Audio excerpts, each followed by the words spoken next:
evening, and welcome to Elite Dangus. How's it going, people? How you doing? Hope you're enjoying your Saturday. Oops, you've caught me in the middle of exploring a mushroom patch, and something terrible happened. One of the mushrooms reached out and decided it wanted to be inside me. So now I'm kind of half man, half mushroom. It's kind of a gooey one too, with weird tentacles on it. It's kind of like Japanese porno without the blur. But this is some severe fungal penetration. I don't know what I'm going to do, but maybe you guys can help. I don't know. Welcome to the Dangus. And we are here out in the Pleiades sector, exploring space and looking for new things. Now, I was going to do a combat-related stream and do some combat zones, but some of you may have heard that the Hyford Cache mystery, which is connected to the Black Flight, has opened up the next chapter of the story. And of course, we were actually doing a Black Flight stream last week, checking out all the sort of backstory and mystery that has been surrounding that illegal covert unit. And now you're able to actually get into that permanent locked system, which we couldn't do last week. So I figured, well, today we'll actually go through and we'll check out all these new mysteries. There's a breadcrumb of listening posts to follow, and some facilities and some interesting logs. We're going to take a look at some logs. We're going to saw some logs today. Let's just check and see who's here. Well, hello, Dark Heavy 8, helping me with the good old testifications. And I can't remember your name from the last stream, but good evening. And Phil Barnes, evening as well. And by the way, if anyone is a patron and wants to jump into the voice chat, feel free. Joe Schmalfalor, 07, it's about to fire up horizons to continue your exploration of the Norma expanse. Well, good luck to you, sir. That is quite far away, isn't it? And yes, we are live, and they are tasty. They do kind of look like berries. I do kind of want to just take a little bite of one.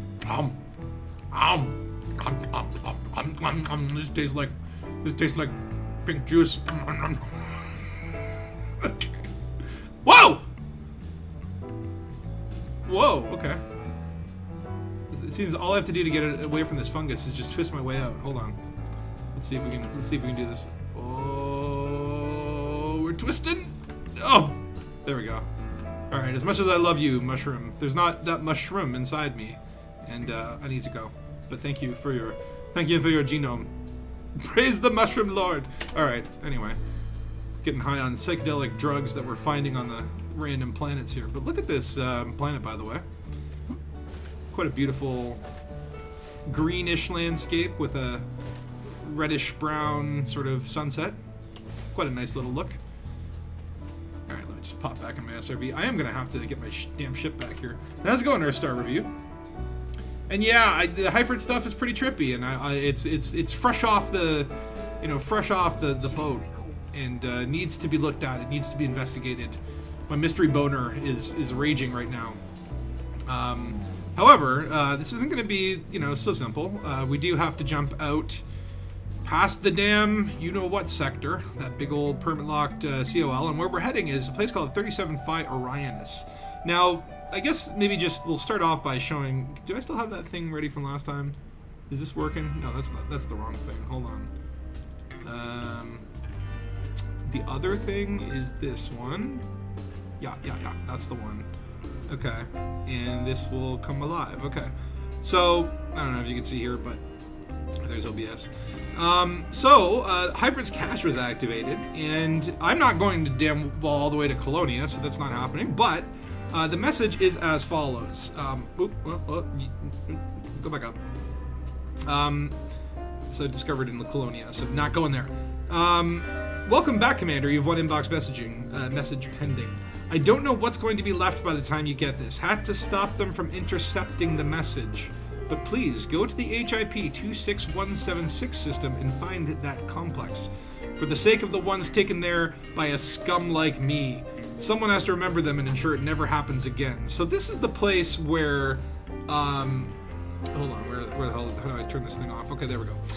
This is the place where, if we remember from some of the backstory, is Black Flight was taking unoccupied escape pods and having covert deliveries of them, and then trying to kill the delivery drivers.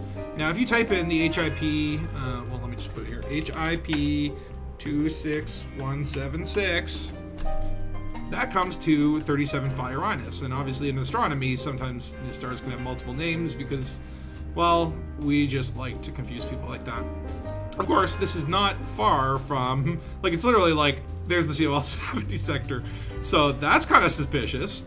But in order to get there from the Pleiades, we're going to have to kind of head up and then kind of down and back. It's sort of it's a weird area there. I wish that you could, like, color it in or something so that you could avoid it, but you have to do a lot of experimentation. But a few jumps out there, then we'll head there, and then there'll be a set of listening posts and some facilities to check out. And oh, look, how nice, my ship parked right here. Good ship. Okay, we'll just navigate our way through this mushroom patch. Alright, and do let me know, guys, if the audio is out of balance, because most streams it is. I'm getting... Okay, am I really stuck there? Son of a gun. Okay. We will just try to go around and not get our ass stuck under our own ship. Yeah, just squeeze through. Getting a little claustrophobic there. Alright, up onto the ship we go. Pink lemonade! Gino Mumon. You're on your way back from Beagle Point. Normal Expanse's 7 of 8 regions that you're exploring on your way back. It's still far. It's still far from where I am. How you doing, Ray Mobula? And Lute, how you doing? I'm not late. I change the time every time. I've been doing a lot of streams at like 1 lately, but today I had some stuff to do. But we'll just take off and admire this beautiful, beautiful planet. But yeah, Phil Barnes, no, 26176, like they are the same system. It's just like the Roman name and the Roman name versus like the Greek name versus the Martian name or whatever. I don't know how it works. I just know that in astronomy, a lot of stars have different names. Oh, take off my landing gear. All right, let's jump. This is a beautiful horizon. See, like, why is... These horizons should have been part of the Horizons update. I don't know why they waited for Odyssey to put in cool shit like this. But whatever. What's up, Zakao? Good morning. Good morning, afternoon, evening, night, wherever you are in the bubble. I mean, really, how do they keep care of this? How do they keep care of this in, you know, time and space, right? Like, is it 2 o'clock on a Tuesday if you're in a different system, and then you go to a different system and that's a Wednesday, or do they have, like, a universal calendar? They need to start defining these things. We have universal space-time and space days, but is it still a 365-day year? Is it still an Earth year? Or do they just call that an Earth year? I don't know. You just want to call me a hoser? Oh yeah. Well, you don't have to ask permission to call someone a hoser. Call a man a hoser anytime. Just, you know, don't call me late for dinner. You didn't realize the 537 Uranus bug is still a thing. It worked fine for you the other day. So wait, is this actually a bug? Oh no. Oh no. Well, I thought, well, is it close?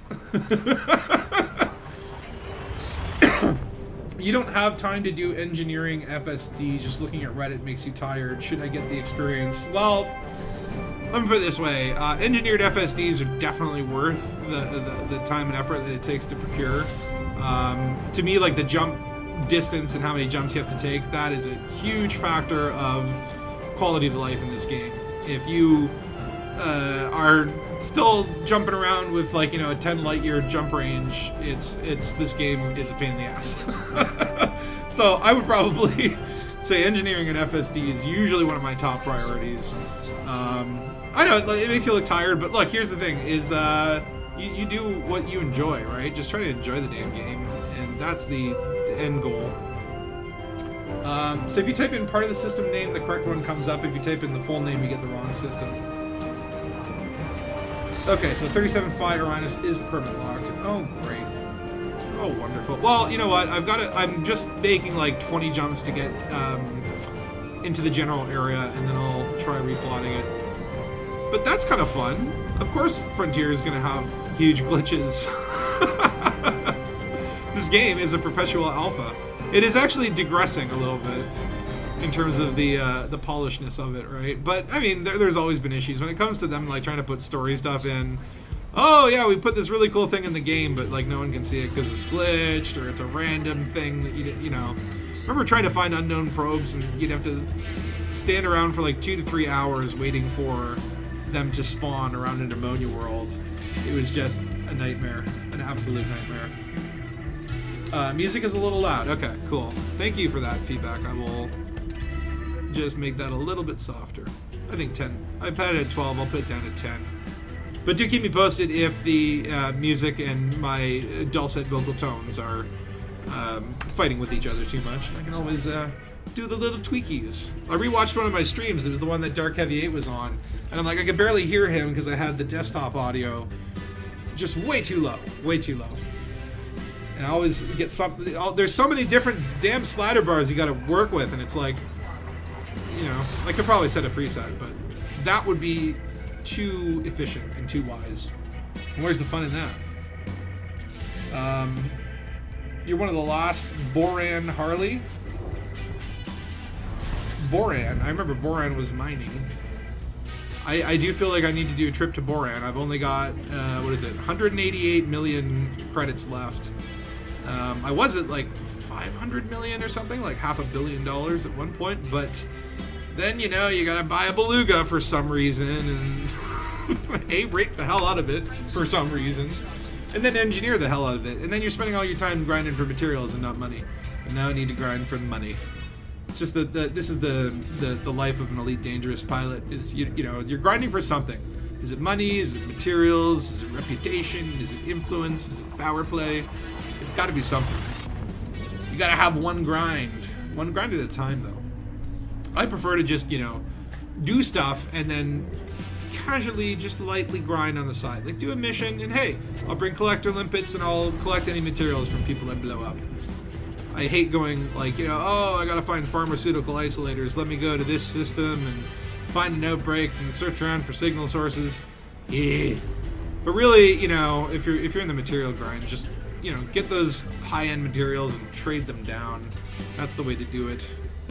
Don't go grinding for every little thing you need. Just grind for the top and let it trickle down. It's trickle down material economics. That's what they call it. I'm sure someone calls it that. Speaking of glitches, you're stuck disembarking from frontline. Are you like stuck in the dropship and you can't get out? Like your strap won't come undone, and now the dropship's gonna go back to base with you in it? They're like, hey, you're supposed to deploy. You're a deserter. You're going to jail. You're going to a detention center. Hauler. Hauler. A Boran hauler. Not what did you say, Harley? A Boran hauler. I got enough cash to buy multiple condas, but since they nerfed mining, I don't have the drive to play anymore. I don't know if Odyssey's worth the price. You know, I think, like, my enjoyment of the Odyssey gameplay is kind of minimal at this point. Like, I kind of did a bunch of stuff in it. I enjoyed it while I was doing it. I never really got around to engineering that many suits because by the time I unlocked the engineers, I didn't really have the drive to go out and find more of those damn things and do the repetitive missions. I look at Odyssey as like, oh, now it's way too. Your voice is louder than the music. Downsounds are a bit quieter. Now, okay, good. Tell me if my audio's off. I look at it is like, you know, right now it may not be worth it. Maybe a year from now, when they've added a lot more content and refined it. And I'm putting together a video. I am working on a video. I'm just writing it at this point of like the things that if I were in charge of Odyssey, what would I do? Right now I was focusing on like in the writing bit of it, like concourses. Like we need more variety there. So how would I do that, and how would I try to do it cheap? So I'm kind of working on a video like that, and I think there's a lot of things, a lot of work that they need to do to make Odyssey finally worth the price. But Horizons wasn't really, like, I don't know. I think Horizons, maybe the first update with landable planets was pretty spellbinding. I don't think it was quite worth the price until the end of that sort of season, until they really did Beyond. And at that point, I think, yeah, okay, now I feel like there was hella value in Horizons. And I think Odyssey will be that same way, except it's a rockier start. And it's going to take longer, I think, to get to the point where it's like, okay, this really added a lot of stuff. A lot of what I have is just like niggles, and it's like, you know, again, it's just like, do a couple things that make missions or facilities or concourses different, right? There's just way too much like copy paste. And I get it, it's like, you know, in procedural generation, you can only do so much. You can't have like 52 different variations of ships. Wait a minute. Wait a minute. They do have quite a lot of ships in this game, and you'd think, like, you know, they could have one or two more different types of concourses, considering there's like 32 ships and like 3 different types of concourses. Anyway, what are you saying there? You're stuck to the ramp. What? You love mining. The occlusion is a little ugly. You know, I don't mind mining. It's just like when I want to do it, I want to do it. And I just don't want to do it right now. But it can be relaxing. It's all right. I do find it like, you know, as an occasional thing when I'm just like, okay, I need to get my bank account up. Mining can be kind of a nice little activity. A nice little, like, let's go Sunday evening mining or something, right? And, you know, instead of, you know, screw the friends and family, I'm mining. I'm gonna shoot some rocks and have my collector limpets bring the juicy goodness to me. Joe, you're saying when you were undocking engineers, you tried to, or unlocking engineers, you tried to see how many unlocks you could work on doing one activity. You were regularly working 3 and maxed out of 5. Okay, so you worked out a real efficiency, right? Yeah, I found that, like, I was getting to this dead end. I did recently unlock a bunch of new engineers. There's still, I think, a few more to go, not including the Colonia ones, which, who cares? Until they added portal that you can go to Colonia in one jump. I'll never go back there. Never again. Maybe one day. But, yeah, I mean, where I got kind of tied up and thought it was really lame was where you have to bring them rare materials, and it's like, you can't really make that efficient. Like, you have to go to this place to get that rare material and then ferry it back, and you have to go back and forth 8 at a time between 2 separate locations, all the way across the bubble from each other, just to bring them loads of 25. Like, you can't sit there in the dock and wait for more rare commodities.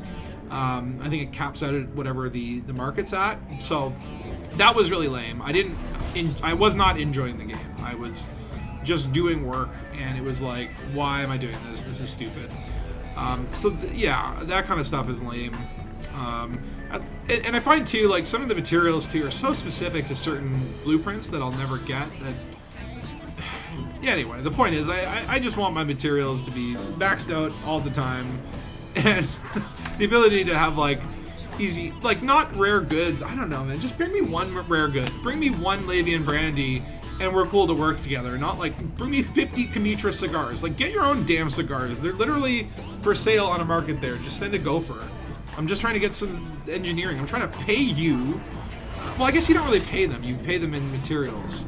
So I guess the engineers are just doing you a solid, right? But okay, how about this? You bring the unlock requirements, and then instead of okay, so let's say this. You don't bring the unlock requirements, you have to pay like $500,000 per upgrade. You bring the unlock requirements, now they don't pay you anymore. Some sort of some sort of compromise. I say Python because I'm like reading the comments. There's a Freudian slip. And sorry, it's going by fast and my eyes are blurry and I'm trying not to fall into a sun here. You don't expect Odyssey to be finished till late 2022? Yeah, I agree. Yeah.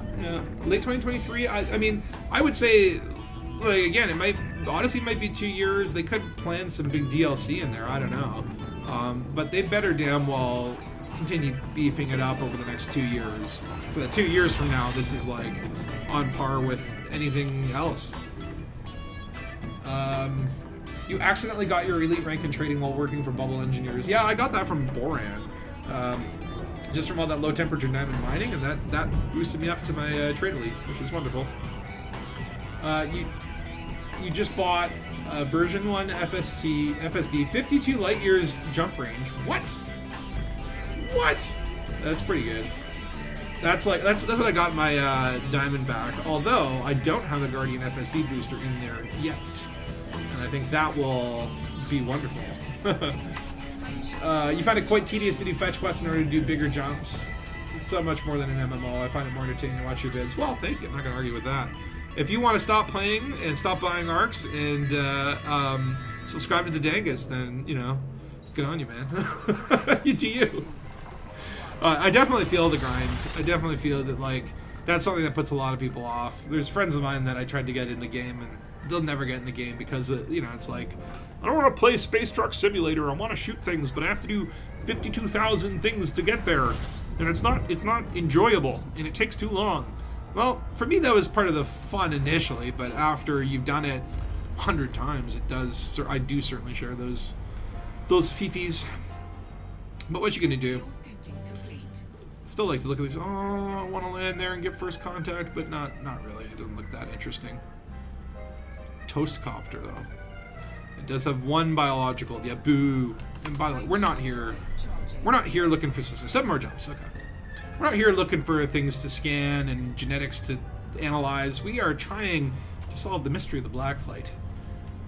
Which, by the way, I've not spoiled. I read the first message just in the location, and I looked up a location list just so that if I get lost, I've got them all bookmarked. But I don't know what the logs say. I don't know what we're going to find out there in the black. So it's going to be exciting. Hopefully. Hopefully it's not lame. It could be lame. Brace yourself for it being lame. But maybe it's exciting. Anyway. You find mining quite therapeutic, providing you're properly rewarded. You only play solo, and you don't do dogfights. Yeah, I mean, honestly, mining is I think it is therapeutic. I think that's the purpose of it. And it's profitable. It's therapeutic and profitable, which are probably a really two good things. So I don't know why I spend most of my time actually blowing myself up. It's kind of the opposite. I lose money and I get stressed. Oh man. And yeah, honestly, like the Odyssey content, like it was fun for a flash in the pan, but as it kind of aged, I find myself more drawn into the ship stuff, which is really what I was always interested in, right?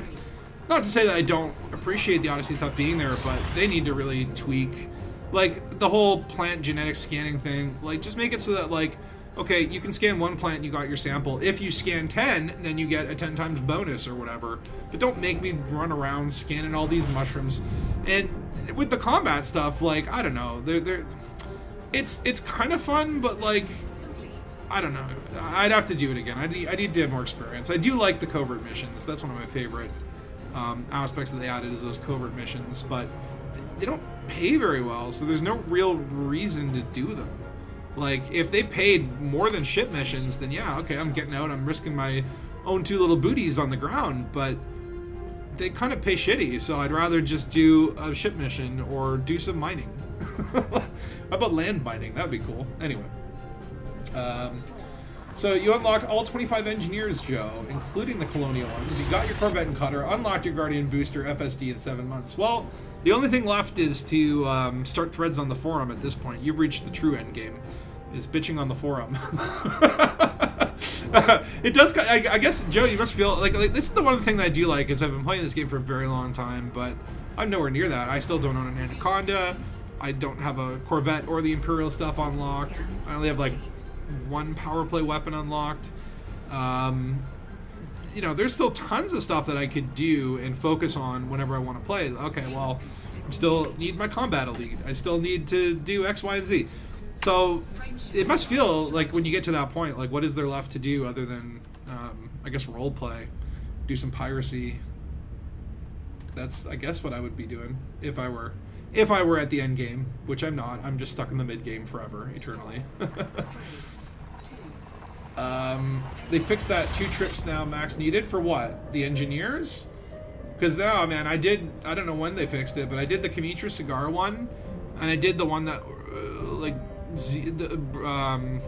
the guy who does the beam lasers, I did his, where he's like, bring me 25 of these, and I had to do, like, 4 trips, because, like, the one lady who wanted the Kimitra cigars, only 8 were spawning at the time, because the system state was not in a boom. So I think if the system state's in a boom, you get more rare commodities. If it's not, screw you, you're going back and forth, you are now playing Euro Truck, or Euro Space Truck. You can't speak to the lighting, but the lighting has improved dramatically since release. Yeah, there's still some weird, like, Z fighting and stuff like that, but I'm cool with all the visuals. I think it's a very pretty game. And it's even prettier. For now, FPS and the light issue and surface installations need to be fixed. Yeah, I guess that's what you're talking about, like the Z fighting and weird shadows. You even bought a Cytech stick and now rebranded to Logitech for the game, and you don't even do combat. See, that's my next move, is to maybe get a HOTAS, right? Because I still play mouse and keyboard, and I feel like a HOTAS would be more immersive. The problem is, I'm like, where the hell do I put it? I don't really have the desk space. Like, I don't have a spot for it, or like I'd be perpetually like moving stuff around. Oh, they want to land on the pretty planets, but no, screw it. We keep going. We must move. There's lots of places to visit today. I'm still stupid. Although I refunded this thing. Well, I mean, look, I don't think Odyssey's like, hey, this is a refund. I think it's just like, hey, this is mildly disappointing for what could have been the biggest break moment of all time. And so many players have laughed and gone like, oh, Odyssey is so great now, and oh, I'm going back to No Man's Sky. And you know, look, I played both those games, not that much, not like Elite. There's something about Elite that I like. It's just the game for me. But I respect that, and I think kind of Frontier deserves to reap what they sow. And I think there's some people that will never come back because of how sloppy Odyssey was released. And I know that they'll get there in the end, but you kind of gotta wonder, like, what were you thinking? Did you think it was gonna, people were gonna, like, you're gonna get great reviews and all that stuff, you know? All right, I think we found the last system in our journey. Okay, so apparently, oops. I'm not supposed to put the damn stream thing. Okay, so what am I looking for? HIP 2617. Let's just leave it there. Okay, so that's the damn thing. Wait a minute. Oh, there's two of them. Clever girl. But they both point to fire. What the hell? They both point to the same place. And this is permit locked. So wait, how am I able to even plot a route to it if it is permit locked? Oh wait, I'm not, because I'm not plotting a route to it. I'm trying to now, and it's gonna say, no, you can't. So, does anyone know how to actually target the right system? Okay, first of all, let me remove this bookmark. Maybe the bookmark's what is doing this.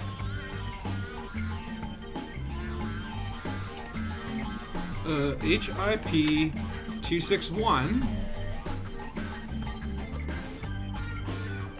Can I find it in this list? 176. That'll be down here. Aha! Aha! Clever girl. Trying to hide from old Spatula, eh? Alright. So, that's actually... God damn it, that's further than the other one. Alright, well, at least it's further away from the CLL sector, and you can see here this beautiful little line of stars. Just this little cluster here. It's kind of cool. That's a cool area. Alright, well, let's see, how many more jumps? Only 24. No big deal. Son of a gun. Ugh. So that's a weird glitch. That is a weird glitch. I do not approve of this glitch. That is a tricksy bastard. Anyway, let's just point at this thing and we will continue going. Brew required 5 trips or more for you. Fujin was doing poorly at the time. Yeah, the Fujin tea. That was the one that took forever. The Kimitra cigars was a little bit better, but still, like, I found, like, it was like I needed to bring her 50, and then it was like I could get them in blocks of like 23. So it forced me to make a third trip to bring like 6 of them. And then it was glitching out, and when I donated them, they were still in my cargo, or at least they looked like they were still in my cargo. I could dump them and receive fines, but if I just got into Super Cruise, they would disappear like ghosts. Ghost cargo. So there's some weirdness going on with engineering right now. Your alt commander Glitterbeard is on foot only. On foot only. That's actually brilliant. It's just like only go around in taxis. I love that idea. I actually want to do that. I love that idea. It's just like literally I don't fly ships. I just walk around. And you make your way. Why am I taking heat damage? Damn it. Okay, whatever. I do love that though. Roleplay is the true end game in most games, indeed. That's what it is, right? Is after you finish Skyrim and now you've got your wife there in your little homestead and you go out and you get wolf pelts and put them on tables and decorate your house and stuff like that. It's just how you play after that. Let's see here. And Ray, you did the hidden cache mission yesterday. Awesome. And found this purple plains with azure atmosphere. That sounds quite interesting. Send me the location link. Maybe if we have time at the end, I'll be able to check it out myself. But I'm sure, like I do most of the time, is you find a cool place, you're like, oh, that's awesome. Take a bunch of screenshots, and then you kind of just don't write it down and never find it again.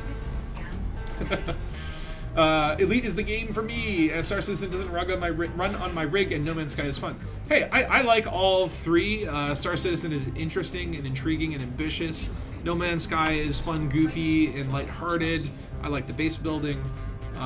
Elite just does something for me in terms of, I don't know, it's like it feels real, right? Like that's what I like about it, is it really feels real. Star Citizen, you know, it's more like, I guess, like realistic, and maybe too realistic. I don't know.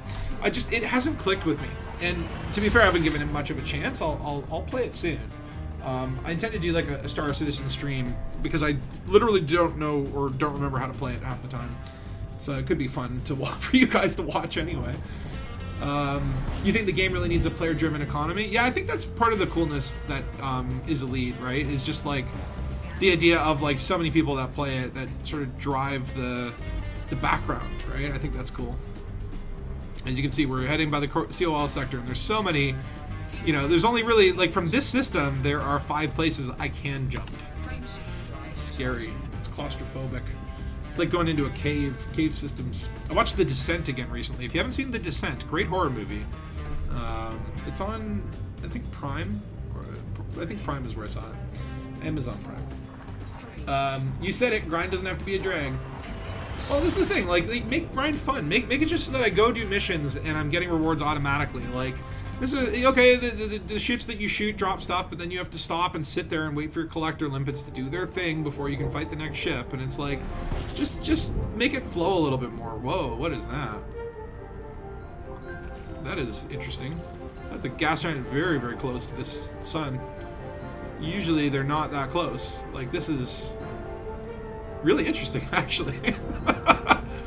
That's a bright gas giant too, right? Yeah, this puppy. Why are you so close? What? And you're also. Whoa, he's big. He's a big boy. This hasn't really been. This like has been mapped, but a lot of this system is still unmapped. We're not that far from the bubble. Some interesting looking planets. We could go land there. Just put our name in this place. But this is really, oh, where are they going? This is really cool. Just want to get around to the other side and see if I can go into camera mode here. Oop, nope. What have I done?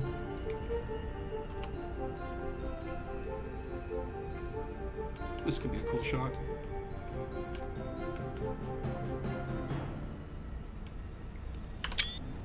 Ah, this is pretty damn cool. You don't typically see gas giants this close to stars. I dig it. I like the sheen. Like, that's a big boy. That is one big boy. Alright, well, moving on. I don't think I'll worry about getting first footfall. I don't... It's an interesting system. Okay, fine, fuck it. Hold on. Just let me see if there's anything biological, geologicals. Not that much in terms of biology here. I don't think I want to go this far, but unless there's something super interesting. Alright, fine. I'll pick Rocky Boy. Let's go land. Let's go put our feet down on soil.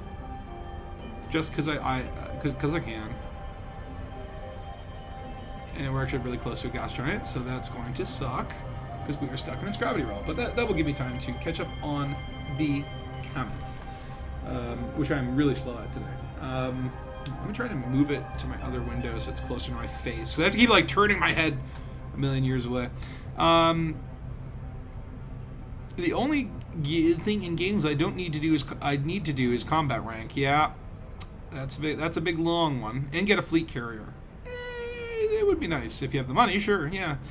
But my goal has been to make a permanent mark on the game by discovering things first. Hey man, that's I think a noble goal. I think that's the most fun I have, is just going out there and tagging things and discovering things. And, if you could find a new form of life, wish you could name them like No Man's Sky. Although I usually name them after like penises, and it's like weird shit like that. It's like someone will find it's like penis tree, because I found a tree in No Man's Sky that looks like a penis. It's true. DM99 15.1 in the HIP system just next to it. Is that like the oh, okay, I might be a little bit behind in the chat. You're actually enjoying Odyssey now. Combat is a lot more fun when you're doing it the stealthy way, planning to massacre a couple settlements. I do enjoy the stealth missions a lot. Those are my favorite. The massacre missions as well are kind of fun, though. I haven't done them in a while, and all I was doing is just going with my ship and then just like shooting everyone from the air as they tried to shoot back with their handguns. It was a massacre, shall we say. Otherwise, it'll be a whack-a-mole again. People will get to the next Boran after the last one got nerfed. Yeah, I think right now, I watched like Yamix's recent video on like what's still profitable, and I think it was like Sothis and Seos is still pretty good. I am thinking about doing that myself, because I need to. I need money. Joe, I have a tourist beacon in game, made me really happy, and the Tinfoil Brigade reached out to me, and it is the key. And the Tinfoil Brigade reached out to me if it's the key to Raxla. Well, speaking of Tinfoil Brigades, I got an email from a Morgan Freeman, of all people, the other day, linking me to some documents on Raxla. And I think their theory, I emailed them back to clarify this, but I think their theory was that Raxla was a universe the size of a baseball, so to speak, or a light bulb, more rather, and it was located in the like as above, so below Egyptian things. You have to go under the ground, and therefore it's located like Raxla is literally a light bulb in a hangar, in an outfitting hangar in some system. And if you were to, and I asked him how many commanders would it take to unscrew a Raxla. I have no idea. I tried to. It was an interesting theory. There were lots of pictures and fun stuff, but I don't know if I quite understand what he's going at. But I'll update you guys if I find it. Of course, I'll. Yeah, if I find Raxla, I'll just be like, I'll keep this to myself. Hodis is definitely recommended. You hoser. Well, yeah. I mean, then I have to relearn the whole entire game again. I feel like it's just like so many different button combinations. I've gotten used to everything. So that's, but I feel like I could fly better with the HOTAS, and it would feel cooler. Earthstar, you only did taxis for a while. With practice, you could get everything done without needing to call your ship. Yeah, I did pretty much do that a lot during early Odyssey. I just taxied everywhere, and I quite enjoy it. Although I think, even though it doesn't seem that expensive, I'm pretty sure over time that's where a lot of my money went from these $70,000 taxis.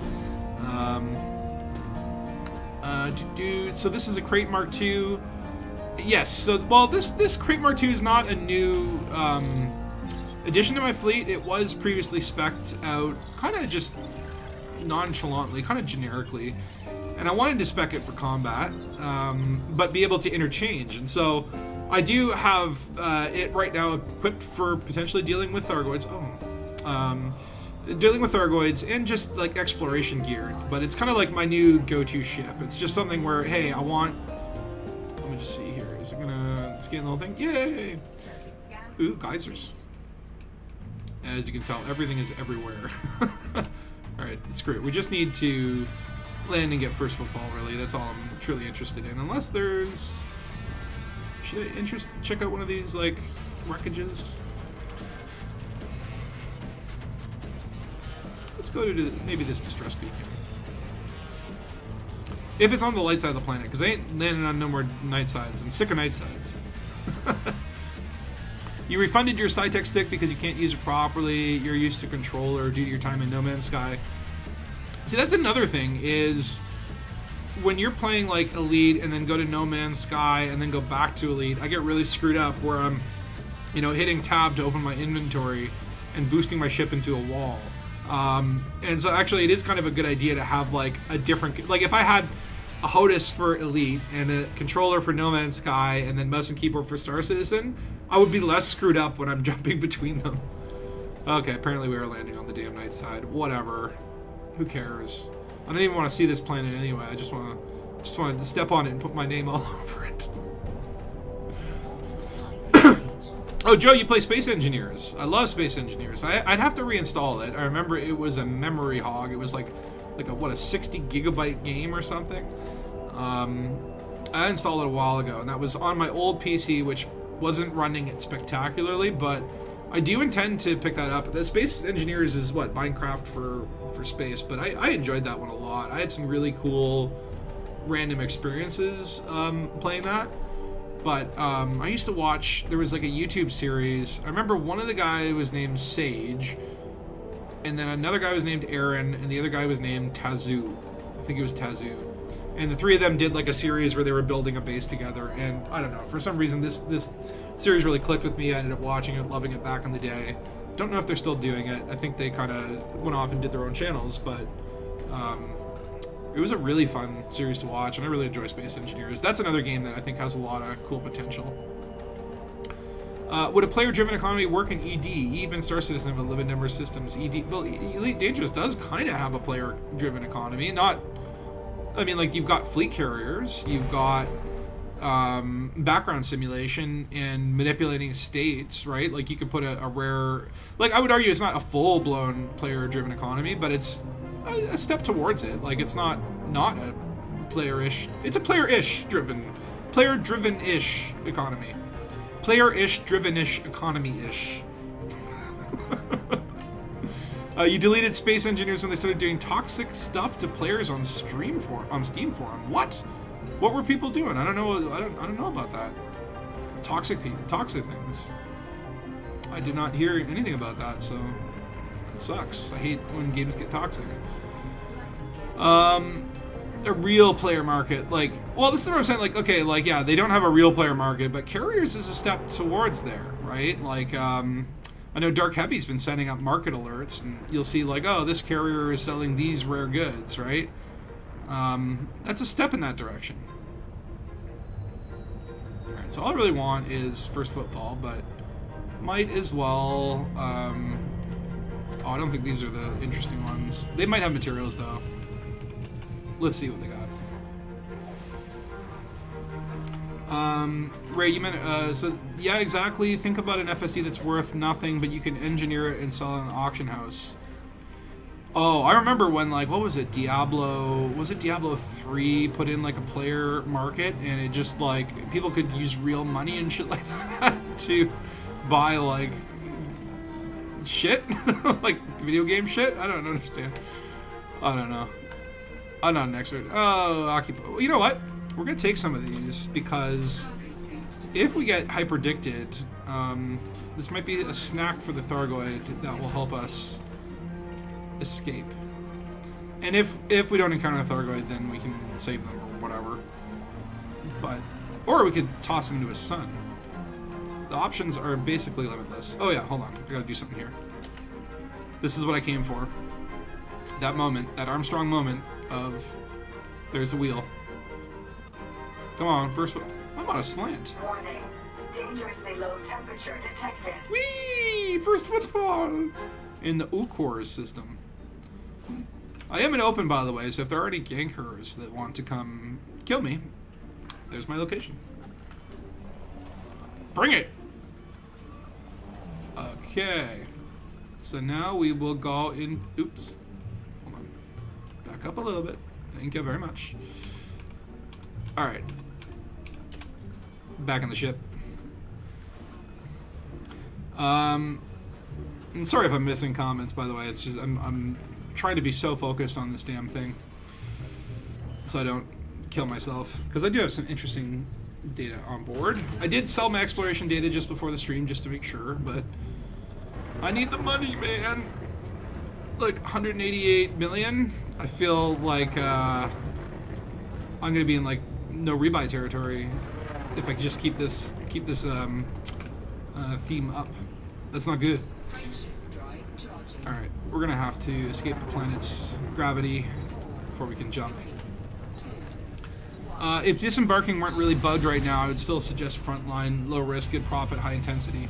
Yeah, although, like, is that better? Is that more profit than, say, mining or going to, let's say, a combat zone or going bounty hunting, right? Like, I don't think it's still on par. It might be the best that you can do on foot, but not the most efficient, right? But it's something that I was planning to do that for this stream. It was my original plan until all these damn mysteries had to come on out and they ain't gonna solve themselves. We got work to do, people. You can't get distracted by first footfall like we just did. But that's how it goes, man. Is you go out in the black looking for something, and along the way you find all these wonderful, cool-looking planets you just can't help but touch with your little footsies. The D3 market was a teachable moment. Yeah, I remember that was just like fucked.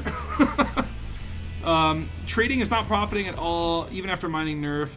Yeah, honestly, I feel like trading and mining should be so profitable, right? Like trading should be so profitable because they're so boring. Oh man. Or you should be able to like automate some degree of them, like put out a mining beacon, go back in a day, it's gonna fill itself up, and you can just like take that cargo in, or you can buy like trade fleet ships and send out your own player flown trade ships that put NPCs that go do some trading for you, right? And you set them on the trade route, tell them what commodities to buy and sell, and if they get attacked by other players, then they don't have rebuy, so you have to replenish your fleet, right? Imagine if you could manage a fleet. And they all come out of your carrier, which would be free at this point, because Spatula is gonna expose those developers and make them do what he says somehow, and they're gonna fix the game and make it just for me, just for my opinions, my opinions and ideas. Hold on, I gotta go back to scanner mode. I do want to get these sweet honks. Those honks are important. You love the horizon peeking through the mountains. Yeah, honestly, I still think they do need to tweak the planetary generation a little bit more, but I like it. Some really cool locations that I've seen. Super cool. Not real money, just in-game currency. D3 is about farming, so auction house is not good for the game. ED could use a WoW-style auction house. I think that it should be like, you could put... I think how it should be done is that you can engineer modules, you can engineer ships and whatever, and you can put ships and modules on a used market, a player-traded market. So it's like, hey, buy my crate for that I've engineered for mining, right? And other people can buy it. That would be kind of cool. Although I would never sell my old ships. I'm a ship hoarder. Once I've flown a ship and grown a connection to it, then like it is forever going to be somewhere in a hangar. Like I still haven't sold my adder. The only thing I have sold is my like original sidewinder by accident, because I was cleaning up my sidewinder bookmarks and sold the real deal, because the real deal did not have a name on it because I had it from before you could name your damn ships. Ooh, hold on. Just a minute here. Just a minute. No, not that. This one. Hold on. Feel like... Yeah. These are valuable. Hold on. Oh, that is a water world. Is it terraformable? Where would it say that? Why wouldn't it say that here? Sigh. Okay. Where's the other one? No, I'll use bullshit. You are... Where are you? Mr. Waterworld. Tasty. Yeah, always stop for scanning waterworlds. And earth lakes, of course. Yeah, of course, those are probably already discovered. I'm sure they're already tagged, aren't they? Yeah, and mapped. If only I could land on them. Oh, look at that. There's already been first football in the system. Griffin 64. Good on you, sir. And Pete's creative recycling. Planet has 100% shields. Yes, that's true. The planetary shields are very suspicious. The systems also have percentages. You can see this unknown system here has 100% shields. So don't be thinking about using multi-cannons to try and shoot that sun down. How long would it take to shoot a sun until it blew up? Can we please have a sun gun? Some sun-destroying weapon in a size 11 hardpoint. Now here's an interesting looking planet. That looks cool. Oh, some cool ones in here actually. Is this? Those aren't mapped. Must resist. Okay, that's 300,000. No, not happening. Could land there, but no, I'm not landing. I need to get this explorer's bug out of my brain. I'm mystery solving. Alright. Hold on. Point at target, then read comments. Here we go. You do... Okay, so Earthstar, you're saying you do plan to compare them, but like 4 to 8 million, maybe 3 to 5 times per hour, less than mining, but a different vibe. Also, you don't have to remember your limpets. Good point. That's something I was thinking about today, because I'm also thinking about like ways to rework limpets for my video, and I think like one limpet controller would make sense. And if it's size 1, you can manufacture one type of limpet at a time. If it's size 2, you could have like collectors and research. Oh, why am I going in between these stars? Why I do stupid thing? Heat sink. That was dumb. I just did like the major explorer no of flying between 2 stars, 2 binaries.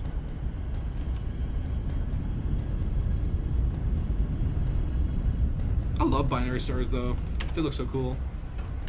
I wish our sun had a binary star. Well, probably not, because then we would die, likely. But anyway, yeah, I do like the variety in the game. I think that's an important thing. Is just like you don't have to stick to one facility. Spatula, you were the only content creator to discover something that I visited in the black outside the bubble. Sweet, sweet. I have the honor. I did do a lot of exploring even before I was a content creator. I remember I was doing like an XCOM 2 series at the time, and the first Elite Dangus video that I ever did was literally a mic test. I bought this new mic and I wanted to try it out, and I thought, well, let me just try doing something from Elite. And this was right after I had got back from, well, I had gotten back from a Sagittarius A round trip, and this was before engineering, before neutron star jumps, before FSDs or Guardian boosters. Like, this was back in and I had a 3A fuel scoop on an ASP, which was stupid, because I had to spend a lot of time just sitting at stars soaking in the lovely fuel. But I got back, and then I burnt out of Elite for like a few months, and then I thought, well, barnacles were just discovered. I thought, well, let me do a mic test. I'll go look at these barnacles, and that was my first Elite Dangus video. And then the rest is history. It got me playing the game again and getting even more invested. But I discovered a lot from that era. Like, that was a long exploration trip. I was not jumping through. I was taking my time in each system, honking, scanning, doing all the razzmatazz. That poor little gas giant and his 4 big brothers. That is a big ass planet right there. Damn. But yeah. X4 has this. You can hire an NPC that would trade for you. Trading in 4X or X4 is 4X is a type of game. X4 is one of the best space games. Yeah, I never played X4. I'm kind of curious about it. It is single player only, and I don't like. To me, it's like I'm not into like the trading aspect of most games, Elite included. Elite has all this other stuff that brings me to it, and I will do the trading within that. But I don't want to go to like a solo play. I don't know. I may check it out at one point because I do love space games in general, but I'm not in a rush. It's cool to know though. But yeah, I mean, maybe if all the big major space games, if they all kind of looked at each other and tried to bring their features in, somewhere in there would be the perfect space sim. Hey Yamada-san, you played X4 Foundations a bit. The game is just too much jank in the way of enjoying any degree of gameplay. That's what I did see about it, is there was weird on-feet jankiness and like escalator walkways and shit like that, which was kind of funny. But yeah, I didn't really dig that deep into it. And just like, there's only so many damn space games I can play at the same time. Okay, 12 more jumps. Oh my god, I'm taking forever here. It's like an hour in, we haven't even got to the first location. But I think there's only 4. So it's not going to be like the other stream where I think we visited like 10 or so, 9 or 10 different locations, and they were all quite a ways apart. The hard part is getting out here and skirting that damn COL 70 sector, which is just the bane of my existence. And then Joe, you turned in 350 million in exploration data last night. Wow, that's a lot. 7.8 billion in unspent credits so far. That's quite a lot. You're sitting on a gold mine, sir.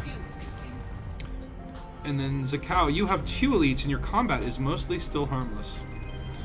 Yeah, honestly, that one's a tough one to work. Tough one to get up there. I really should actually... Okay, I'm okay for fuel. I'm okay. We're okay. We don't need to worry about fuel. The fuel rats are always out in the black anyway if you get stuck, so... If worse comes to worse. I've actually never had to use the fuel rats. So, knock on wood, that... I should probably... Yeah, knock on wood, because... So, a 4-hour stream. That's right, dude.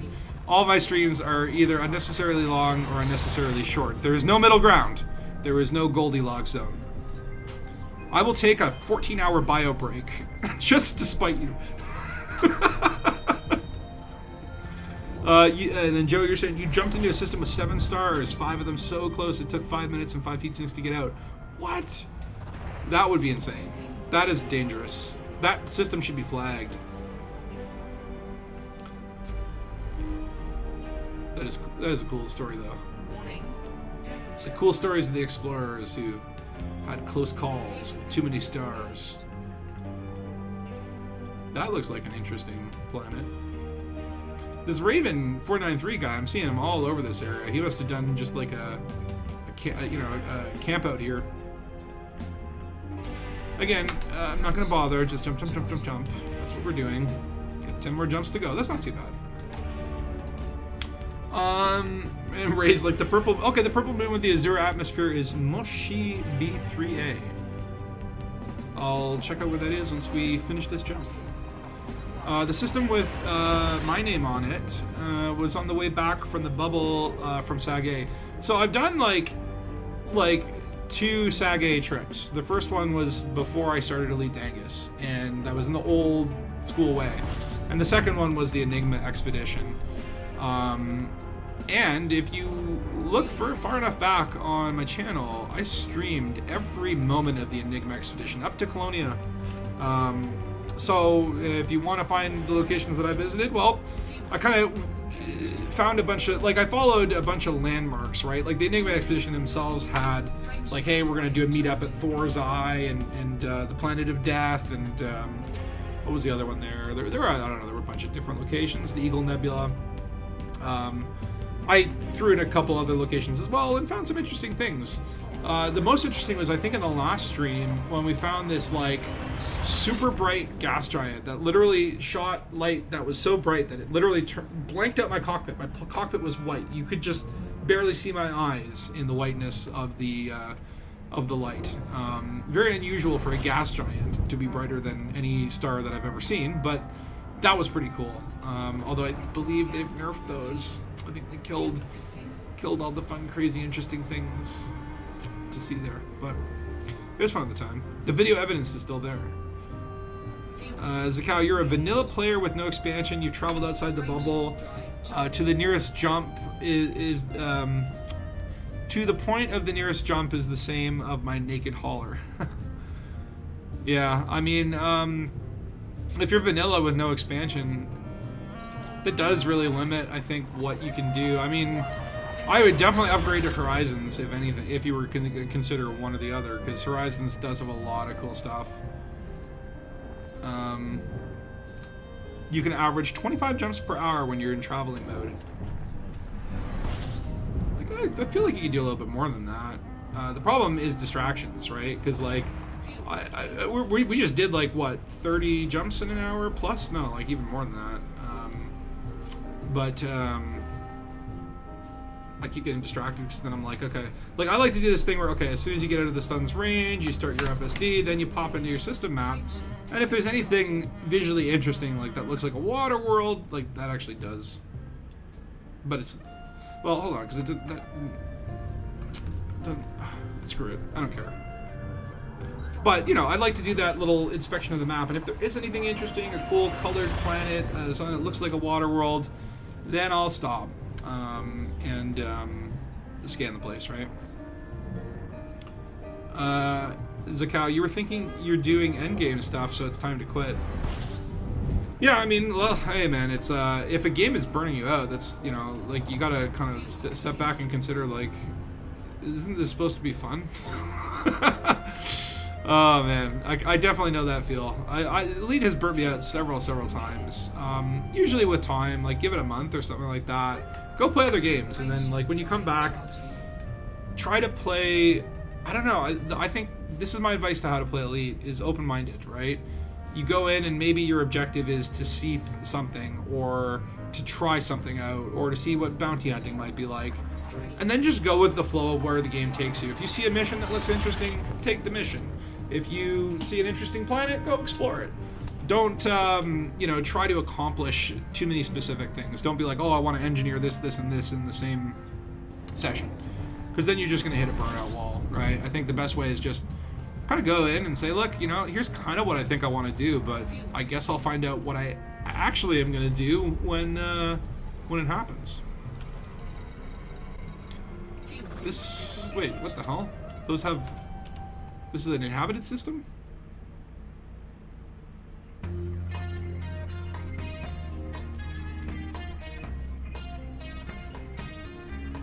No. Wait, what? These are just landfall planets. Okay, I thought that symbol meant, like, there were facilities here, but it just means that they're landable planets. Oh yeah, that's a cool one.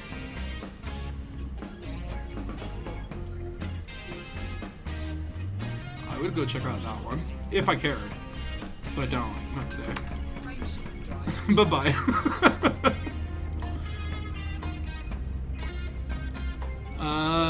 Horizon is free now, but the content to do in order to properly enjoy the game is quite daunting. Yet on the other hand, there isn't much to play in the Free Horizon expansion. Well, the Horizon stuff, yeah, I mean, it's not, I don't think it adds, like, other than just, like landing on planets, a lot of the stuff it added was, like, changes that might have also been rippled in the base game. I'm not sure. If you played, like, the base game, do you still get the new exploration scanners and stuff? And if so, then, yeah, a large port of Horizons is actually probably there available to you, but there are certainly things in Horizons. I think certain ships, like, you can't buy a Chieftain and whatever, unless you have Horizons. I'm not sure if the crate is part of the expansion as well. If so, that's kind of lame, to be honest. But, yeah, I mean, if you feel that you're not enjoying the game, then don't feel that you have to work it in, right? Just go play another fun game and come back when you want. Do your thing, blaze your trail. Joe's saying when you're traveling in when you're in traveling mode, you FSS every system, and if there is a Earth-like or a terraformable water world that hasn't been DSS'd, you DSS them and continue to the next. Yeah, I mean that's how you would do it if you're in exploration mode. And Earthstar, your brain is melting. You need to rest your eyes. Don't let Blackflight eat you. I'm sorry about your brain. But sweet dreams. And Loot says, if you see a random spatula, shoot it. Well, be careful what you shoot. It might shoot back. Alright, let's see anything cool. That one looks cool. And again, you're getting to this area where, like, none of these are really mapped either, right? Like, I could get mapping and first footfall on that one. If I cared. It's not too far away. Meh. We're so close. 3 jumps away. Let's just get there. Let's do this Blackflight stuff. The DSS is fun, but you think the system is nothing but a silly minigame at the moment, like lockpicking in Skyrim.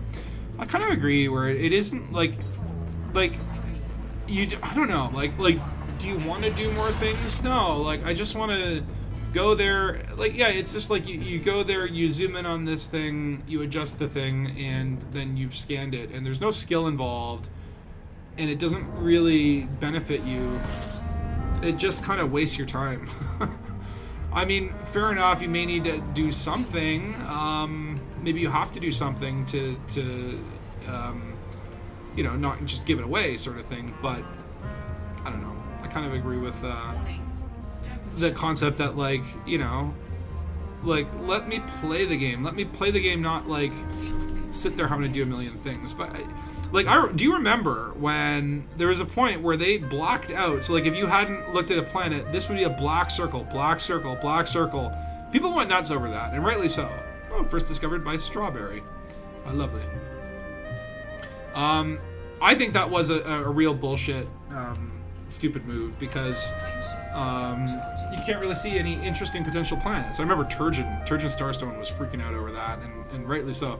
Like, how would you know that this planet is interesting to check out unless you've gone and scanned it and it's like, oh god, that's gonna take forever. Like, let me jump through systems and then find something interesting to know if I want to stay in that system, right? It's a balance, really, between making the game interesting and making the gameplay rewarding, right?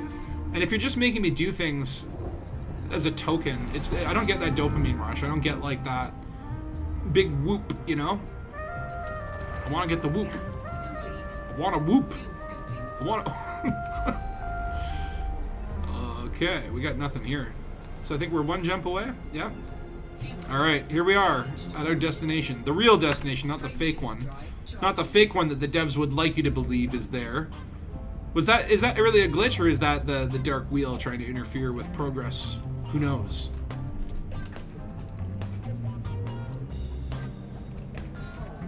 All right. Joe, when you're in exploration mode, you do all the things that you do in travel mode, except when a system has an NDSS, then you DSS the entire system. Oh wow, this is a very bright, beautiful star too. Even in hyperspace, I feel very well lit here. Okay, we are here, and I guess let's pop a scan. There's looks like a carrier out there, so... Oh, wait, hold on. I just discovered a new type of star. B-type, Y-type, and L-type. Apparently I didn't have those. So this is a unique star. That's very cool. Ooh, beacon. Okay. There's a lot of shit here. Some of it's... Oh, no, really far away. You son of a bitch. Am I going to have to travel?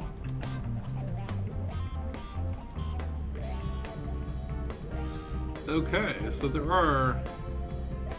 Fleet carriers over here. That's an interesting looking star. We got footfall all over the place. A bunch of carriers around this moon for some reason. I don't think that is landable. And we've got a whole second star system here with some interesting looking planets. That one looks cool. Okay, well, I guess we started the beacon.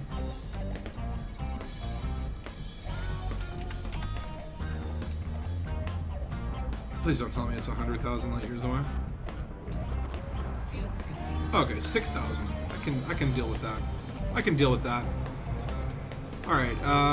Fresh baklava. You're saying? Did you say the Colonia location wasn't the real location? Well, no. So Colonia is where Hyford's Cache is, and that's where the guy who ran away from Blackflight went and hid, and then got shot down.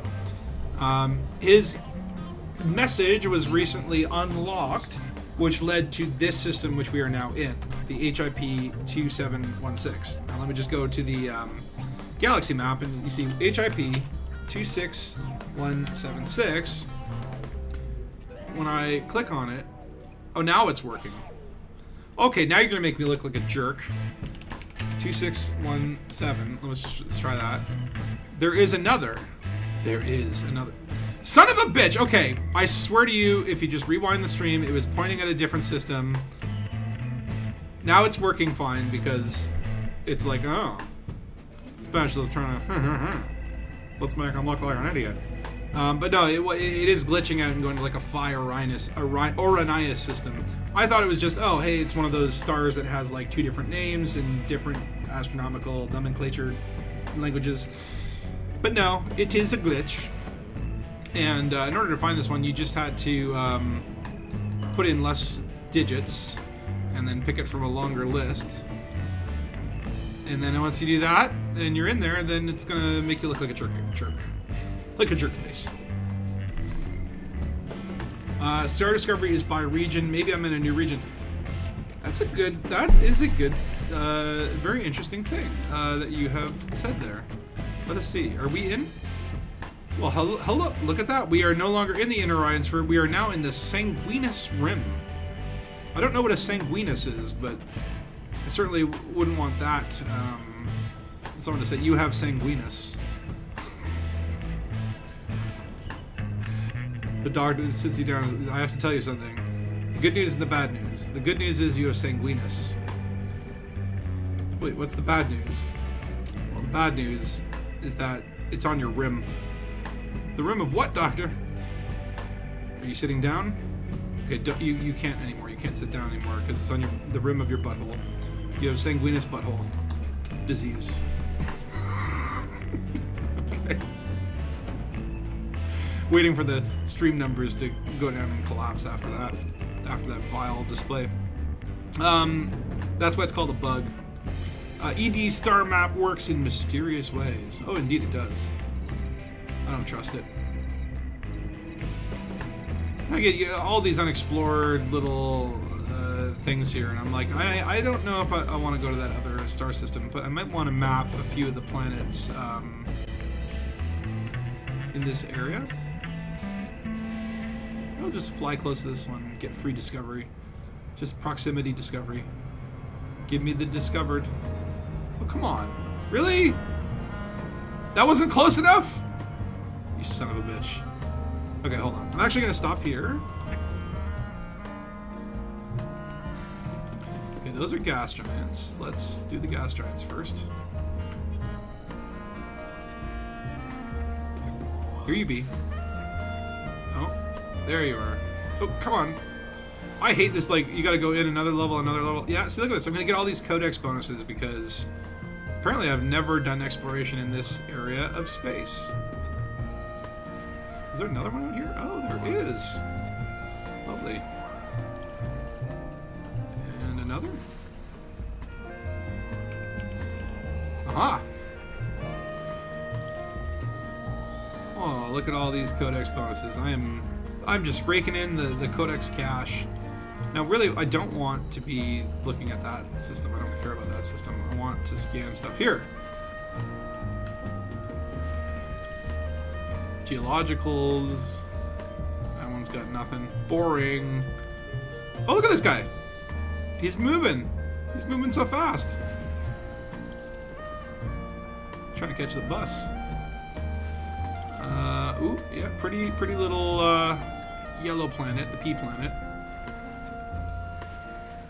Rocky bodies.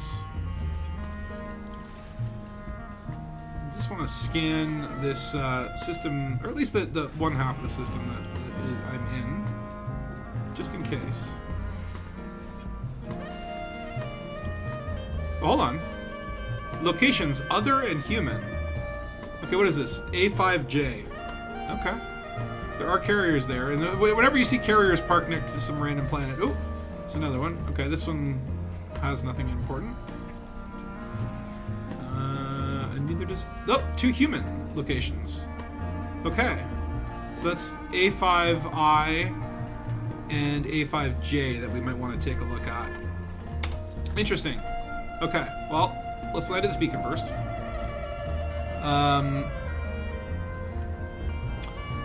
Fresh Baklava, you're saying, roger that, you're just freaking out a bit. You're a third of the way.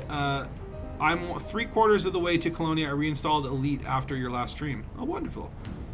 And look, I do want to do another Colonia trip one day. It's like a pain in the ass to get back from. And I feel that paranoia when it's just like, oh no, like, I'm going to be in Colonia, and then the mystery is going to come out, and people are going to be fighting Thargoids on foot, and like, I'm all the way out there, and I'm going to have to rush back, and then feel terrible about things. That's why I always don't want to go, because you don't want to be out of the bubble when the bubble starts burning, because that's what we're all waiting for. Anyway, the Black Flight thing gave you a chub for Elite again. Yeah, and that's honestly, like, that's what got me back in. It was the whole barnacle strings and the unknown probes and the Thargoid sites. And this Black Flight is like, this is the kind of gameplay that I want to see more of. What is that? Oh, it's a fleet carrier, damn it. Current system you're in has a terraformable water world, and 4 stars, including one that is 250k light seconds from the jump star. No, thank you. Bye-bye. See you, Star. You can be fine all by yourself out there. So we have arrived. Be sure to visit planetary location in the system. Don't remember the planet. Well, there you go, Phil Burns. There's potentially 2 planets that we could look at. Sanguineous means bloody. Oh, there you go. A bloody rim. So it's an anal fissure, essentially. Alright, let's just drop on this beacon. Okay. I'm just going to stop the music for a second. The music in the background, by the way, is... Oh, ow. Okay, sorry. I was alt-tab there. Is Takoso. So check out Takoso's link in the description. Alright, let's see what this beacon has to say. Okay. Message corrupted. Decoding. 1, 2, 3... at 5 question mark 789.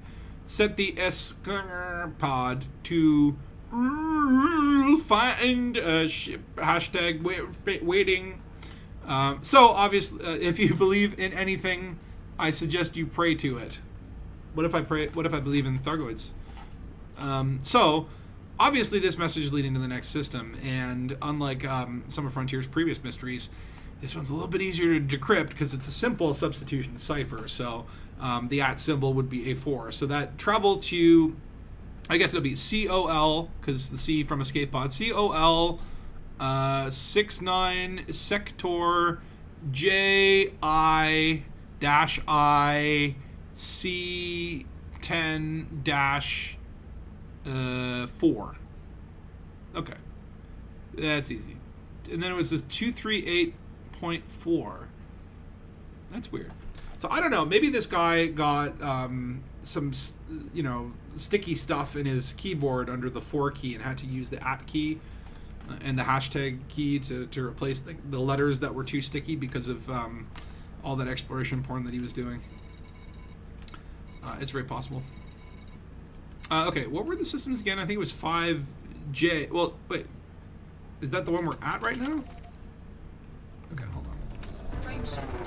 Let's go back to Super Cruise, and let me get the music going again. 2, 1, engage. It's going to send you to Beagle Point now. I swear to God. I was worried that I would have to go to Colonia, pick up a thing, and come back, and I'm like, I ain't doing that. But thankfully, it's not that brutal. Okay, so we did see that there was one planet that had an other and a human signal. Now the problem is that, is this fleet carrier what they consider the human signal? And was this beacon what they considered the other signal? So I don't see any notable locations here. I'm assuming this fleet carrier is a player-owned carrier. Oh, it's very purple. Commander Oz Custard.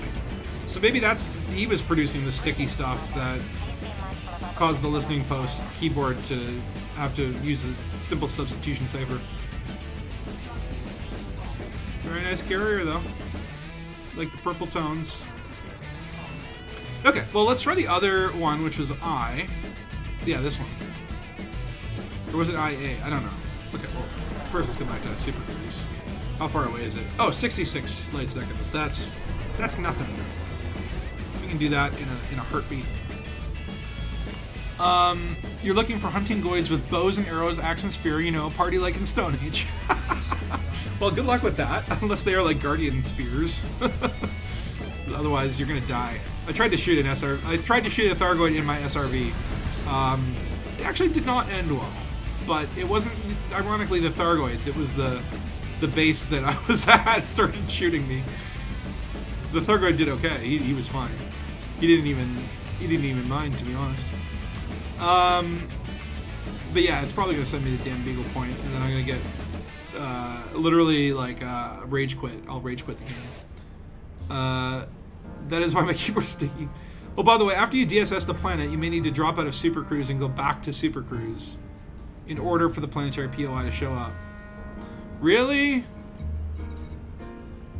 Well, because hold on. So if I look at where we at? This is where the beacon was.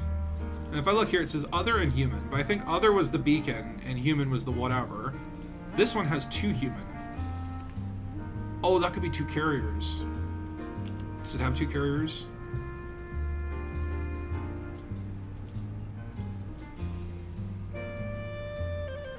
it kind of not really does. Its moon does. Its moon is 3. I'm confused. Well, let's just see if anything shows up when I get close. Again, some of these POIs will show up in your, you know, your side panel here. Oh, I didn't DSS the planet. I didn't, like, scan it. I should scan it. Okay, well, we'll do this one, and then if we don't find anything, we'll go back to the other one. Maybe we'll go back to the other one anyway. That is a weird thing, though, where I do notice that as well with bounties, where if I pay off my bounties or go to a detention center, until I menu relog, it doesn't wipe them sometimes. So that could be maybe a glitchy glitch. Annoying bug, been around for a good while. I've never heard that before. I've never heard... That's so strange. Frontier allows bugs to stick around for years and years? Now, I don't know. I'm like, all those fleet carriers parked around that moon makes me think, is it the moon that I should be looking at? Wait, hold on. Oh, no, that's Pride of the Pile. That's another fleet carrier.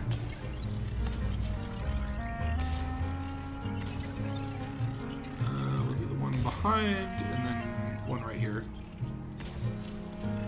See, now you're curious how many POIs you pass through. Honestly, when you start to realize that some things like notable stellar phenomena will only show up in the side panel. Some surface sites will only show up, like, let's see here. Is there anything there? Oaken Point. What is Oaken Point? Where is Oaken Point? It doesn't show up in the side panel, but you can see it there. So you could scan a planet, go, okay, well, it's just distress beacons. But if you actually inspect every single signal, sometimes you will reveal something interesting. Oaken Point. Oh my god. This reminds me, I was in, this was back in like pre-high school, and was like working with a buddy of mine, and it was like a creative writing class or something, and he's like, read my fantasy script, right? We were both actually working on different fantasy scripts. And his first paragraph was like, you know, he comes upon an oaken door. He raps on the oaken door with his knuckles. The oaken door opens, and a man is holding the oaken door. And I'm like, I get it! It's an oaken door! Oh, man. I called that the oaken draft. I'm just like, you don't need to mention it's the material the door is made of every sentence. But yeah, Oaken Point, that's got to be something. That has got to be something. Now I'm kind of curious. I kind of want to fly back to that other planet and see. I feel like the other signal source type was probably referring to the listening post, but I want to be thorough in this investigation. I don't want to leave it. Where did it go? Damn it, now I can't target it anymore. I think I see it. I think I got a visual. I see shinies. Yeah, we got Oaken Point here. So, is this an abandoned settlement? Or are there people home? There's a cobra here. What are you doing? Cardinal Bandit. I am carrying meta alloys. So I'm kind of like, is he here to take my booty? Oops! Well, that's the ground. That is the ground. It's one way to land. Okay, interesting. So this would be like a Dav soap kind of thing. Taking damage. So we screwed up and lost our shields and took a little bit of damage, but that's fine because that cobra's not going to hurt me. You bet $1,000,000 they would fix any Arc Store bug immediately. Nah, true. DSS only looks cool for the first minutes, then once the hacker man I'm in vibe wears off, becomes much more of an annoyance. No, I get that. So this is kind of cool. We got some silos here. What's this over here? Looks like a crashed ship, to be honest.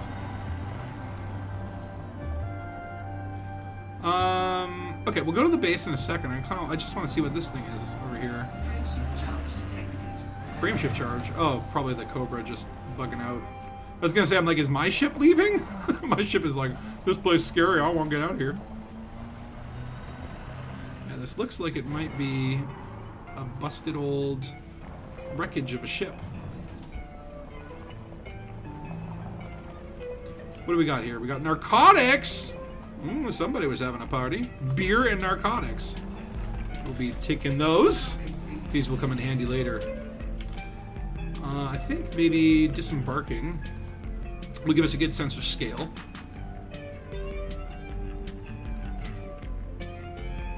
So what kind of derelict is this? You can see these cargo canisters have been here so long they have decomposed. Well, that's kind of cool. I can walk into this shipwreck and see all these cool floating panels that I'm sure are supposed to be there.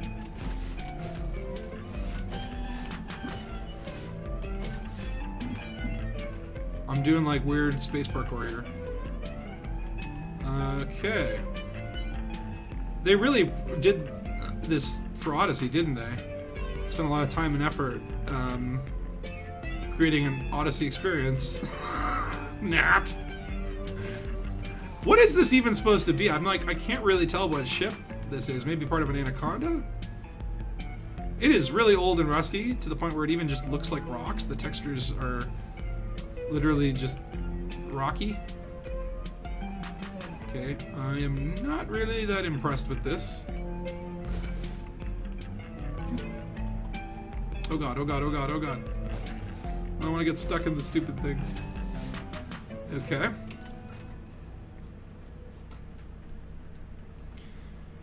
So let me just...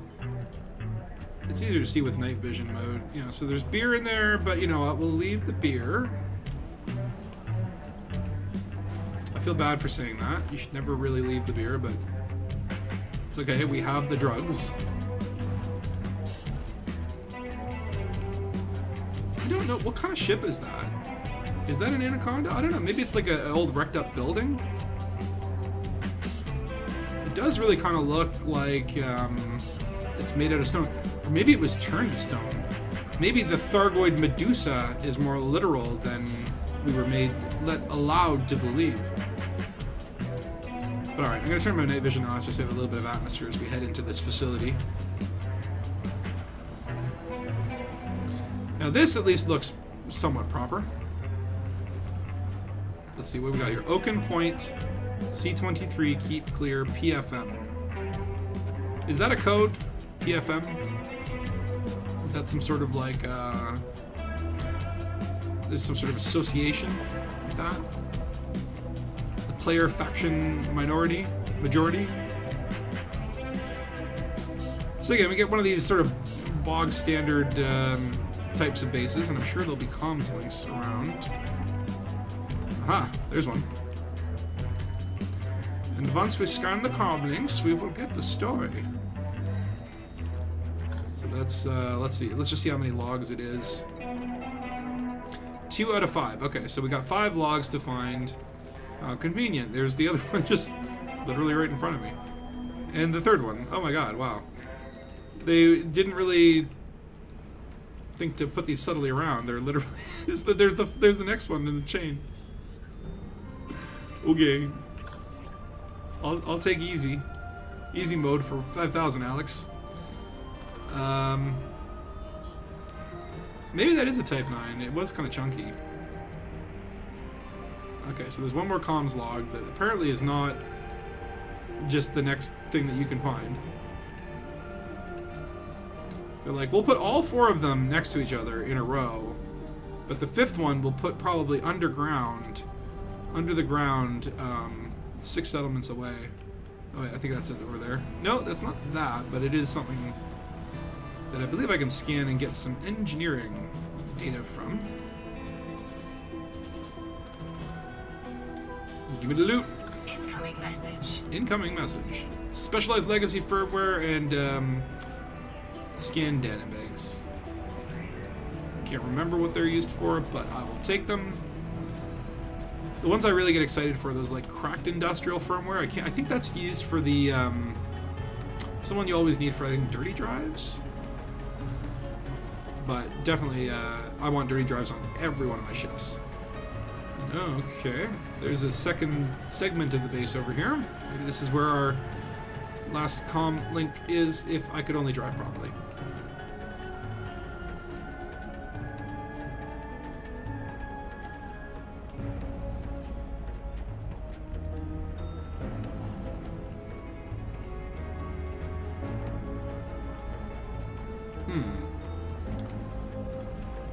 Why would they put a gate here?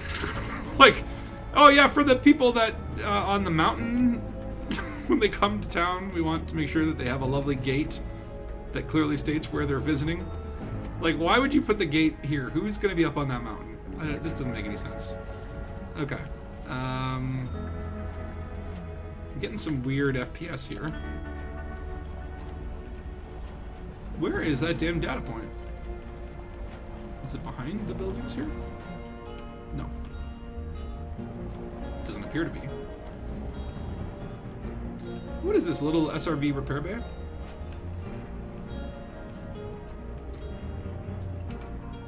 Oh, maybe I got them all. Hold on. 5 out of 5, 4 out of 5. No, I'm missing number 3. Of course, it's the middle one too, right?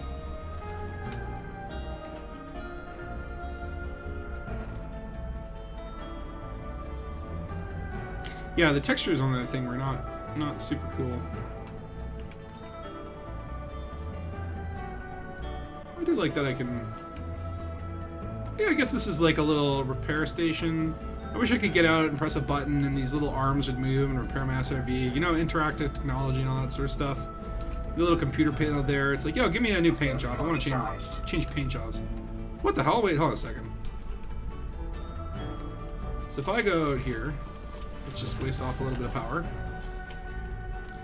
Because I just got a suit fully charged. Did that really hurt me? Just that little tiny fall? Okay, 99%. Now watch when I get close to my SRV. Watch this. Watch the 99%.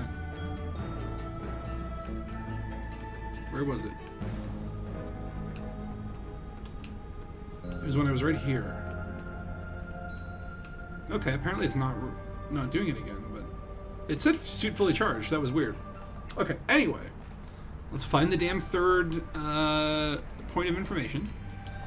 And let's hear the story of this base. So it must be back over here.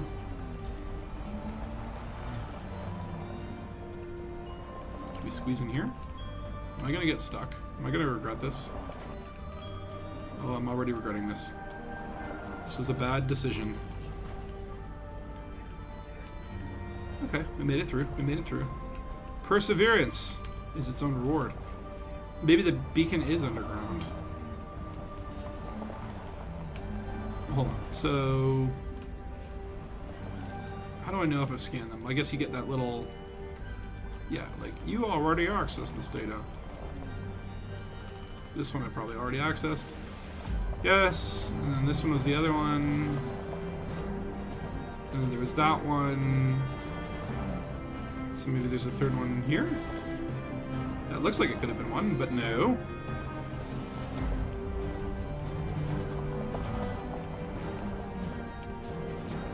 I'm trying to keep my eye on the radar for any white dots.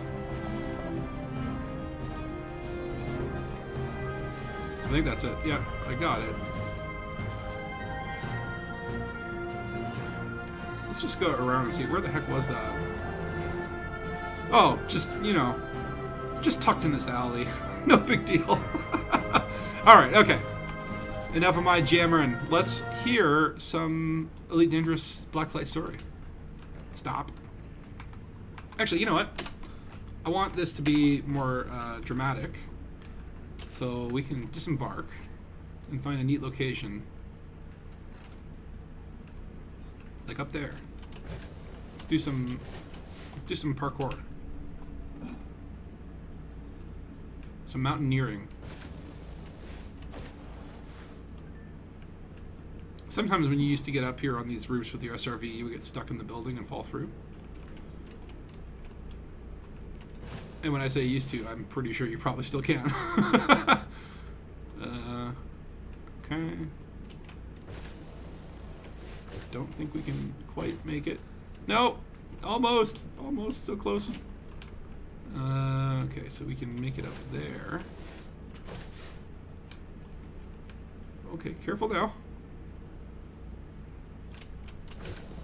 Make it up there. And then that will bring us up. And I see another ship in the sky. Like, there's so many NPC ships here. Oh, stupid me. Okay, hold on. I was not paying attention. I was paying more attention to the sky than where I was landing. Okay. And then there's just a little bit more to go before we can say that we are at the top. Nope, I can't land on that. Hold on. There must be something...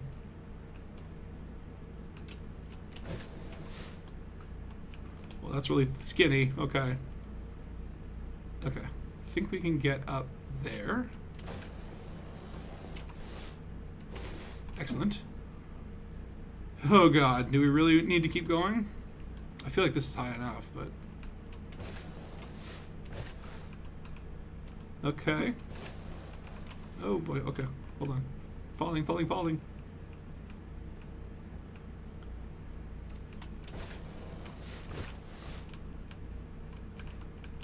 Oh no, we're not. You know what? We're fine up here. We're fine up here. We can see the dawn. We can see the beautiful light hitting those mountains.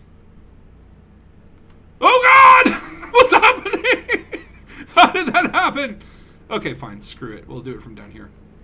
All right. Without further ado. I'm just like falling rapidly. Like, why? Why is this happening to me? Okay. Project Seraph Log 1, and go. Project Seraph Log 1. Professor Thomas Dawn reporting.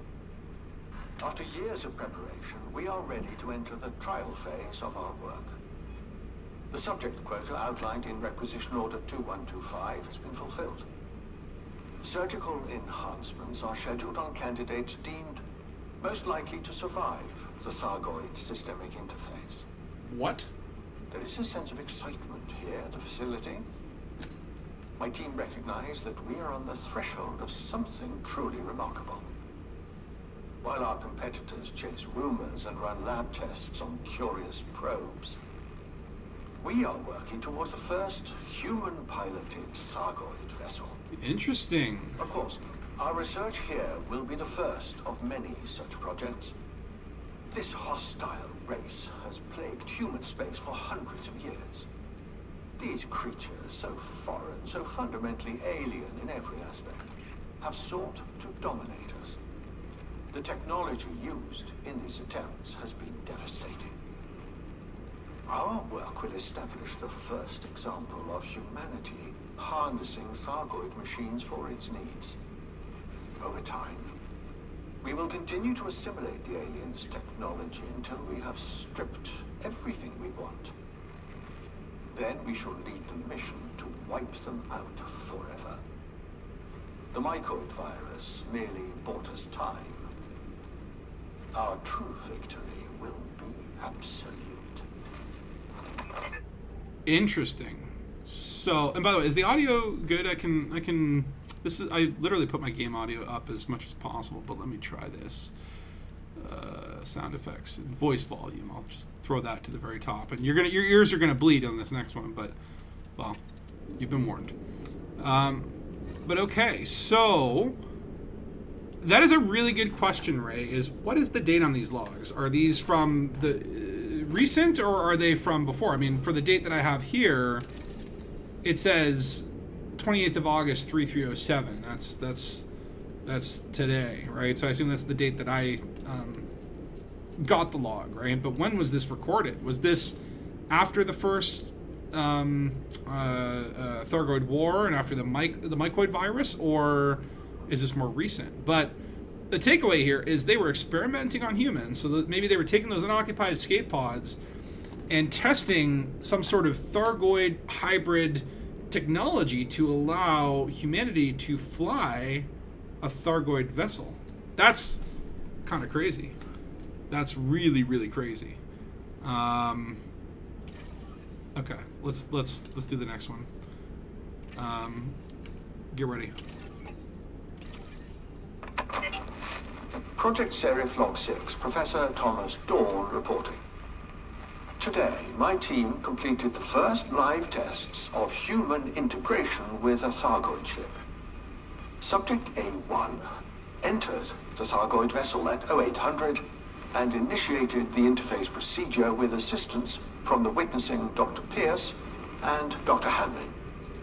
A1's vital signs were stable for 43 seconds, at which point there was a major electrical surge through the central nervous system. Both witnesses observed the subject suffer a violent seizure, which ultimately proved fatal. The Thargoid vessel appeared unaffected. The next 5 tests were similar in outcome. While unfortunate, our analysts were able to identify where this surge originates. Subject A7 showed more promise, again witnessed by Pierce and Hamlin. Adjustments were made to A7's spinal port to suppress the energy surge. 45 seconds after initiation, an electrical spike occurred, which remained within safety limits. A7 reported some discomfort, but was able to proceed with vessel initiation. At this point, the Thargoid vessel emitted a low whine, I suppose. Signs of activity briefly flickered on the hull's external frame. Both witnesses reported A7 crying out once before expiring, whereupon the vessel returned to a dormant state. Dr. Pierce is adamant the subject said, "It won't let me," but Dr. Hamlin could not confirm this. We're still waiting for telemetry on A7's test to determine exactly what killed the subject. Adjustments will be made to the next test subject in response to these findings.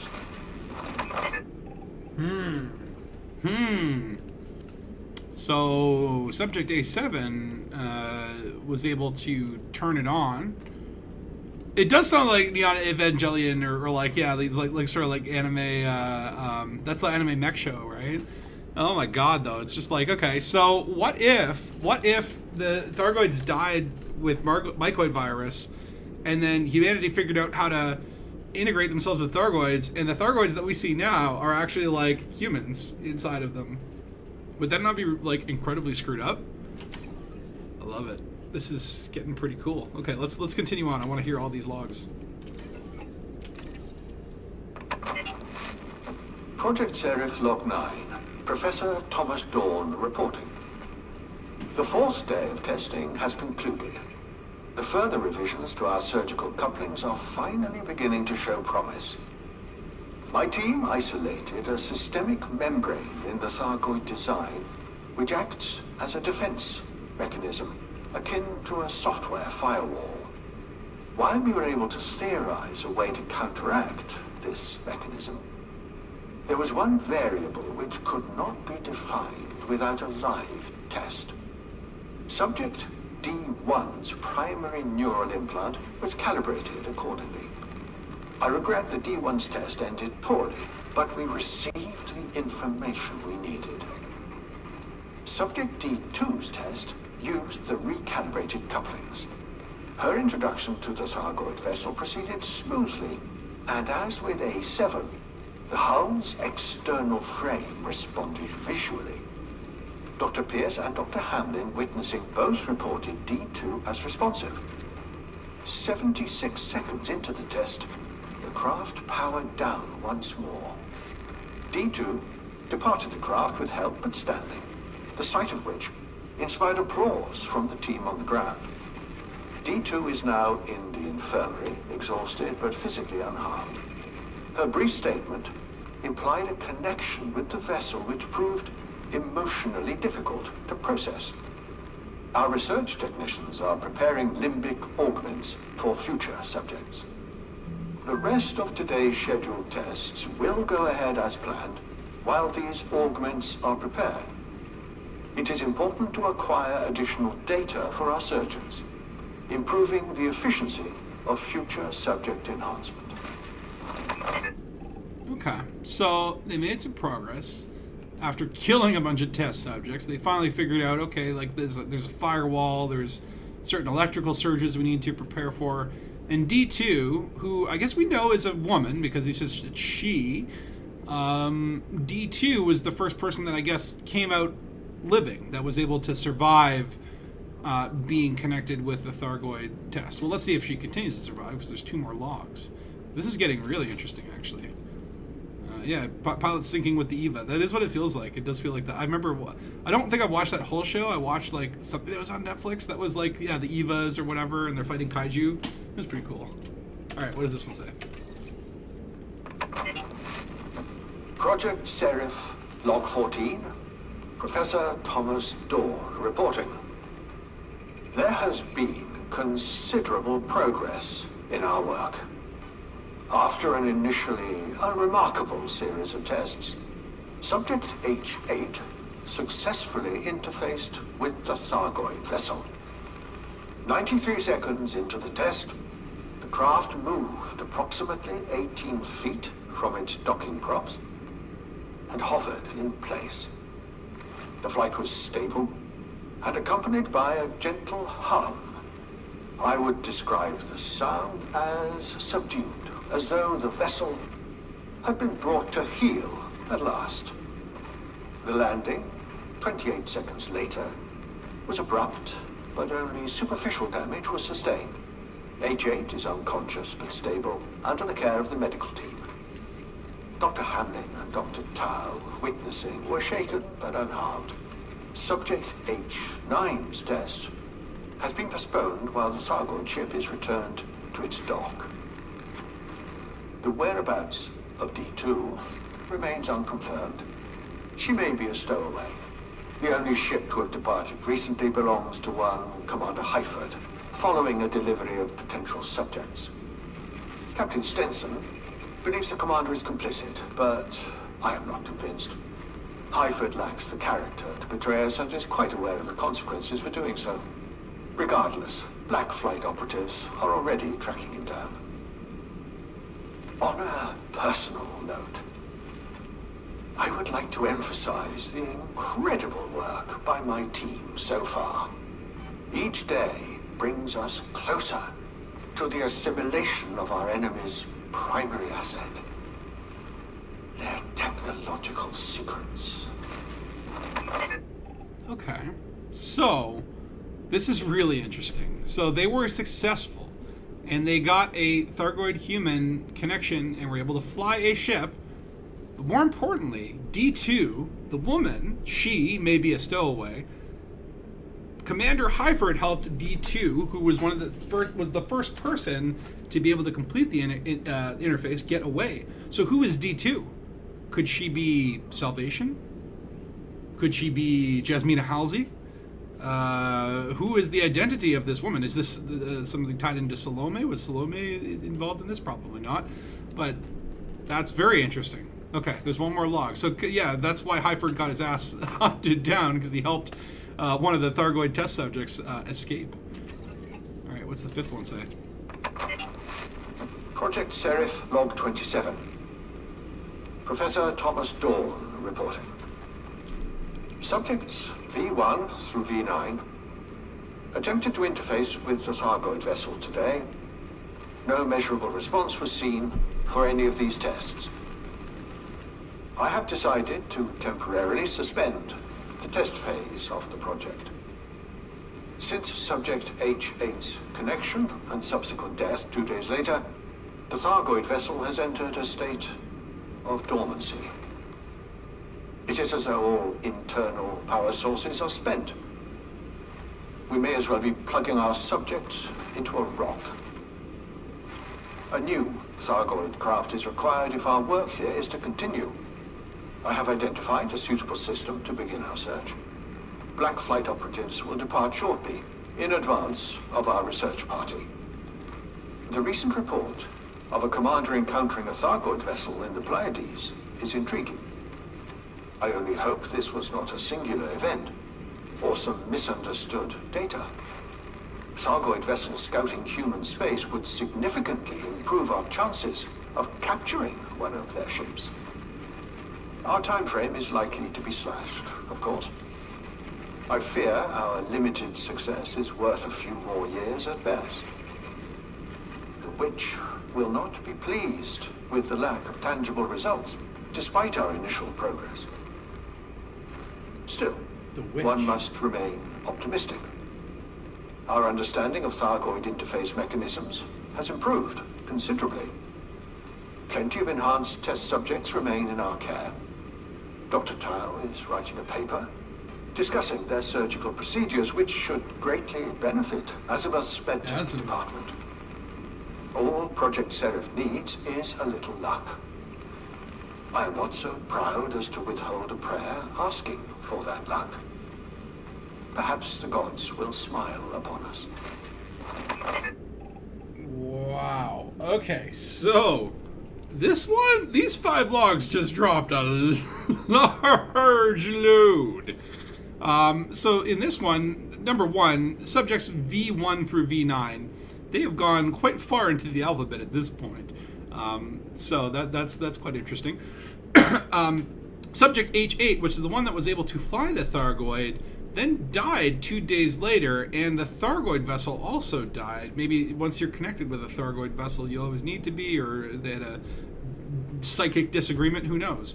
But they weren't able to then continue because their Thargoid craft was no longer useful. But here's what gets interesting. The recent report of a commander encountering a Thargoid vessel. So I'm assuming this is going back a couple years to when the Thargoids started to return in the 2.4 update. So that's probably, that would place it as just like they were doing this like before the 2.4 return, and when the return happened, they had already been working on this craft. So this does go back a few years. And then, of course, the last little bits. Who the hell is the witch? That is the first reference I've ever heard to the witch. Does she have something to do with witch space? This is very interesting. We may have a new interesting character entering the landscapes. Is Salvation and the witch the same person? Are they protagonist and antagonist? The other clue that we're getting here is that the surgical procedures should greatly benefit Azimuth's medtech department. So that might even, like, this is the question, okay? Because like Azimuth Biochemicals was like connected to the Hesperus and the the Azimuth saga or whatever, those 2 missing megaships. That was 200 years ago. Azimuth was gone as of that point. Like, they were no longer a functioning company, or are they? Are they still there, but in secret, right? But obviously, the witch must be the head of Azimuth or the head of this Seraph project. But there's some sort of connection there between the witch and the Azimuth saga, and Azimuth as a company, and these Thargoid testings for creating ships. And then there's a connection between Salvation and uncovering the Azimuth. So obviously Salvation is probably, I suspect, this D2 person, this person that Commander Hyford helped escape. And the witch is the person who maybe is the head of Azimuth and still trying to create that human Thargoid technology. This is really interesting. I did not think that it was going to be this cool. I'm glad I didn't get this spoiled, because like I'm freaking into this. Wow. Okay. That's a lot to process. And Dark Heavy 8. No, you're not. You're test subject Dark Heavy 8. Are you D2 or are you D8? Are you? Nothing is as it seems anymore. It seems the plot thickens. Okay, let's get here. So this is interesting. The witch. Who is the witch? And so now we do know that for sure, like, Azimuth was trying to not just, like, you know, hey, we'll harvest this shit and create a new, like, drug or something. They are looking to fly Thargoid ships and connected to Blackflight, right? Like, the Blackflight ships that were seen in this area were back in 3302, which again was pre-barnacles and sort of in that early phase. So these experiments have been going on since then. But Azimuth itself, that was quite long before that. Or I guess maybe not really. Maybe it was around that same time. I'd have to look into the timeline. It's a little bit fuzzy. All that time travel really just messes with your brain, right? Speaking of witch space, I always wonder if you step outside your ship during jumping or go through the bulk and, oh my god, yeah, what would happen? The bulk in Interstellar, was that part where Matthew McConaughey's like in his daughter's like dresser through the black hole?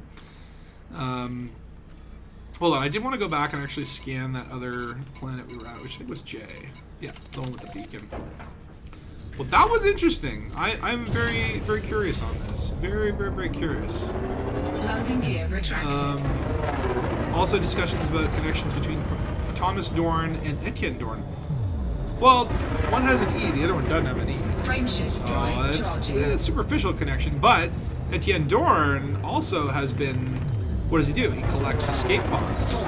So 3, 2, I can definitely see the 1. connection there. Hold on, let me get some Engage. statistics going here. I wouldn't put it. I would say like there are certainly enough connections to make one highly suspicious. This is a good mystery. Okay, I'm liking this. And Loot, you're saying wait. So hold on. Sorry, let me finish that. Yes, you're spelling this correctly. You have an E at the end. Dorn wanted escape pods. Yeah, no, that's the sort of stuff. Well, we came to this. I didn't even finish your comment. We came to the same conclusion. And then Loot, you remember seeing that ship in Palin's old base? That may be one of them. What ship? Like the Thargoid ship? Or do you mean like that junked out hull of stuff that I couldn't figure out what it was? The DSS is system complete, 1 hour, 20 minutes. Oh my god, Joe. You're dedicated at least.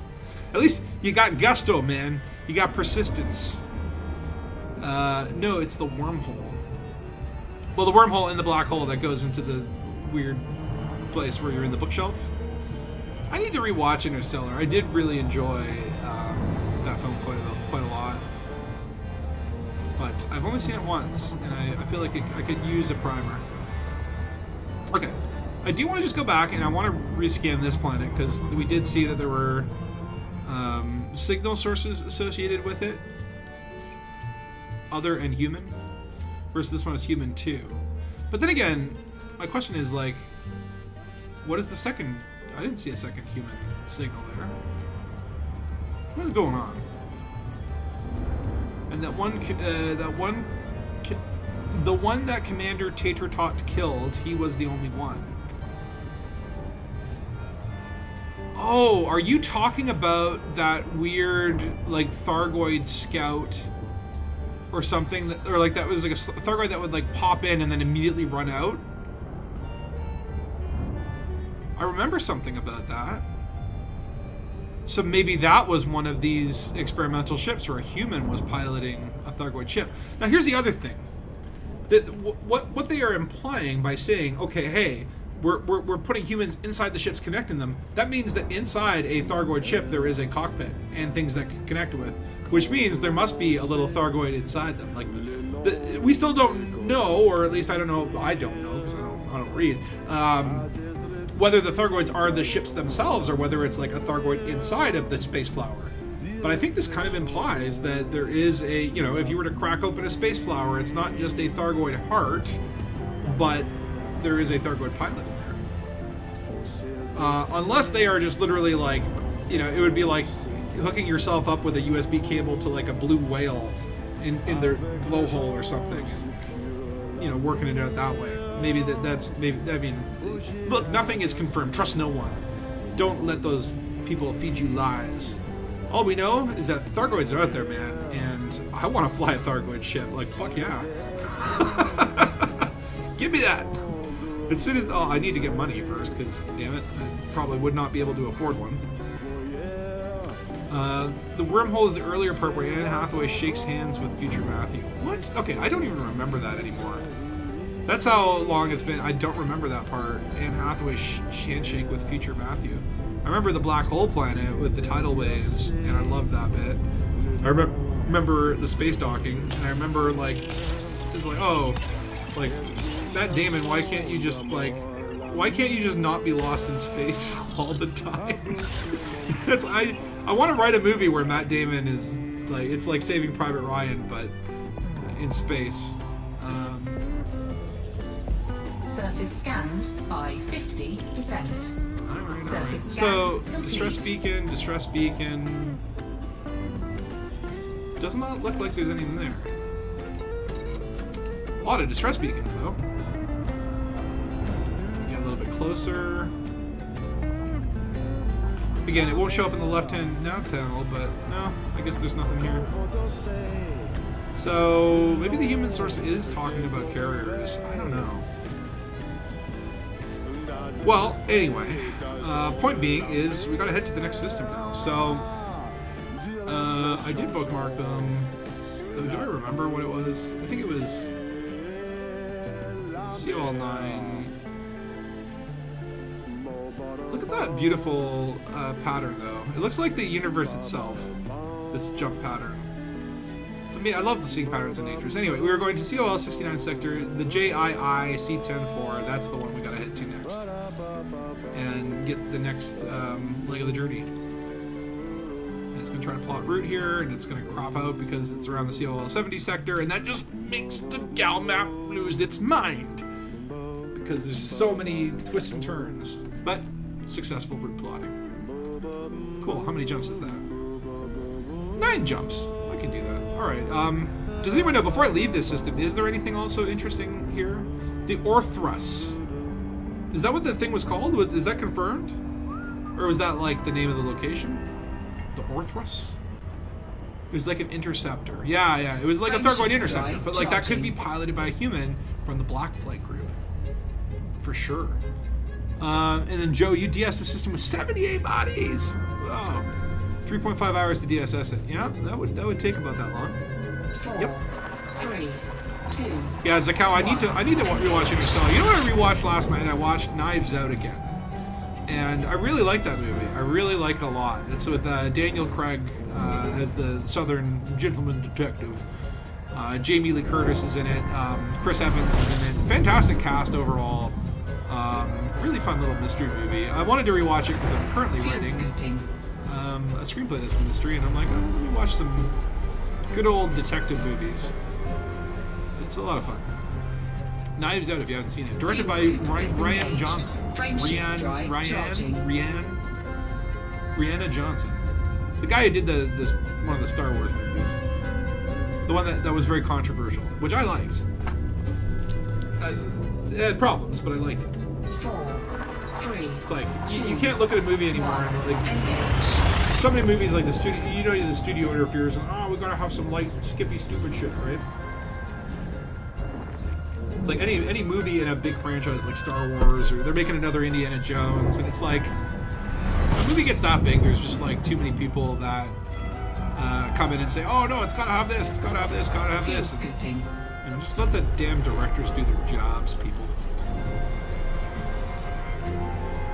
I'm sure like the next, we'll do another Avatar movie as well. Who cares? Frameshift drive I give zero cares about Avatar as a series. Never really got into it. Like they've been talking about making like 7 or 8 of them for a while. Anyway, you assume that the bulk is in higher dimensional, like 11D space, and humans can't make any sense of it. It's all blurry and it looks nothing but mushroom. Yeah, I don't think we can understand more than about the 3 or 4 dimensions that we experience, right? Like, have you ever seen that video on like how to think in 10 dimensions or whatever, and it's talking about how, well, you know, like the jump from the 4th dimension to the 5th dimension would be like an alternate timeline, versus the jump from like the 5th to the 6th dimension would be like completely different branches of alternate timelines stemming from a larger route. And then you get to the 7th dimension, and it's like, okay, now we're talking about, you know, like imagine like a timeline where the entire universe is different, and it's like a different condition of the universe. By the time you get to the 11th dimension, your brain is mush. You're not supposed to understand this kind of stuff. Frameshift drive charging. It's not. You don't need to understand it, right? I wish we could. I wish we could think in 5D. Just go through alternate timelines in our mind, and then make the best decision based on the timeline that you want to be in. But that's just not how reality works. That'd be an interesting video game, though. It'd be interesting to try and make a video game with the goal of like, I want to make a video game that shows people how to think in 5D. That would be a meme, though. People would turn it into a meme if it wasn't. Okay. I don't know if that'll be anything interesting along the way. Probably not. I don't want to look at the system map because it's going to make me want to stop. Frameshift drive charging. But that was really interesting. I am really stoked about this plot thread because this is gonna lead somewhere interesting. they're calling it the Azimuth Saga, and the fact that Azimuth is now connected with this. 2. Like, we know that Azimuth has those 2 megaships out there.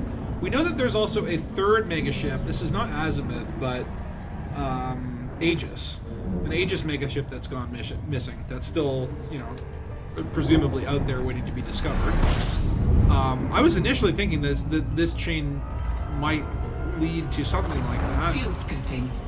But no, this is going back further, deeper, before the return of the Thargoids to some secret experimentation. Warning. Temperature critical. Scientists taking humans and experimenting on them in sick, twisted ways, integrating them with Thargoid technology so that Fuel they scoop could disengaged. fly around in Frameshift space drive flowers. charging. I wonder what the jump range would be on those Thargoid spaceships. What kind of heat management do they have? Do they have silent running? Thargon running? Speaking of 5D, there's a game called 5D Chess on stream, and it's overwhelmingly positive. You imagine, like, 5D Chess 100%. That like, which came first, the meme or that game? Like, they probably were like, oh. People talk about, like, 4D chess is like the big thing. Oh, this guy's playing 4D chess with you. 5-dimensional chess is like, let's go to the next level. Fuel scooping. How would you design a game, though? How do you design a game for a dimension that you physically cannot understand because your brain is wired? Like, here's the thing too. Like, you can't. How do you detect another dimension when every tool that we Warning. use Temperature critical. is Fuel third-dimensional disengaged. objects, right? Like, can you create a tool that exists in 5 dimensions? That's the question. Frameshift drive charging.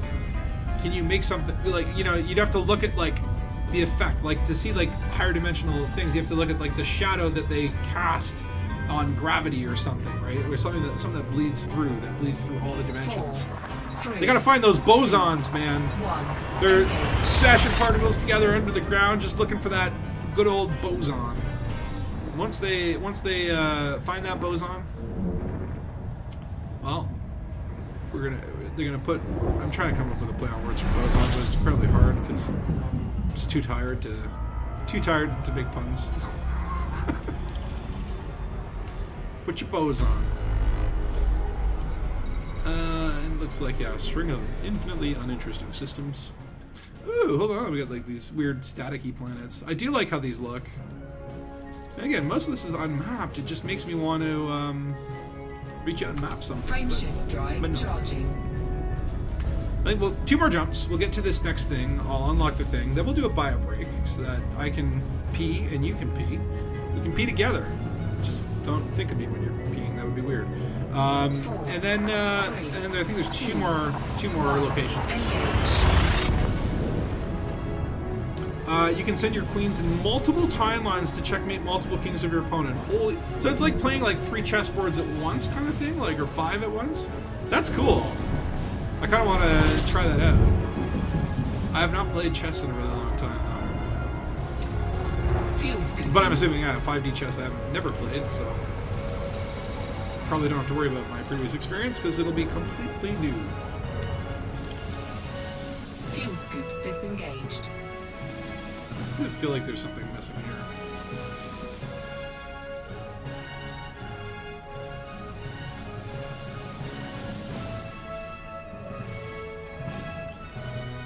Just feels like there should be something there, but no, whatever. I'm getting bogged down in this weird explorer stuff. Who cares? It's probably Raxla. It's probably just Raxla. Ever since I discovered Raxla a few months ago, I just can't get rid of it. It just follows me around the cosmos. 4, Weird little thing. 3, 2, Do you guys have a Raxla following you? It's like chess but with DeLorean. So, yeah, basically, it's back to the future of the chess. Also, I'm a little bit worried because we are kind of in like some. What the hell is that? Andromeda Ascendant. What is that? Oh, it's a fleet carrier. Goddamn fleet carriers and their stupid. Oh wait, I'm here. warning. No wonder there's a fleet carrier. Okay, we're beacon. Am I actually here? Fuel scoop disengaged. We no see beacon. Okay. Well, I guess we'll have to... No, not that thing. This thing. What the hell is that? Concentrated signal sources. These are all the fleet carriers.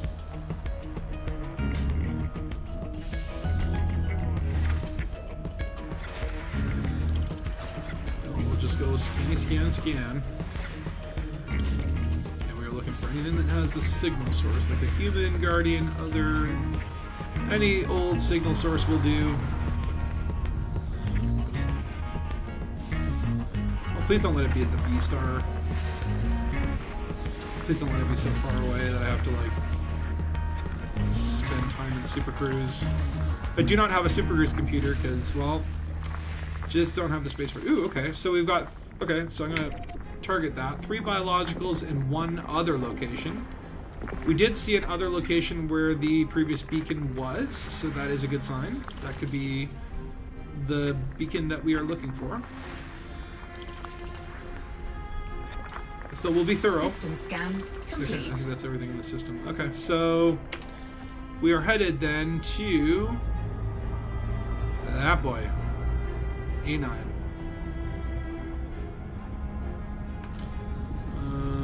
Oh, and lo and behold, there is a beacon. So I guess you just have to scan that thing to reveal it.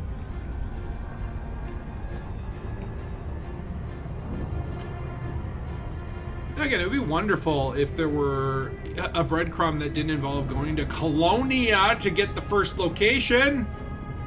Like, I mean, it's kind of cool, but you got to think, like, there's so many cool things in this game, and if you were a new player, how the hell would you even know about this, right? You would need to know, you would need to somehow go to, I guess, the Neche system or the other one that was mentioned in Kit Fowler's Galnet article, right? I think that was what prompted my last stream. You would go to one of those locations, you would decode those beacons, then realize you have to go to Moon in Colonia, go all the way out to Colonia, only to get a message saying, go back to the Pleiades, and and then another string of 4 beacons to find these super cool logs.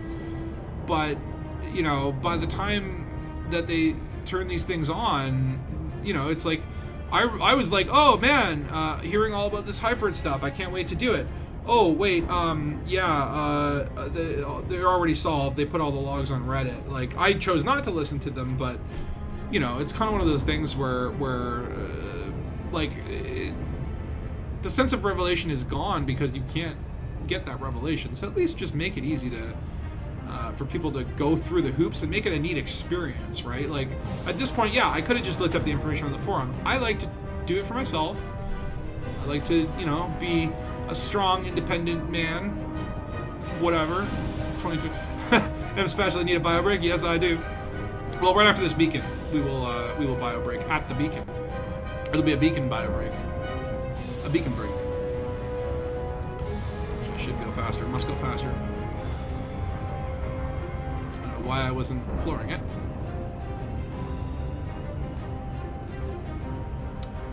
Still, yeah, it's like, you know, you could throw a rock now and hit a star system that has a beacon in it or a listening post. And some of them go nowhere and just link to some crashed SRV on the ground. And some of them lead into these really awesome mysteries. But I wish there were more, like, missions, or if you were like, yeah, I want to be a mystery hunter, let me, like, fill out this forum in Galnet, and it'll send pings to my email message box saying, hey, there's something interesting in this system that you might want to check out. Right? Like, it's like, to find these mysteries, you basically have to go, like, on the forums, Reddit, and Discords, and all that sort of stuff. And then by the time that you do find them, you also find, like, hey, here's system 1, 2, 3, here are the logs, here, if you just want to skip the whole thing, you can do it. And I'm like, you know, some of these things are actually pretty cool. But, I'm sure many of you watching also were probably like, yeah, this sounds like a cool mystery. Too bad I'm too busy on my exploration trip, or, trying to build my combat ship to bother coming out to the COL 70 sector and deciphering, back of the cereal box math. What's up, Nix? How you doing? Yeah, I think Loot needs to pee. Don't worry, Loot. We're here. We're gonna scan this beacon. We're gonna listen to what it says, and then we're gonna go peeping. Just for you, Loot. Where's this thing? Okay, here we go. Okay, so message corrupted. Decoding 0 equals 23 exclamation mark. That's 4. 5, 6, 7, 8. I know how to count. Okay, 1 equals equal. I think that's what that's saying. I can't stay here too long. Don't feel safe.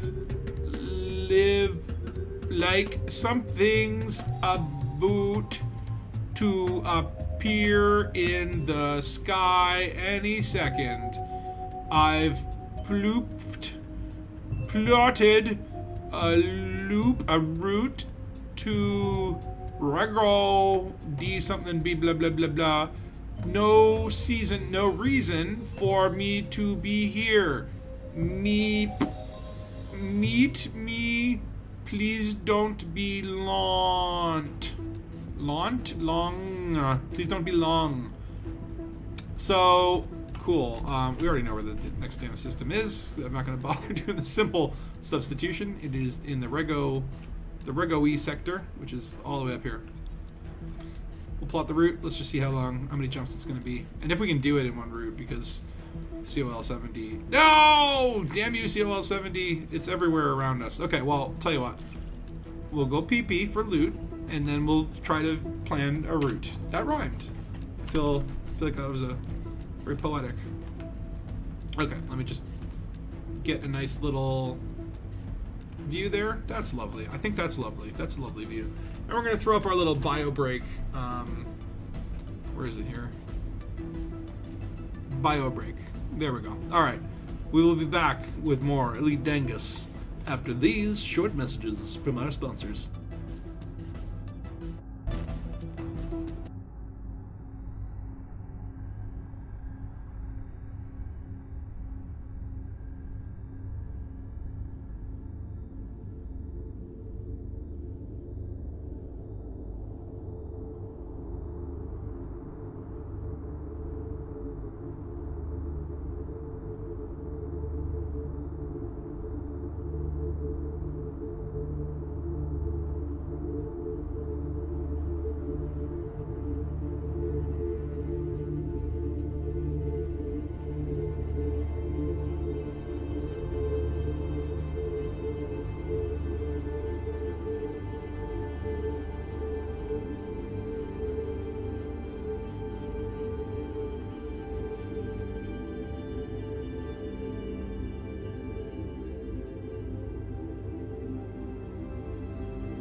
Okay. Ah! Hold on. Is this too loud? It's going in the red. Hold on. Adjusting audio. Audio adjustments. Okay, that should be fine. Tell me if my voice and the thing. Take off the bio break thing. Can you hear the music? Can you hear my voice? Because maybe I'll put the music a little bit higher. 14. Let me know, because this wonderful Tom Cook music really does make exploration all the fun. Alright, so where were we going again? Yeah, I hope you feel refreshed, Loot, after that bio break. I certainly do.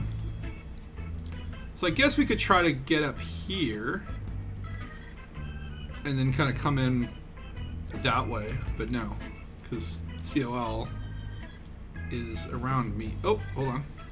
So I can kind of, that's a weird route. It's got to take a little skip and a jump around this little area, which, okay, that might be okay. Can I get over here?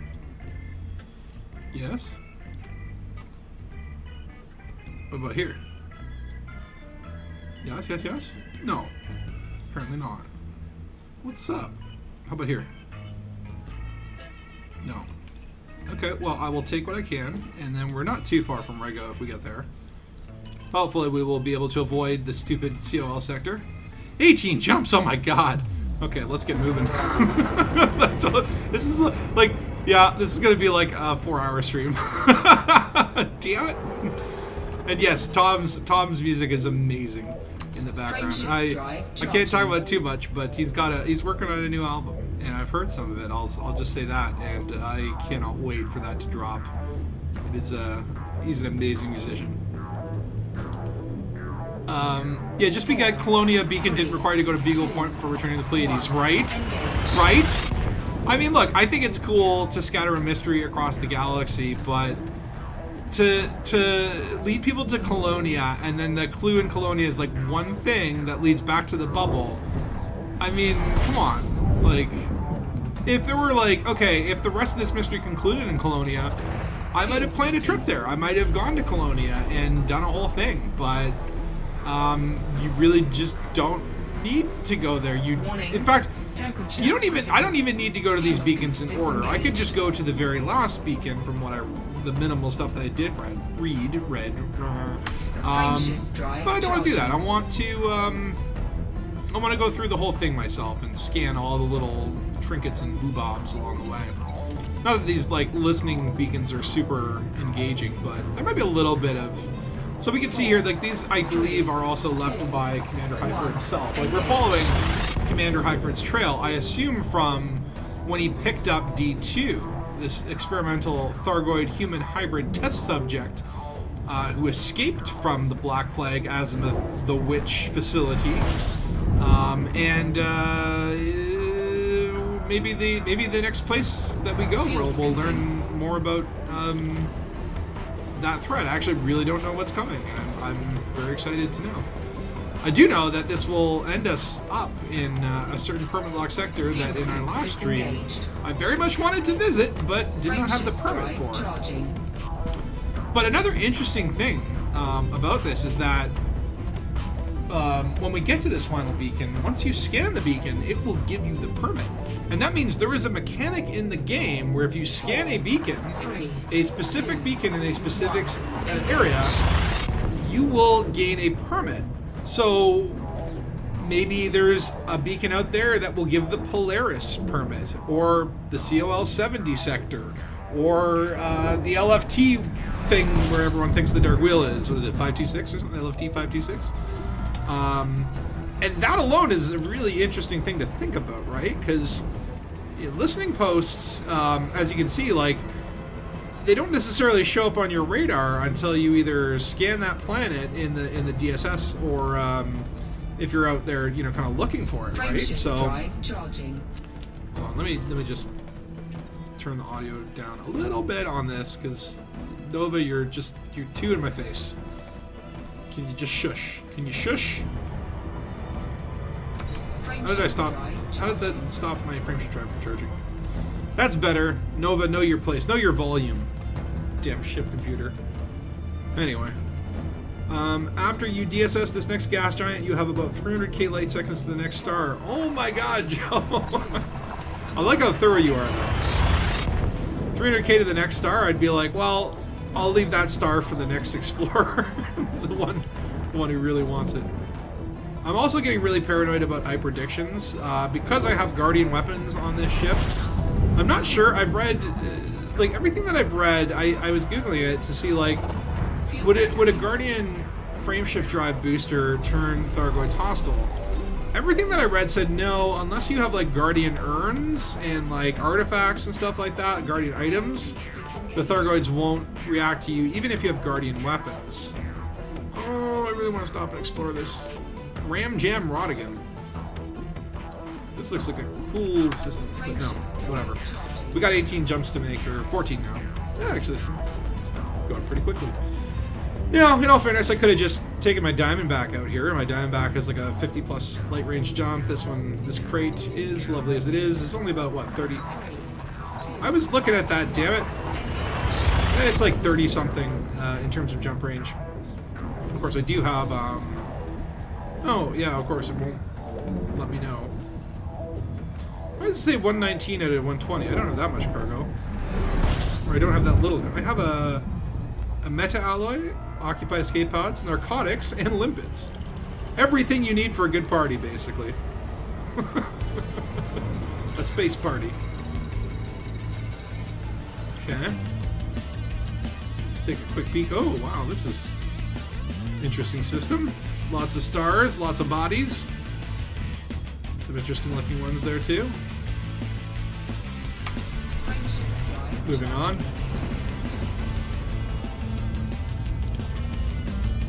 But yeah, you do really wonder, it's like, you know, there could be a listening post in this system that if you scan, it gives you the Polaris permit. You don't know. And that's, you know, something I often think about when I'm going through a system and it's like, oh, this looks interesting, I should take the time to scan it. Nah.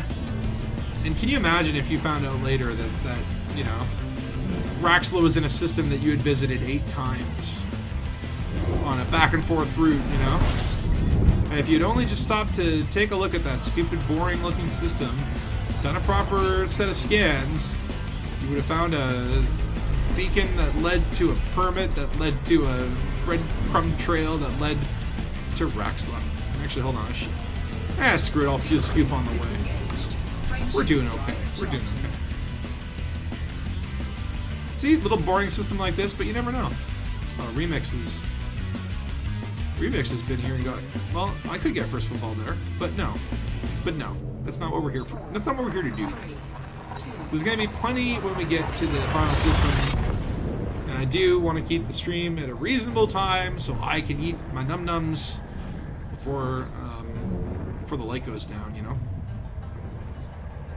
Well, a permanent lock for Raxla. Well, that's assuming that Raxla is a system that is permanent locked. I mean, that's the thing. Raxla could maybe the permanent lock for one of the, what is it, the moon of Triton? It's Triton, the moon of Neptune, is or is it Saturn's moon or Neptune's moon or something like that? Is a permanent lock on it? Maybe the permanent lock for the moon itself, the moon. You know, these planets look really close together on this map. Just beige balls, though. Frameshift drive charging. Yeah, I was saying earlier, I got a random email from someone named Morgan Freeman with their Raxla theory, and I think their theory boiled down to, like, Raxla is like the size of a light bulb in, like, an outfitting hanger. It's the most unique Raxla theory I've ever seen. Yeah, I eat. You thought I was a real spatula, eh? Well, I mean, is that why you're like, wow, I gotta subscribe to this guy. I gotta like and subscribe and Patreon this guy because you know, he's an actual talking utensil. This is unique in the world. No, I am not a real talking utensil. And I do need to eat. System scan complete. Everyone needs to eat, and I need to poop. If you gotta eat, you gotta poop. Eating and pooping. These are the things that we share as a species. I'm kind of curious to just actually hold on. Kind of just want to look at the damn. Yeah, no, there's nothing I care about here. Just wondering, because sometimes you see these systems that look blank, and you realize, well, the only time where you're seeing planets is when they have been discovered. If you don't see anything in a system and you honk, but then you go into the DSS or the FSS or whatever the heck it's called, you will find things for the first time. Just a man, just a spaceman, doing his space things like a spaceman can. I am a Thargoid human utensil hybrid test subject, where they said we will implant spatulas into this man's DNA, and this will allow him to bond with the Thargoids. And I'm going to have to fuel scoop, by the way. Warning. Temperature critical. I'm going to be a little bit whatever at heatsink. Might as well just glop, glop, glop. We've got 9 more jumps. Ship isn't going to fuel itself. Sync deployed. Really don't have time for a fuel rat escapade. The kind of part of me does want to intentionally run out of fuel and call the fuel rats just to have the experience of doing it, but is that abuse? That's like basically like going out to the ghetto and getting shot so that you can get the experience of an ambulance ride. Is that frowned upon? I don't know. I don't know. Anyone out there know any fuel rats?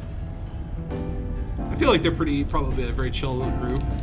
Like, even if you were intentionally stranding yourself just to show off the fuel rats, they must appreciate the PR from that, right? 3, 2, Hope so.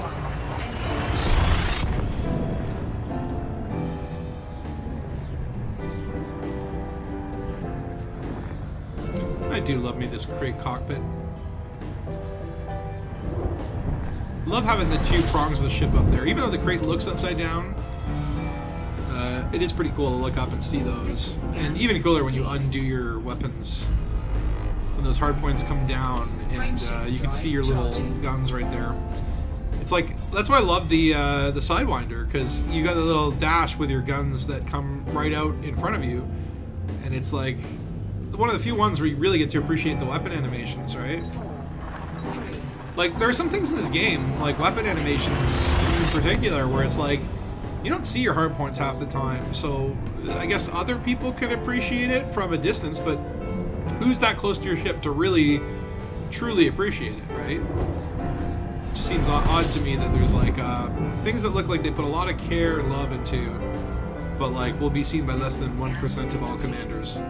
Maybe those same commanders who fly around in belugas.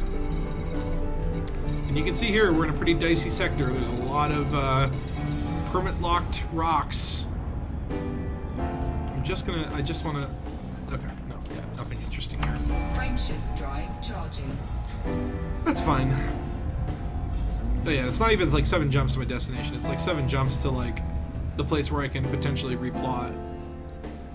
Hopefully I'll be far enough out of the CLL 70 zone that we can make it there on the next hop. Budman, you're saying the rats do not enjoy that. They dress down another content creator for doing that. So you'd think that they would like just the fact that they're getting calls, right? Like, what are they mad about? Like, it's like if it's real 911, it's like, okay, like they could have been actually saving someone's life, but I mean, it's a video game. Warning. Temperature critical. Okay, I get it. I probably should have fueled more too, because I feel like yeah, nothing interesting here. Frameshift drive charging. Moving along.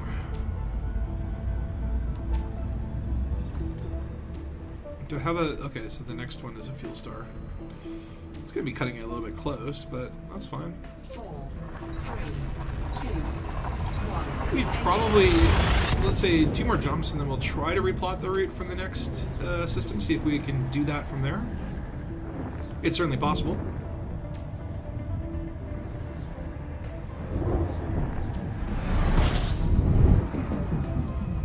Is this Scoopy? Yeah, okay, this one's Scoopy. Take some fuel. Fuel scooping. Actually, well, let me just park here. And I know it's going to heat me up, but I know I'm probably going to die, but Warning. can I Temperature critical. do this now? Oh my god, look at that, a miracle. We found a weird wavy route through the... Oh, okay, yeah. Now the ship is mad at me. Heat sink.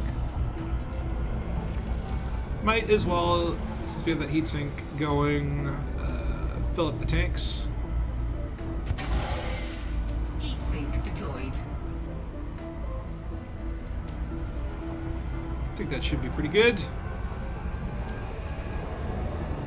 And Joe, you're saying if we had ship interiors, then people would complain about having to walk and take elevators for 10 minutes every time they left the cockpit or T10. Drive charging. Well, here's the thing. So here's how I think that would work, is I think you would have an elevator. So I think there are two ways you enter the ship. Either from like the front staircase, and when you open the door, maybe that's an elevator that goes right into the cockpit, right? Or maybe from the back, the hangar bay. And if you're going in the hangar bay, either you can choose to walk through your ship or get into an elevator that takes you to the front of the ship. Like I think especially for the bigger ships like Anacondas, hey, cool, give me a cool, awesome interior, but yeah, just give me an elevator that takes me to the critical locations I'd want to go, right? And also when you think about designing the interiors of a ship, like, okay, so you have your cockpit is an important location, your cargo bay would definitely need to be there, and a sort of ramp for your SRV, like your vehicle bay, which would be your secondary docking point, needs to be there. You could have an exploration themed room, commander's quarters, a residential area, right? And like in theory on the bigger ships, you could have an elevator that's like, oh, yeah, take me to my quarters, take me to whatever. Just like on Star Trek, right? Like basically the what are they called in Star Trek? The turbo lifts. I think like any ship that would be big enough would have turbo lifts. Small ships like Eagle, Sidewinders, they don't need a turbo lift, but certainly for the big ones, I think that's how it will work well. And as you're getting on the ship, you know, it's like, do you want to go to your cockpit or do you want to go to another location? Like the elevator should give you options. And I think it'd be fine. I think that would negate the whole like, oh, people have to walk around their ship for 10 minutes. Though, I love the idea of being able to walk around my ship for 10 minutes. Or like, hey, I'm out on a journey and my, shield generator just busted. Well, I can take a five minutes to walk there, fix it manually, and come back to my cockpit, and then my crew member just sort of like, keep the ship running. Stuff like that I think would be super cool. They'd have to really redesign the game. I mean, it's not really... I think there's a load of problems, right? Like even when you are outside of a ship and you're looking into your cockpit, you can see that like the cockpit isn't fully textured. It's almost like a different model that's like a placeholder, right? I'm not sure how they do it, but I imagine like the idea of a 50-room multi-story building that flies through space is probably hard to design, but well, that's why we pay you money to design it for us. Maybe we can't not want it. Oh wow, there's a lot of planets here. Pretty. Oh, that one's pretty. I would land there if this were a normal day. But I don't know. I would love them to do ship interiors. I think that's pretty high on my list. I know a lot of people think it's sort of pointless. A lot of people feel that Space Lasers was pointless. To me, I like anything that builds out the world that we can visit, right? And really, like, our ships are really... my ship is my world. Spend 10 minutes looking for that 9x16 wrench. Well, yeah, I mean, like, you'd have to have just, like, one repair tool. Like, keep it simple, right? And obviously, like, that's another weird thing is, right, I don't know how I feel yet about... like, oh, the tools that you have, like your Xenoscanner and your cutting tool, and there's nothing for the Dominator suit, but like, it's weird that they are like specific to those suits. Like, you can't have that tool separately, or say like, okay, Dominator suit, the difference between like Dominator, Odyssey suit, and Scavenger suit is just like the shield length, the power. Like, to me, okay, the Dominator should have good shields. The exploration suit should have really good life support and jump ability, and the Scavenger suit has really good tool efficiency and stuff like that. And then, you can customize your tool and engineer your suit tool, and maybe the Dominator suit doesn't have a tool slot, whereas the scavenger suit has 1, and the exploration suit has 1. And if you want to build an exploration suit that has a scavenger cutting tool, cool. Or give me more tools and make it a choice where like this, I can bring 2 tools with any suit, except the Dominator maybe only 1, and I can choose between the cutter, the exploration scanner, and a 3rd tool like a repair tool, or let's say I don't know, whatever. We pay you money for a game. You come up with idea, but hear me out. It's just like the idea that like you could have your like scavenger suit. That's like, okay, I use this to go exploring, and if I find something I can cut open it, or I can scan it. Or maybe I've got a scavenger suit where it's like, well, I can repair and I can cut, right? I think a little bit more options would be good there, and it's just kind of weird that like, again, like, it's basically saying like, I can't go do a construction job unless I'm wearing an overalls or blue jeans or whatever, right? Okay, I'm unfortunately gonna have to use my last heatsink here. But it's like, yeah, it's like just because I'm wearing a tuxedo doesn't mean that I can't go to a 90s rave. I may look weird, but like, let me blaze my own trail frontier. Oops, no, don't do that. Oh, no, don't do it again. Frameshift drive charging. Alright, just honk and look, and 9 more jumps. Okay, that's not too bad. And then we go to the next beacon. And then I think there's one more beacon after that, but the last system that we're going to is the final one. So actually I think it's 3 more systems. There's like 2 more beacons. This one leads to another beacon. Then the next beacon I think gives you the permit. And then you can go to the actual place where the permit lets you go. Or something to that nature.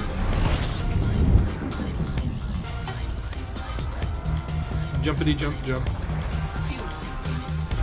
This is truly a flight of fancy. Barring system, only 2 stars. Sure. You start jumping before I'm out of the fuel scoop range. Like, screw hate management. I'm just that, like, this place is such a dump that I just want to get out of here that quickly. Note to OTOTs. The OTOTs. That sounds like a weird children's toy. OTOTs. UTOTs. As we get closer and closer to the Pleiades, I am like kind of like a little bit of tension every time I jump because I don't want to get hyper-addicted and blown up. I do have lovely, lovely, lovely exploration data all on my ship, and I also just $5 million rebuys with this bank account being, what is it, 188 million? Like, you can actually mathematically figure out how many rebuys until bankruptcy. I need money. Man, I gotta do some grinding. I just hate grinding. I guess it is what it is. I love this song. Yeah, Tom did this one, what was it called? The Book of the Thargoids, which there are actually 4 Book of the Thargoids episodes. The first 3 all deal with like alien Thargoid sites, and then the 4th one was the original Living in the 80s, where I time travel back to 1984 and accidentally give Braben the Book of the Thargoids. Yeah, I kind of one time I was like, yeah, I'm doing like basically 3 episodes. It was like, it was an Indiana Jones parody, so I'm just like, I need like Indiana Jonesy music, kind of like adventure-y, goobly-gawk. And then like an hour later he sends me this and he's like, how would this sound? I'm like, dude, this is perfect. Like, incredible speed, that Tokoso. And this is one of my favorite little series from back in the days, was doing that. But lately I'm finding, like, I'm streaming every week. I've slowed down a little bit on the episodes. I am, like, writing out my next episode, and it might actually include some plot points surrounding this mystery. So this is all very good stuff to look at today, because it will be part of that story. Fuel scoping. 5 more jumps. We'll do a little bit of fuel scooping though, just because you never know.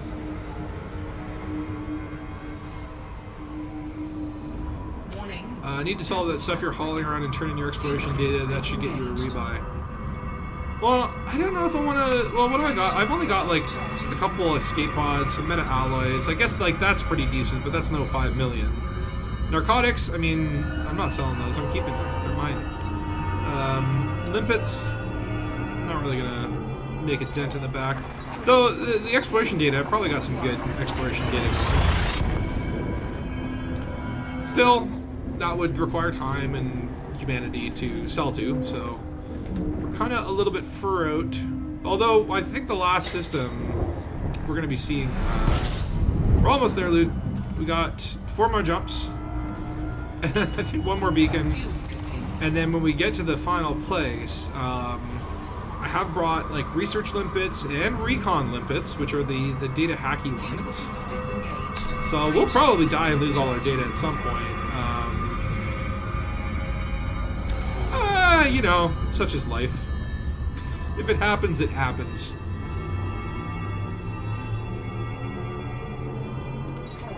We're almost there.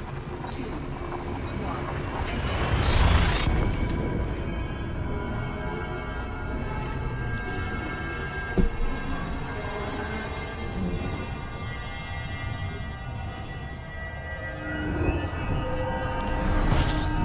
Okay. 2 more jumps. Jumpity jump, jump, jumpity jump, jump. And we'll just kind of slow down a little bit. Just do a little extra scoop here. warning, temperature critical. Top it up. Okay, no, we will now run away very quickly. Nothing really interesting here other than like 3 stars. One of them is very far away from the others. Curious. Yeah, nothing here. Nothing here. Boring. Boring. Don't care. 3 more jumps. Man, do you think that they're going to give us Thargoid ships? Like, is that where this is going? Are we going to get to fly around in a Medusa or a Basilisk? And maybe the Thargoid ships, like, they don't get engineered, but they get evolved by the evolutioneers, which will be a new set of grind that they will imply on the game, where you have to go out and do Thargoid things, and then your ship will grow from a Cyclops into a Medusa. Don't give them ideas. Oh, that looks interesting. Hold on. Just get away from that. That'd be something. I'm gonna tag you. Woohoo! Water World. Doesn't look like his picture though. Like in his picture here, he had a lot more clouds. Anyway, I will scan any water world that comes across my path. And 2 more jumps.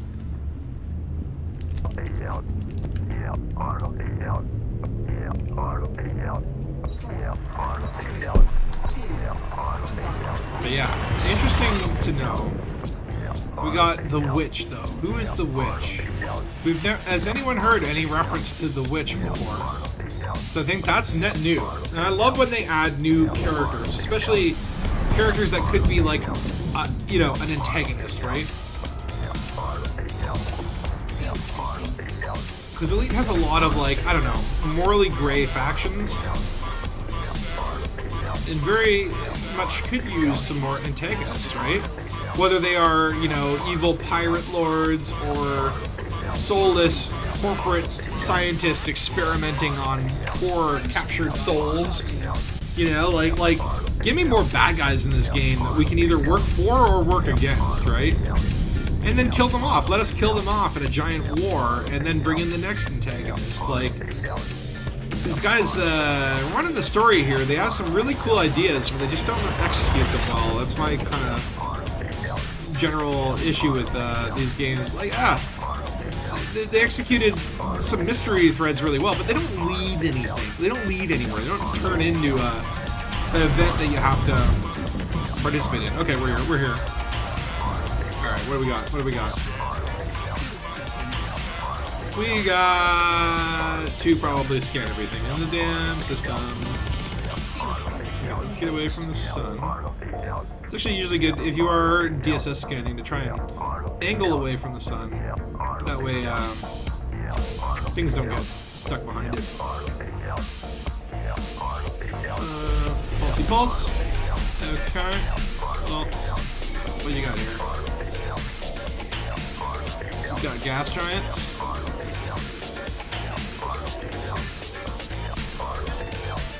Here's another one.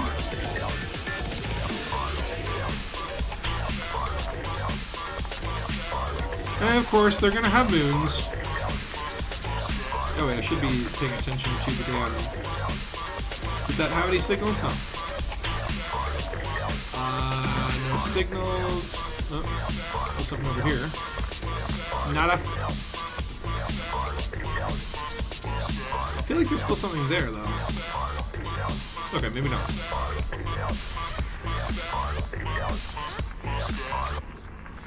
And this one has geologics. But we ain't here to see geysers. Any more geos? Geos.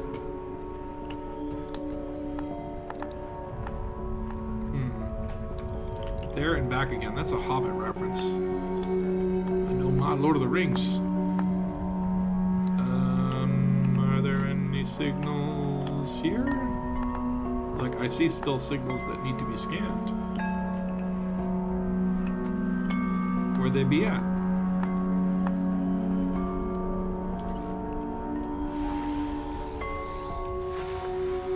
Okay. The Nostromo's here. That's always fun to think about. Is it behind the sun? I don't even see the weird... Oh, wait, hold on. What are you doing out there? Icy body. Nothing special about it. None. What is... Oh, this must be the other star. Please don't make it be out there. Please don't make it go all the way. Complete. Okay, system scan complete, but we didn't see any signals. Is there a beacon? Oh, okay, there's a beacon. Okay, well, we found it. Okay, thank God it's not, like, all the way over there. Because I was going to say, this other... Oh, there is no B system. So what the hell am I looking at?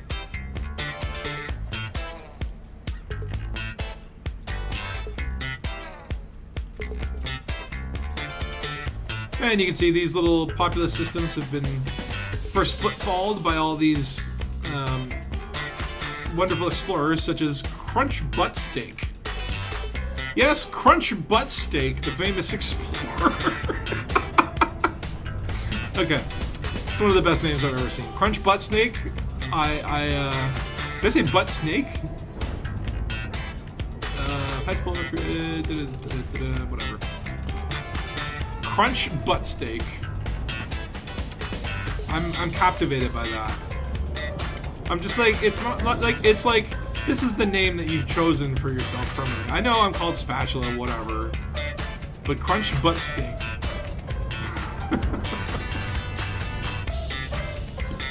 I wonder what his job is. Is he a fellow mystery seeker? Is he a cannoneer? Is he just out here for fame and glory? Or is he interested in the science of the cosmos? Crunch Butt Steak.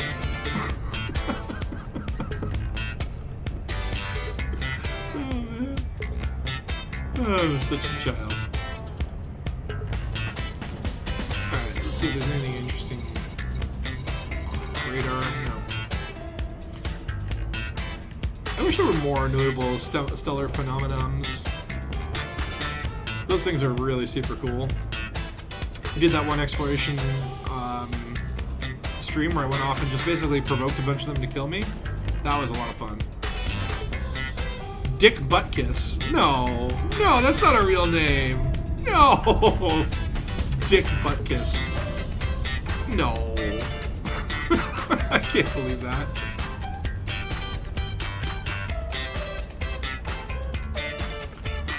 Like I know that like some parents have tried to name their kids like there was one where they tried like the parents themselves were named after like the city or the location in which they were born, and they had their kid in a bus shelter, and so they tried to name their kid number 16 bus shelter, and the courts like stopped them from doing that. And I'm like, damn you courts, because okay, I would love to be called number 16 bus shelter if that was my name. And hello, I'm number 16 bus shelter. That's dope. There's nothing wrong with that. But then other idiot parents are like, oh, I'm gonna name my kid like shithead. It's like, okay, I can see the courts probably being like, yeah, you know, we know you're still gonna fuck up the child for life, but at least give him a real name. Alright, so what do we got here? Message corrupted, decoding 01234567%/. You were supposed to be here. I'm trying. Project isn't going well, hard to get away. Screw the project. Said you would get me home. I'm sorry, one more stop. I'll find you, I promise. Where? Snoofies, blah blah blah. I'll try. I'm tired. Too scared to close my eyes. The dreams. Just meet me.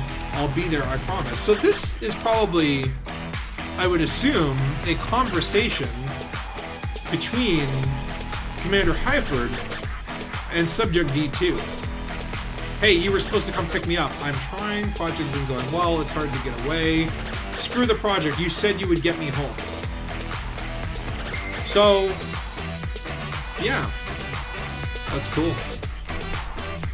Okay, so the next stop is in the Sniffy, and I'm not gonna... It's this one. Okay? It's just what it is. Accept it. We don't have to decrypt. It's not that far, actually. That's not as far in comparison. Because we don't have to deal with jumping all around the CLL 70 sector at this point. And I believe after... Oh my god, we're almost out of the California Nebula. I didn't realize like how far indeed this is out there. It's Buttkiss. Buttcuss. It's Buttcup. My name is Dick Butt Cum Sausage. Frankenwiener Dick Ass the Third. Okay, how many jumps is it? 13 jumps, okay.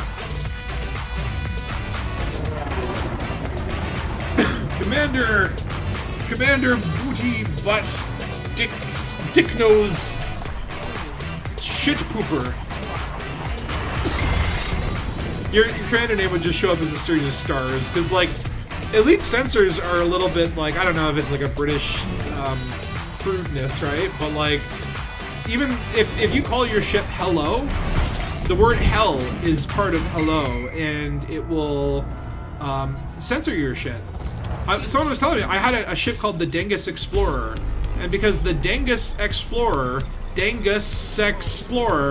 SEX, even though they're separated by a space, the word sex is in Dangus Explorer, it got censored. And I'm like, why? Like, who's gonna, like, some kid is gonna look at, like, Dangus Explorer. I get that, like, people out there will be like, S space, E space, like, come on. Anyway, I turned the profanity. You can turn the profanity filters off from here. That's where you can do it, if you want to do it. I'm all about profanity. Propamity. I do swear terribly a lot, so sorry if you're out there and you're like offended by profanity, but I'm not sorry to you. I'm sorry that you're offended. I was at a work meeting and I said something along the lines of just like, well, hey, this thing is being delayed. And my response was something along the goddamn fucking, you know, expletive. And it was like, oh my god, cover your ears, children. And then one of them messaged me after, like, you know what? Apparently there are articles out there saying that people who swear a lot are more honest than other people. Emotionally honest, right? And I'm like, well, there you go. I am probably the most honest person that works in my company. I'm just an honest pilot. Flying through space looking for the truth. The truth is about 11 jumps away. Well, I believe this beacon will now give me the permit, and then we go to another place. And that's where we will end the stream, and that's where we will solve the mystery. Very well. I don't know actually what we're gonna find there. I assume there's probably more than one thread to unravel.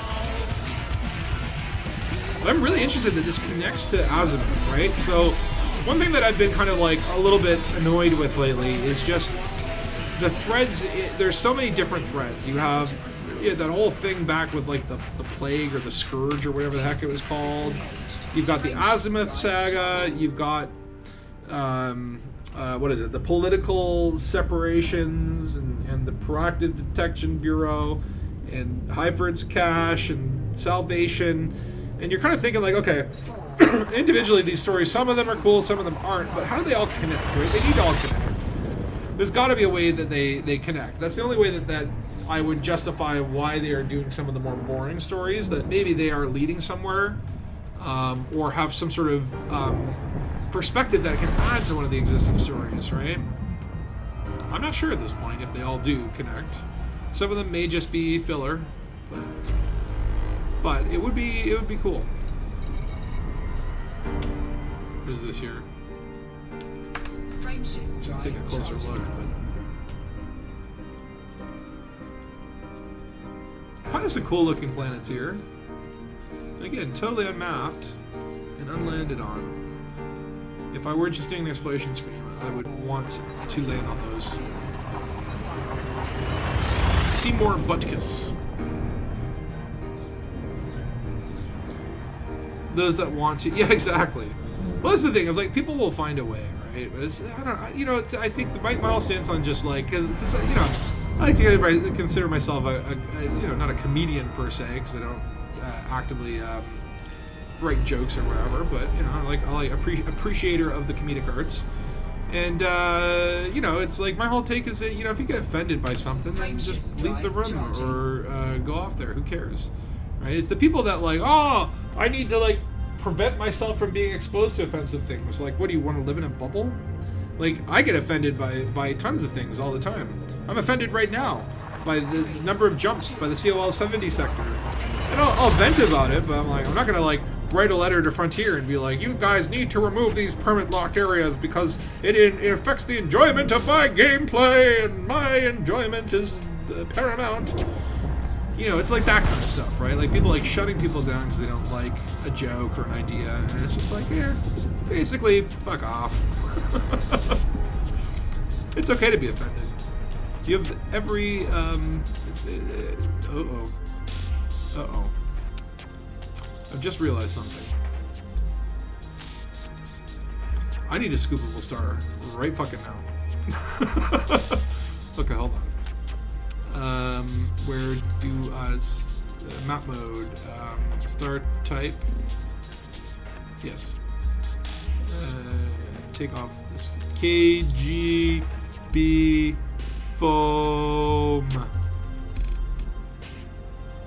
Okay. We're just going to take a slight detour to the star. Because I need fuel. KGB foam or Oh Be a Fine Girl and Kiss Me. Which is kind of creepy and rapey. So I'll go with KGB foam. Oh Be a Fine Girl and Kiss Me. Sounds like something fucking Buffalo Bill would say. Oh be a fine girl and kiss me or it gets the hose again.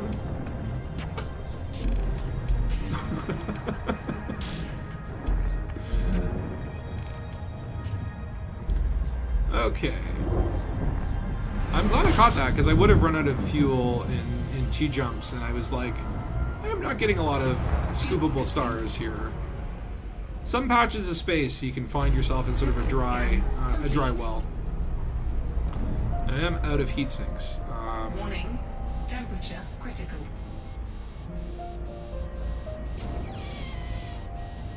Don't want to take any more heat damage. Taking heat damage. As soon as I said that, I'm like, that's gonna start taking heat damage, but it's fine. Fuel scoop disengaged. Just let it cool off, and then we'll go in for another scoop.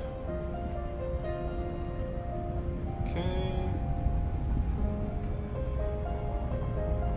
Give me the scoop.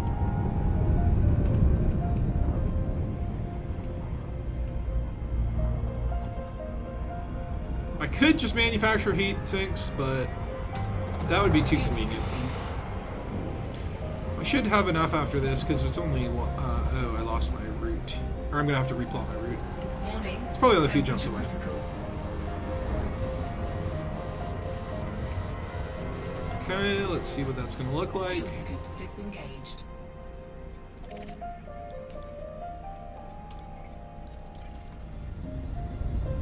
6 jumps. Cannot comply. What do you mean? Exceeds drive. Cannot So then, comply. why'd you plot that? What's wrong with you?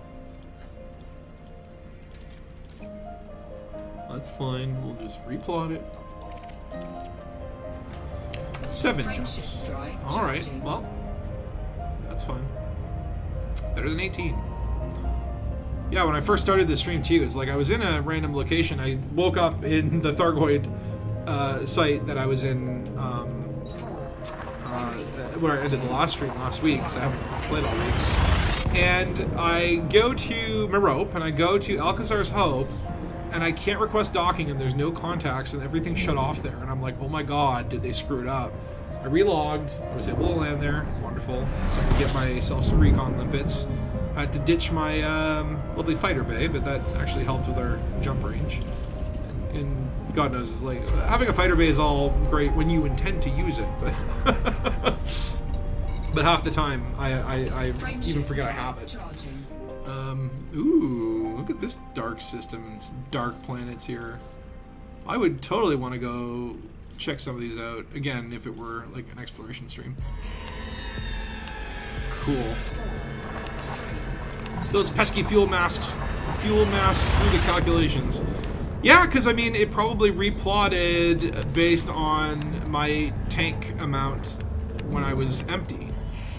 And that's actually kind of cool that like you can, you know, if you dump half your fuel or get half your fuel is gone, your jump range goes up, and that I think is actually a very cool feature of the game. Can help you out of a pinch if you're just like a few systems away, but a few systems away you can save yourself some jumps by replotting your route when your fuel is low. But beware, this is a tricky game to play. This is like playing with fire, right? Like it's basically asking for the fuel rats to come yell at you and lecture you about proper jump tactics.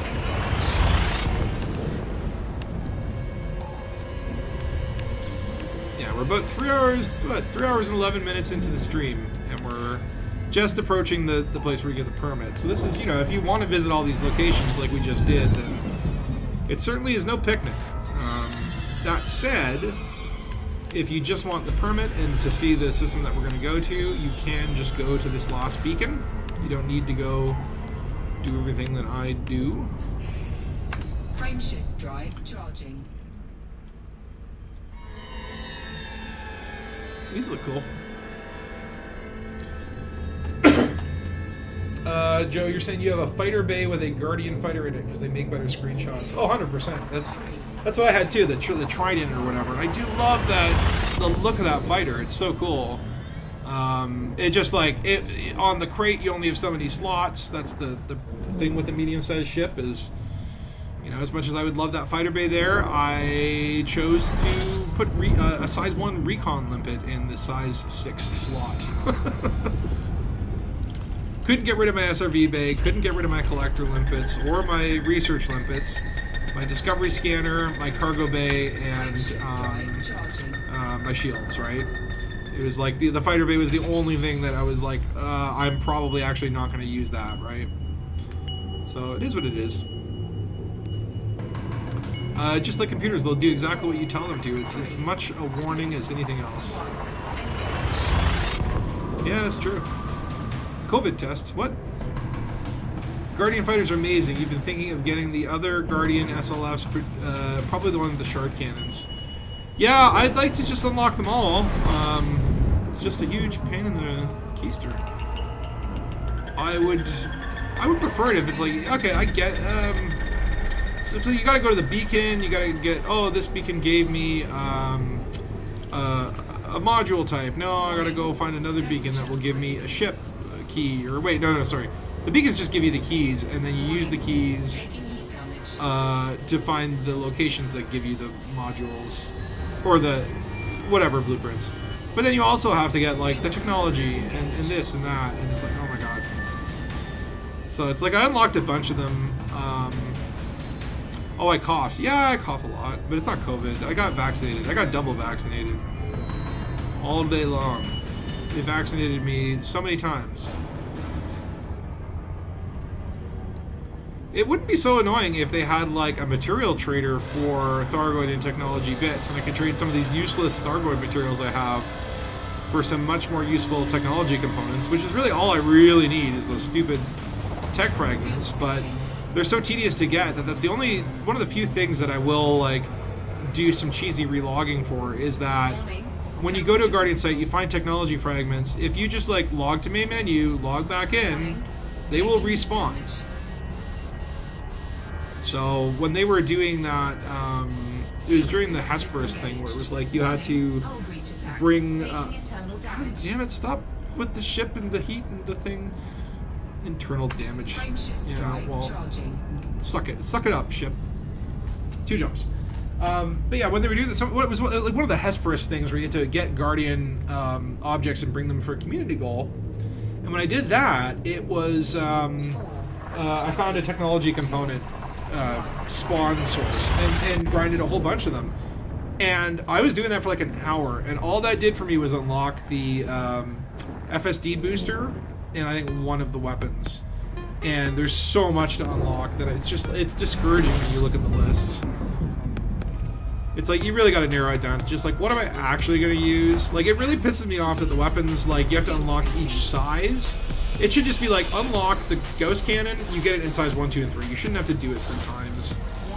Someone needs to have a serious talk with Frontier about this kind of stuff. I mean, they do say they listen, and sometimes I see they're listening, and sometimes they actually do listen, and I see them implement things like with the camera suite changes.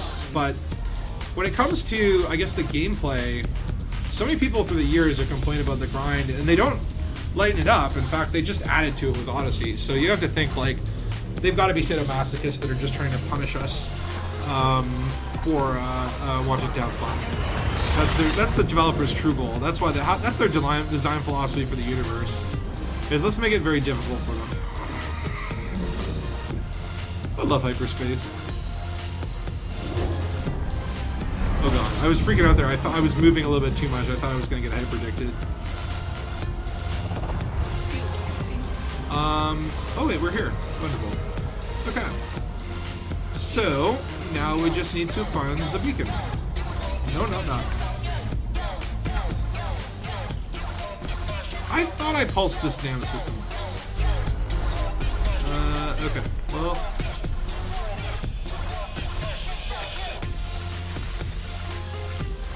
Do you have to just scan the whole damn system?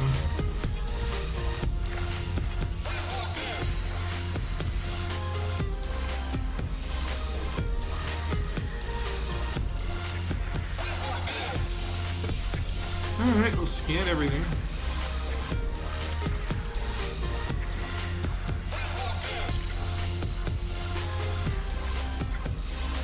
Alright, this is fun. This is super fun.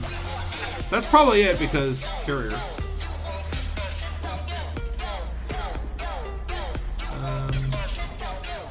Yeah, half the stuff is gonna be behind the sun.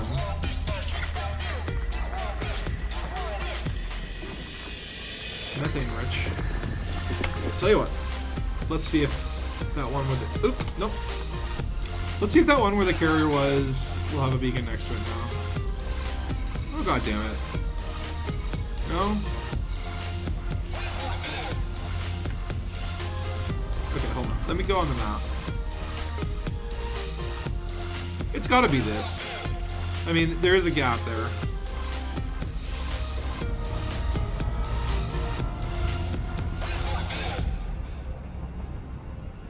That's the fun thing too, is like, yeah, when there is a big event going on or whatever, you get to the system, you try and figure out what am I looking for? Well, just look for the carriers. So now we can maybe.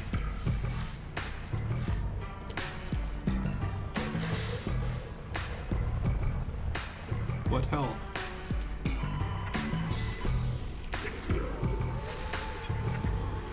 Fine. Oh, gas giant with ammonia-based life. That's fun. Fine, I'll just scan everything. I don't care. Got nothing better to do anyway. Just want to eat my food and poop. Okay, wait. There's a beacon right there. Can I zoom in on beacon? Oh, I can. Wonderful. So yeah, I guess you can find them on the damn FSS.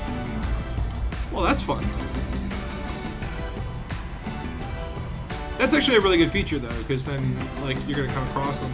It is weirdly inconsistent. Like again, does it show up in the side panel? Does it show up only within 1,000 light seconds of it? And do you only see it on a planetary surface but not in the side menu? Do you see it in the FSS or not? Like, it's all over the place. It really is. You got to check like 3 things every time you land in a system, if your intention is to like make sure that you have seen everything in that system. And Joe, you're saying your squadron does Guardian tech farm runs every few months where people do wing runs at each site after using a fleet carrier from the squadron to get us there. That sounds like actually a pretty good group activity, right? Like, let's all at least suffer together, right? Let's make it, we'll commiserate our misery, at least as a group. I like that. It makes the grind a little bit sweeter, you know?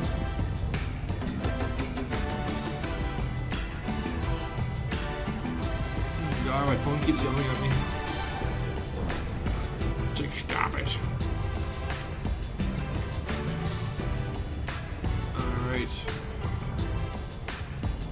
So I should go faster until I don't have to. Get into the old 6 seconds. I'm trying to figure out that thing behind it, like right there. Like, I don't know, you can see it right there. Is that a star, or is that just like a far off, like a gas giant? Because it's a pretty bright, unique looking star.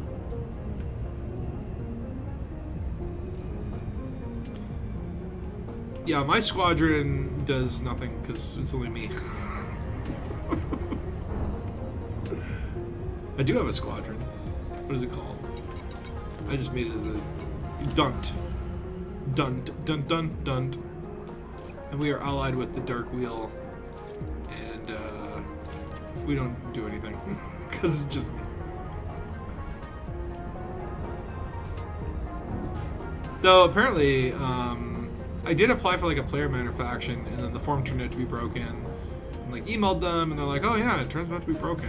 And then like weeks later, they're like, "Oh yeah, the form's broken. We'll fix it." But just so everyone knows, like all applications have been thrown in the garbage. So I'm gonna try again when they fix the damn form. Budman, you said it really nice if someone has an SLF with beams to bullseye the drones and charge pylons. Oh, for sure. I didn't know you could actually charge the pylons though with SLFs. Yeah, I am CQC professional. Remember, I don't know if you know, way back in the day I used to do CQC streams. By the way, this is a cool looking ice world. Maybe they put this beacon there just to show, like, there are ice worlds! We're not lying, you guys. They're actually in the game. Alright. Let's get this scan going. Alright, so message corrupted, decoding. 01345 and 789. What is the same thing again? Stenson suspects someone helped you escape. I can't do anything that would draw suspicion. They reassigned me to HIP, blah blah blah blah blah. Have to go, no questions asked. Have embedded the system permit code to this message. You take it, give it to the press or authorities. Whatever you want, but don't you ever come here. Run as fast as you can and never look back. I'm so sorry for everything we did to you. I mean, if this is Hyford, he certainly knew a lot more than he was letting on. But hold on, let's just see here. So,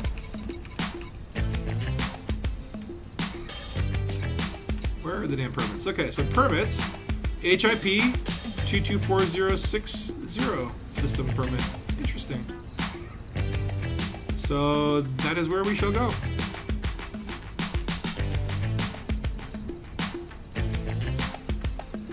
Which is this guy. And hopefully that is the right system. 22460? Let me just double check. Hold on.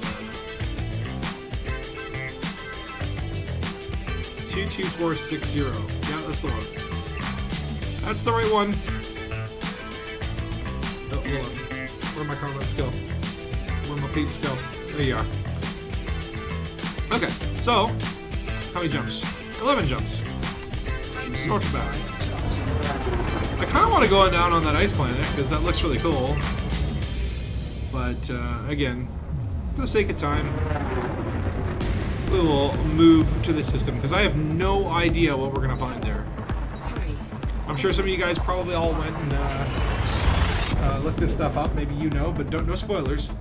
Well, unless I'm missing something. If I'm missing something, tell me I'm missing something. All right. What's up, Batman? Batman. It is correct.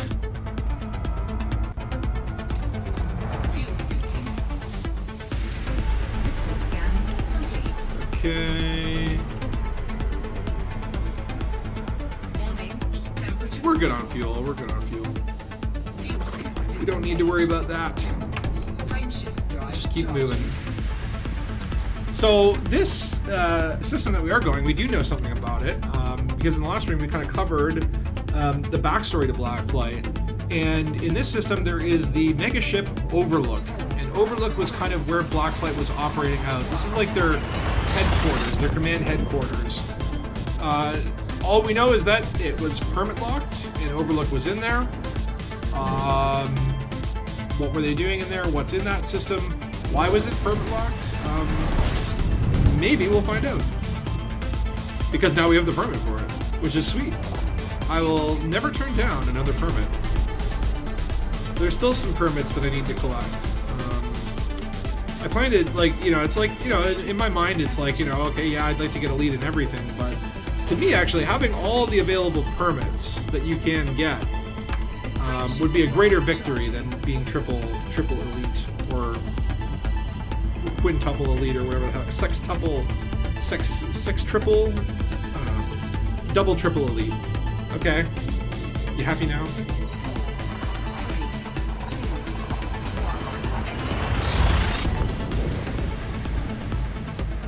I just got dizzy doing that.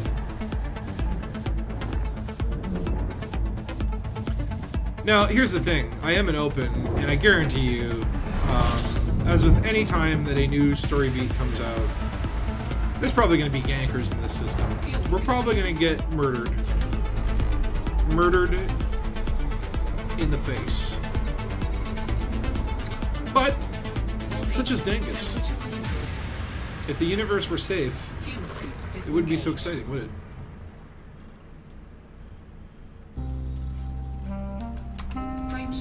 Who was that? Who mapped that?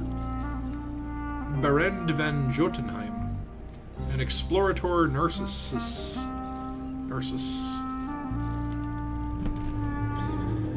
Yeah, really to find new planets to discover, you really have to go far from the bubble these days. People have been really just, scanning and tagging everything in their power. Live it open, die by the open. Yep. I only use solo mode every once in a while for like instancing issues, or if I am filming something that really just, I can't be bothered to deal with people. Private groups, I'll join other people's private groups, like, play along with them if they're doing it, but I would prefer that, let's just all go into open, because that's where the magic happens. That's where the weirdness and the strange situations occur, right? If you're in private group, then, hey, that's great, and it's great for people who need it or want it, but when you're in open, the possibilities are endless. come across some crazy kook from halfway across the bubble sphere who's hunting people whose name starts with T. You know? You never know. I love being pirated in this game. I love complying with or defying pirates and seeing what their reactions are. As long as there is some, you know, interaction, right? Like, I hate the gankers where they just start attacking you and it's just like, they're just like madmen from Mad Max. They just act like a zombie. It's like, you're not even going to tell me like, hey, I'm killing you because of stupid made up reason. If you did that, I would be super happy. You'd think I have some beef to escape from a janker. You would think that with a 30 light year range, I've got some stuff, but no, I've got like a bunch of limpet controllers. Like, I don't even have any armor. I don't like, I do have deep hull plated reactive armor, I believe, or you know, like it's not lightweight armor, but it's not really. This ship isn't really that great for combat. I would say like I could probably escape from a ganker in high wake and that kind of thing, but Disengaged. I don't want to test that theory. Let's just say. But we'll find out when we get there. If anything, if I see a hollow dot turn triangular, I'm gonna basically, my plan is this: I'm gonna shit my pants. That's it. That's my plan. That is the plan. 2, 1.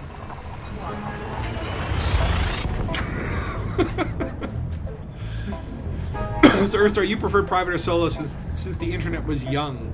Well, let me put it this way. I think like there are a lot of games that I like that I prefer being single player. Like I never played Fallout 76 because to me a Fallout game is not really a multiplayer experience. Like I prefer to play those like as just myself enjoying a story. I think for Elite in particular, like this game, what draws me to it is that open universe, that idea that you can encounter just some crazy ass commander who's, you know, just out there in the space doing his own thing.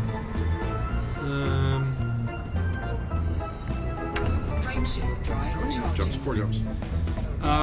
So I definitely think like there's some games that like lend to solo, some games that don't.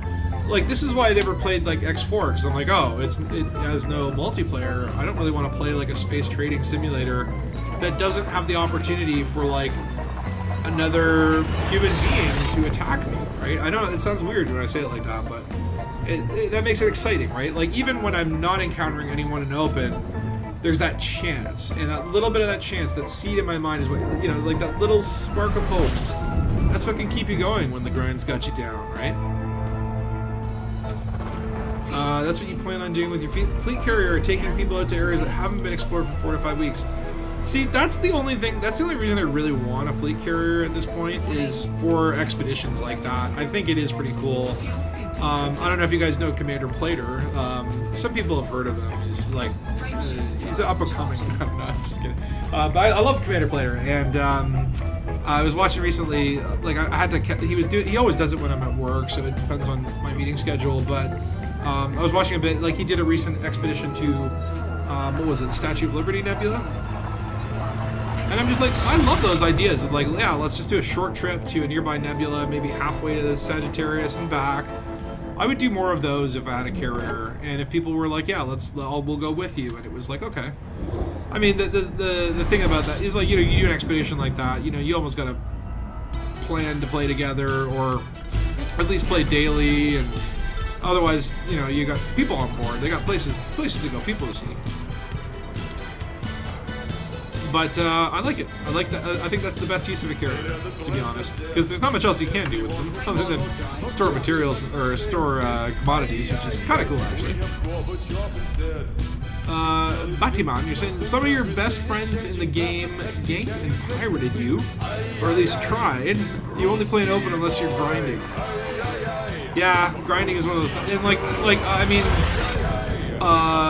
I hear like all these stories about people like, oh, I was on an expedition for like 3 months and forgot I was in open and got ganked trying to cash in my exploration in Dekiat. And I'm like, okay, yeah, I guess you could go into solo for that. I wouldn't be mad at you. But really, what I would strongly prefer is just don't go to Dekiat to cache in your damn exploration data. Just find some bizarre outpost and it's away from everyone else, and wouldn't have people, and I think you'll be okay. Because if you do that, it kind of takes the risk out. Like, that's the adrenaline rush that you get in that last leg, where you're like, I have like $300 million worth of exploration. I have tags at stake. That's when the game really lives, man. But some of your best friends ganked you. I'm like, did they make up for it after? Because it's kind of like, it's a dick thing for friends to do, but at the same time, kind of funny.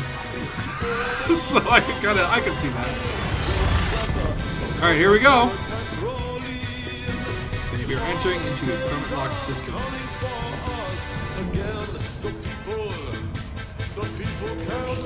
Oh, for crying out loud! What? Oh my god.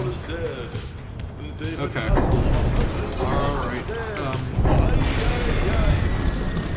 We are running away. That Thargoid is red. Is this a human Thargoid?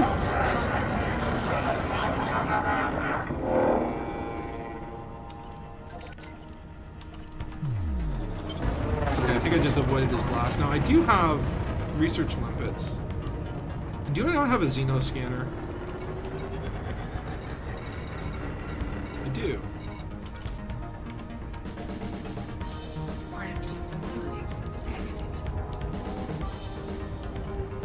Okay, can I not?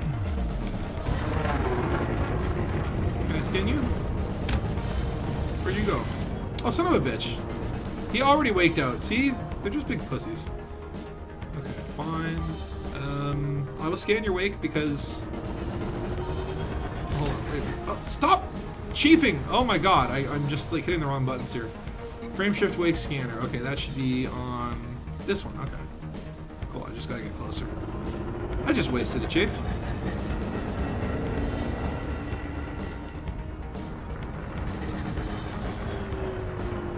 Okay, well, that Thargoid did not want me to enter the system. I wonder why. Was he actually a Thargoid, or was he a human piloting a Thargoid ship? Because apparently that's a thing now. Oh, whatever. Let's try again. I was a little bit worried there because I do have guardian weapons. They can get mad about that sort of stuff. Well, again, I heard it was like guardian commodities, but I'm not going to press my luck at this point. Alright, attempt number 2 to get inside this system. I wonder if that is a scripted event, or if it's just a random... if that was just a random chance. We're here. Oh my god. Okay. Oh my god. Oh my god, this is a big one. Holy crap. Now, of course, you won't find any... Oh, a lot of gas giants. A gas giant with an atmosphere? What's going on over here? Those are some interesting looking spots. Okay. Some interesting atmospheres. Am I gonna have to scan all of this? Alright, well, it ain't gonna scan itself. Logs saved here. Wait, what? Oh, that blue crash guy. That's the guy. That's the guy who sent me the Raxla stuff. I guess this is like the system messages, right? So like other people that are in the system I can see and spy. We got Kingfisher, Purge the Xeno, and Blue Crash, and Dirt Side. That's he had a lot of selfies in there. That's the guy. That's the guy. Oops. Do you want to know if it's random or scripted? Is that actually an answer? That's something people know.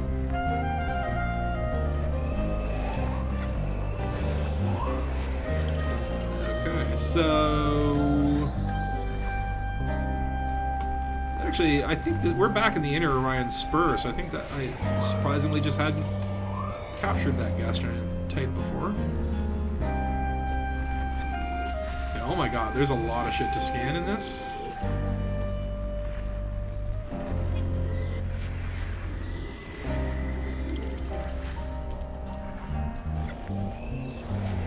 Okay, it's gonna be fine though, because we are a pro at this. It's literally so easy. It's just, I mean, it's kind of a waste of time. But somewhat satisfying, I guess. No, I don't want that. There. Get all those gas giants out of the way. We can come back for their moons. Ooh, gas giant with ammonia-based life. Now that is interesting.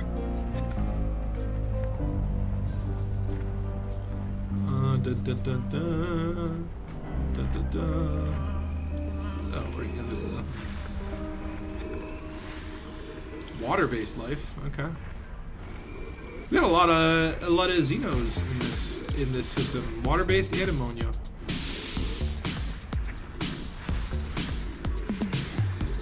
My god, how many gas giants though? Like, seriously. Okay, I think there's one more. You there. Oh, there is an answer. Sorry, the prospect, cool concept. Should check out Sniffy on foot. It's a lightly populated system near the Guardian sites. Oh, the prospect. I think that was one of the ones we visited last week. That was with the, I can't remember.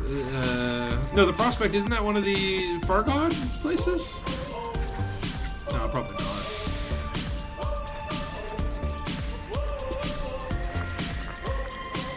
That's an interesting, very white planet. It's the Christmas planet. Geos there, geologicals, degraded emissions. Just get rid of that signal source. What is that? Non-human! Hold on, what's that? Concentrated signal sources.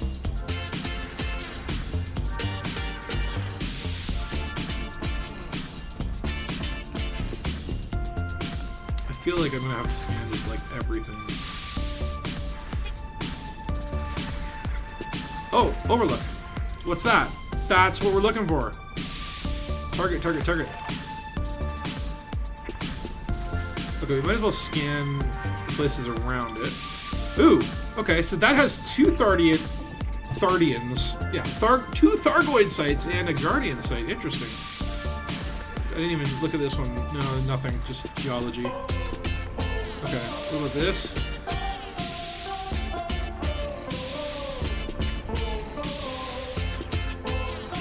I mean, just like, I don't know. I feel like there's a lot to this system.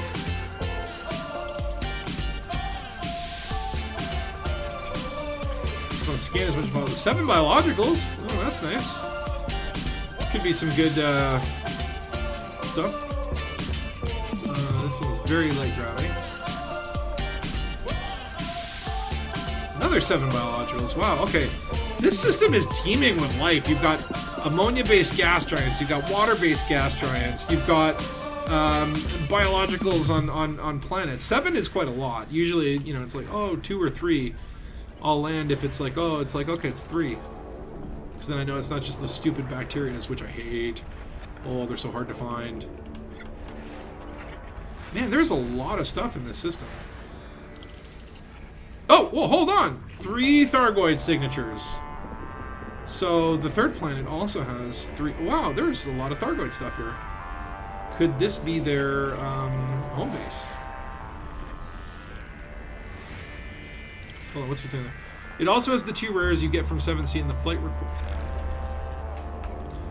It also has two the black flight logs, investigation, let me know if you need more data. It also has 2 rares you get from 7C in the flight recorder voice info. Okay, well, let's start by looking at Overlook, because this is what we want to see. But it looks like there is a lot here. There is a lot to unravel. There's a lot to unravel. Okay. We can do some more scanning in a bit. Honestly, my brain is tired of scanning. What can I say to the local? Does that go to the local system? Or what do I have to do? Like, go to this one? This one.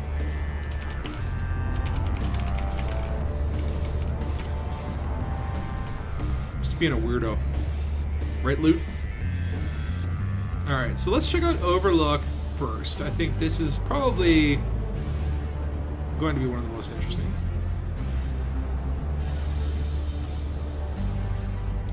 But then I want to look at some of these Thargoid sites. What's this guy saying about 7C? What is 7C? Let me just pause quickly. 1, 2, 3, 4, 5, 6, 7. So this one might be interesting. Oh, Millstone Barn. I know Millstone Barn. And the Pro Rock. I guess since it got permit locked, it was permit locked until recently. These guys got in here on the mystery bandwagon. I mean, I wonder if there is some first footfall to be had. I'm assuming by this point, because it's been a couple days, that's all done. Crunch Butt Steak again! Wow! Okay, we're right on the heels of Crunch Butt Steak. If we encounter Mr. Butt Steak himself, then I wonder. What is this? We can say this. Taipan is the bust. Gonna go back to the Guardian Fighter.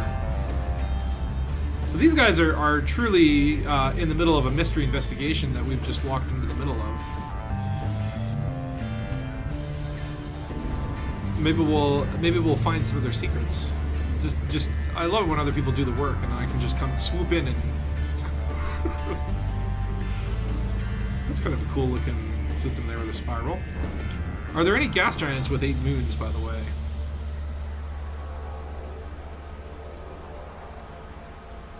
Almost. Almost. Unless one of them has a phantom moon. A stealth moon. That might be the real trick, eh? It's like, you know, the Dark Wheel is located at a planet or a gas giant that has 8 moons, but what if there's only 7 on the map, and the 8th one is only visible when you get really close? Alright, I am a little bit... like, what am I gonna find here? I believe Overlook is a mega ship, if I believe correctly. Just monitoring this other investigation. Oh, this is a cool little binary duo, and I am going too fast. I'm going too fast. I'm going too fast. We'll use the planet's gravity as a braking mechanism, because there are 2 planets that will work twice as well. That just reduces our loop of shame.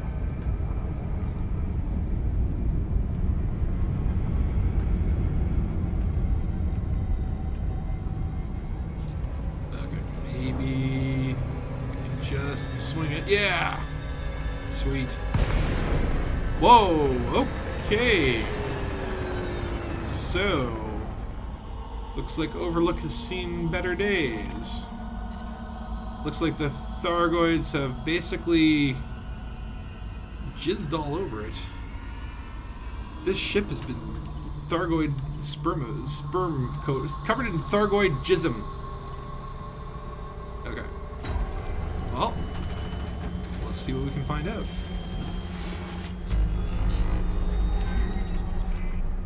Okay, so first of all, hold on. There is another canister of liquid oxygen. Why would that be around? I don't know. Ooh, there's materials. Heat conduction wiring. Ooh, I will... What other materials do we have here?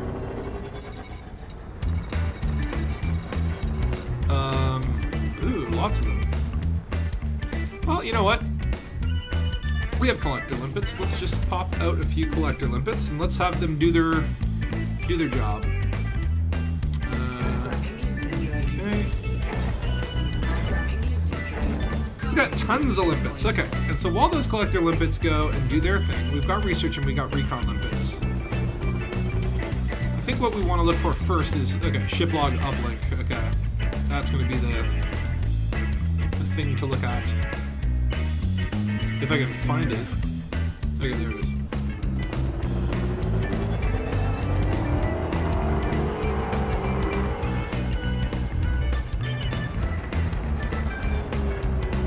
Come to Papa. These Thargoid markings. So, I mean, these guys were having humans fly Thargoid vessels. They didn't think the Thargoids would ever mind that. Okay. Data uploaded. Okay, here we go. Attention, Black Flight operatives. Thargoid forces have reported in numerous systems. Superpower military presence in the Pleiades likely to increase.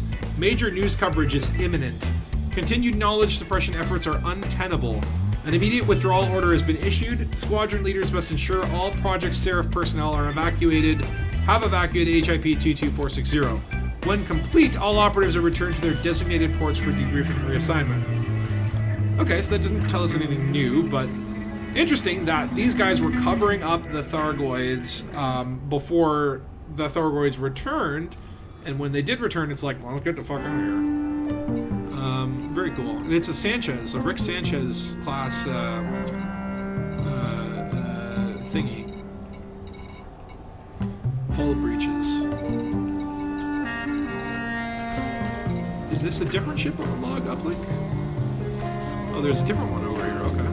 Okay.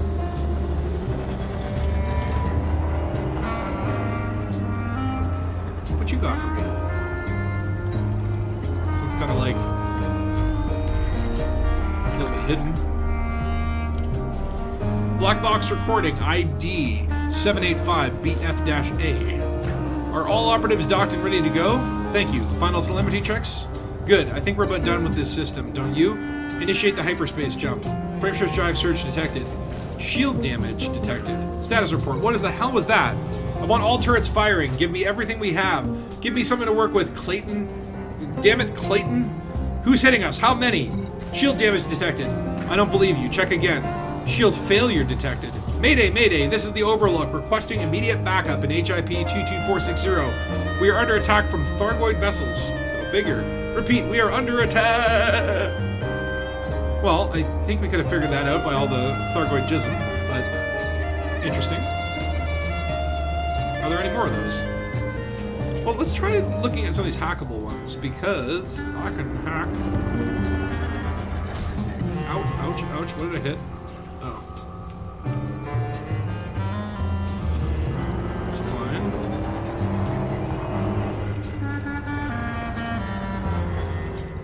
Those are power capacitors now. I want this puppy here. So, how the hell are we supposed to do this again? So I think you start off by data scanning it. And then when that happens, you can go to this thing, recon point, which is, oh, there it is. And then we can go over to recon limpet, stop moving. Okay. And then hold on, is that 1 or 2? Recon is 2. Okay. See what happens. There might be more data ports. I feel like 2 is like not that much. But I think this. I've never done megaship hacking like this in a long, long time. Okay. What's this gonna do for me? I notice everything is red on the radar now, so the dead ship, which has nobody alive in it, just apparently didn't like that. Hack complete. Sweet. What you got? Does the limpet then? Did you see that? The collector limpet went and smacked into it. Do I get data?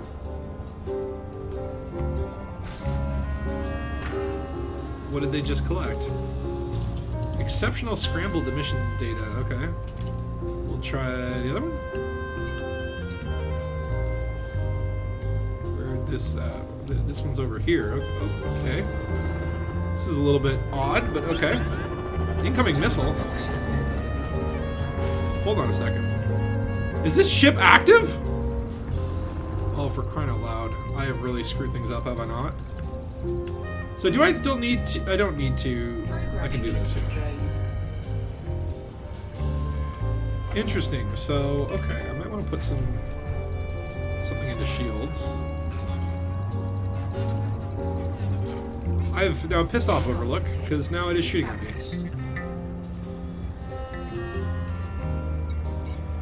Okay, what else is there? Fighter bays. So there is another hackable comms array. Hackable data transmitter. That's different from comms array.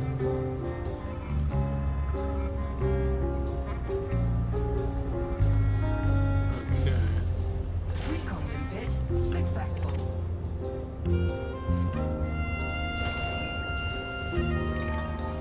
Modify consent. That's weird. So yeah, it then pops out data materials.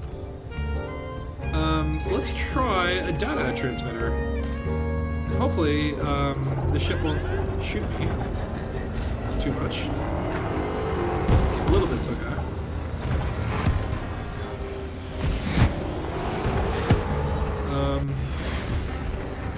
And the ship is not happy. But you know what? It's fine, because you suck, Megaship.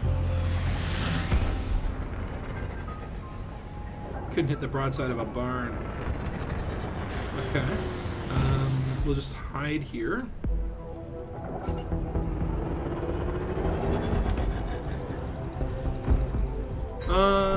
Okay. And then the data link thing. Limpet, recon docking point, and recon limpet. Go that way. Okay. Yeah, I put the 4/5 assist because I'm just like, yeah, I don't want to die. I mean, seriously, like if this thing got attacked by Thargoids, how does it still have missiles left and power if nobody's here? Doesn't make any sense. Do I still have my collector limpets, by the way? They might have expired.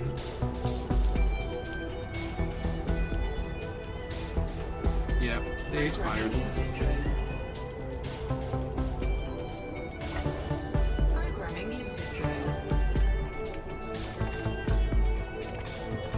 Where did that go?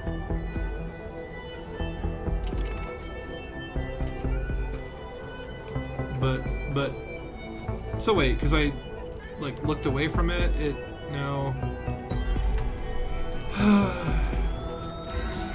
damn you, Elite Dangus.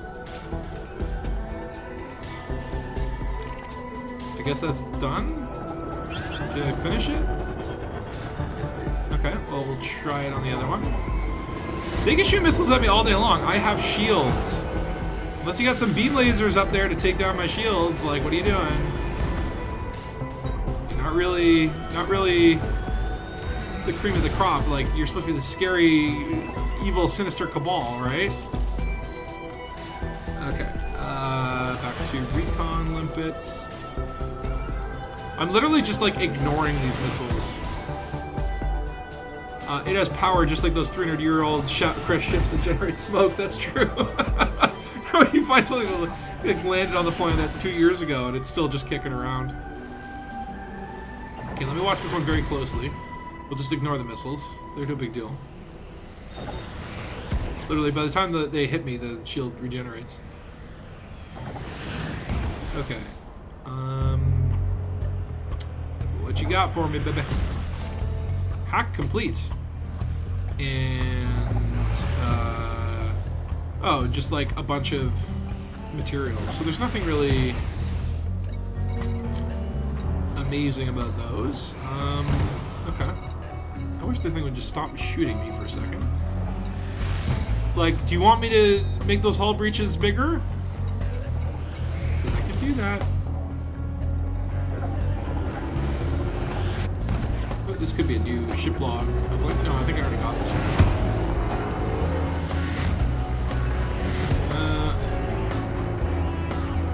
I'm looking for this one. Or no, the next one.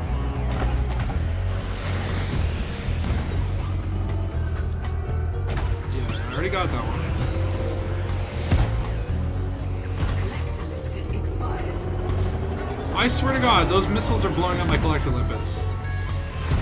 Okay, so does anyone there know? Is there anything other than those 2 ship log uplinks that I should be concerned about?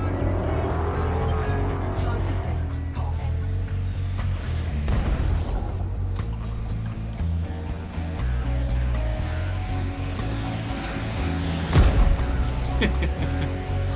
It's cute.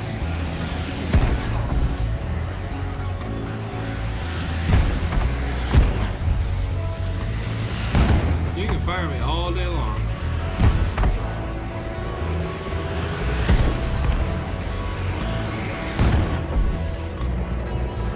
Escape hatch.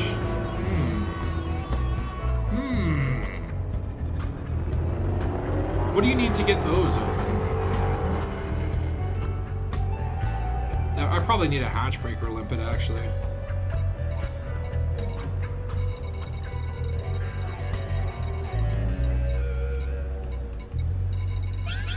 So I'm not seeing anything like else that is incredibly compelling. I mean, other than everything about this.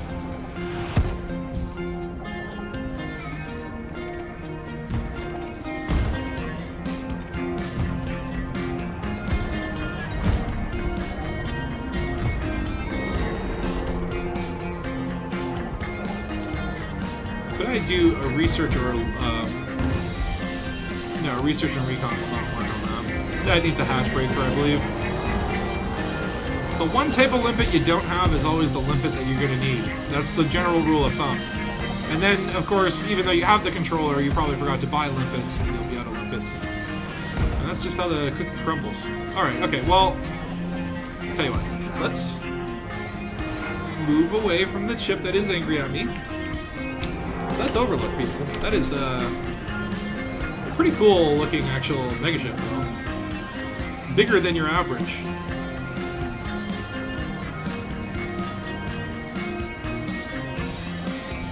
You can see that missile there. I'm just outrunning him. Come on, you can make it, buddy. You can make it. Just come on, just try a little harder. Do it! Oh, you did it! You did it!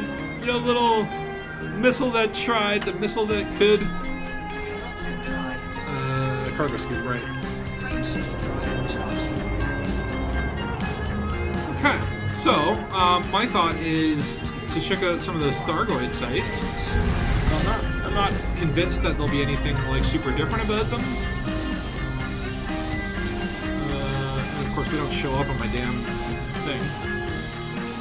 Where am I in this system?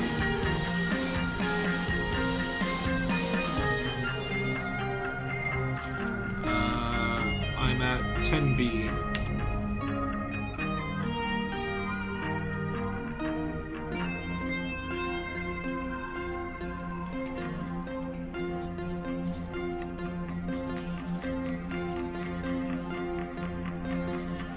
Okay, where did we see those Thargoid things? Would it even show? I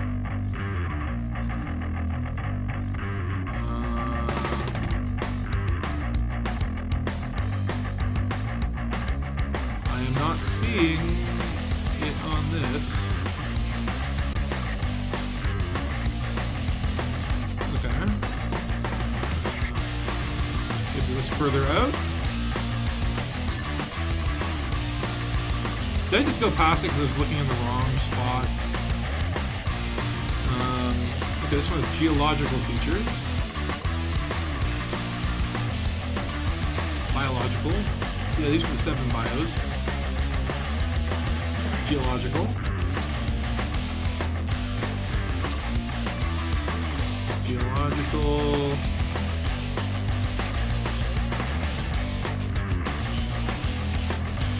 Okay, I swear that I saw Thargoid features. By the way, like, what is up with the atmosphere here? Mostly water.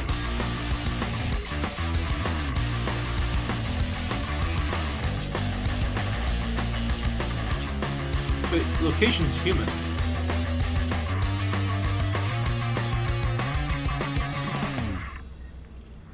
Do I have to like DSS these or like scan these planets before it'll let me know?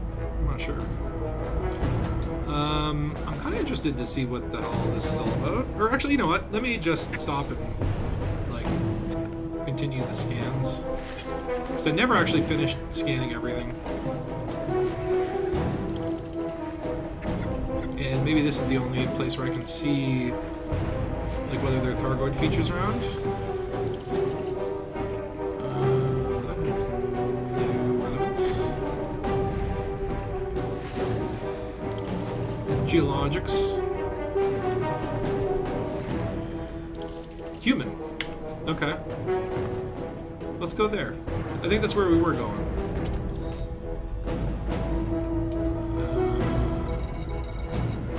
7C. We're about to sail the 7 seas, me laddies. We're going to go in and find the treasure booty. Wanted to come up with the word booty, but it escaped me for a second, so I said treasure booty. Okay, interesting. So there is a human settlement here. This is what I suspected, is that there'd be another settlement.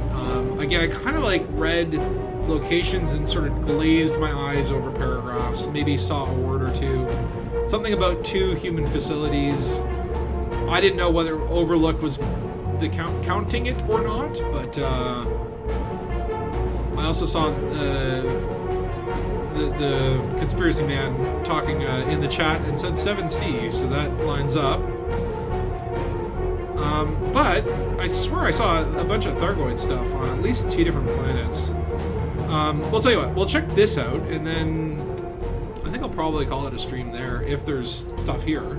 If not, we'll continue searching. But I would like to know what the hell's going on. But that's interesting. So Overlook, eventually the Thargoids did not like what Blackflight was doing. In fact, maybe the Thargoids are back in the Pleiades because of what Blackflight was doing. Right? Like, the long sort of held theory was that the Thargoids were running from some bigger, more evil bad, aka like a guardian AI that was hunting them, and maybe thinking about, and then sort of got sandwiched between the evil humans and the evil guardians, poor Thargoids. But this could kind of reframe that, and perhaps the Thargoids invaded the Pleiades or returned because of what Black Flight was doing, right? They were content to just say, hey, humanity infected us with a virus, screw those guys, we're getting out of here. But when they start tampering with our shit and capturing our ships and implanting shit into humans and integrating them with our technology to try and steal it, well, now we gotta fuck you up. Now it's time to party. That's certainly a possibility. All right. Well, maybe the answers will be down here, or maybe more questions. Only one way to find out.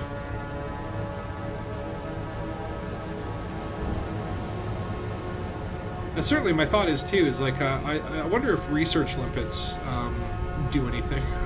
I've never used them for anything. I think you're supposed to use them for, nope, that's not what I want. I want the proby thing. This one. Probe, probe, probe, and probe. Probably throw one over there, and I guarantee it's gonna get hit by the...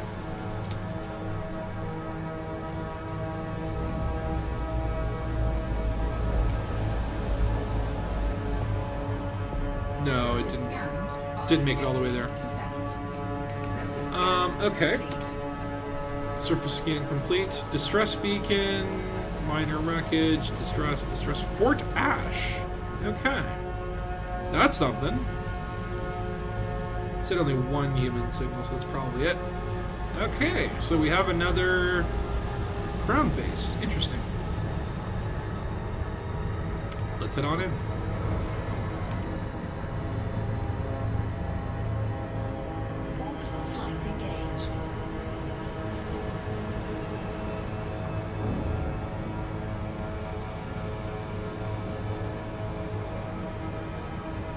Fort Ashk.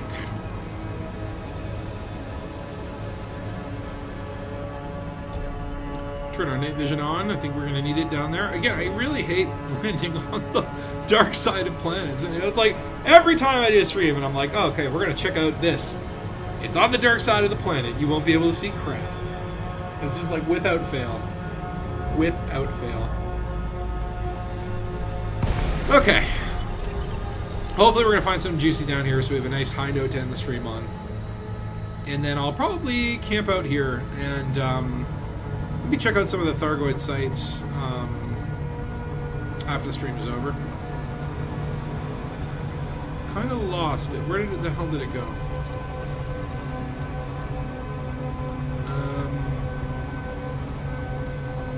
Oh, please don't tell me that, like...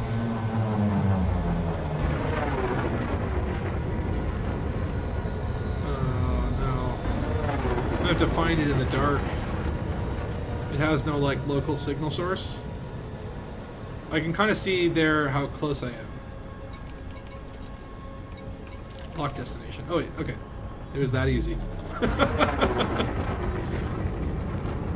Yeah, okay. Must go faster. Now, the one thing I do love about this crate is I have engineered the power in a way that I can essentially boost infinitely. You can see here, like, by the time I finish the boost, I'm ready for my next boost.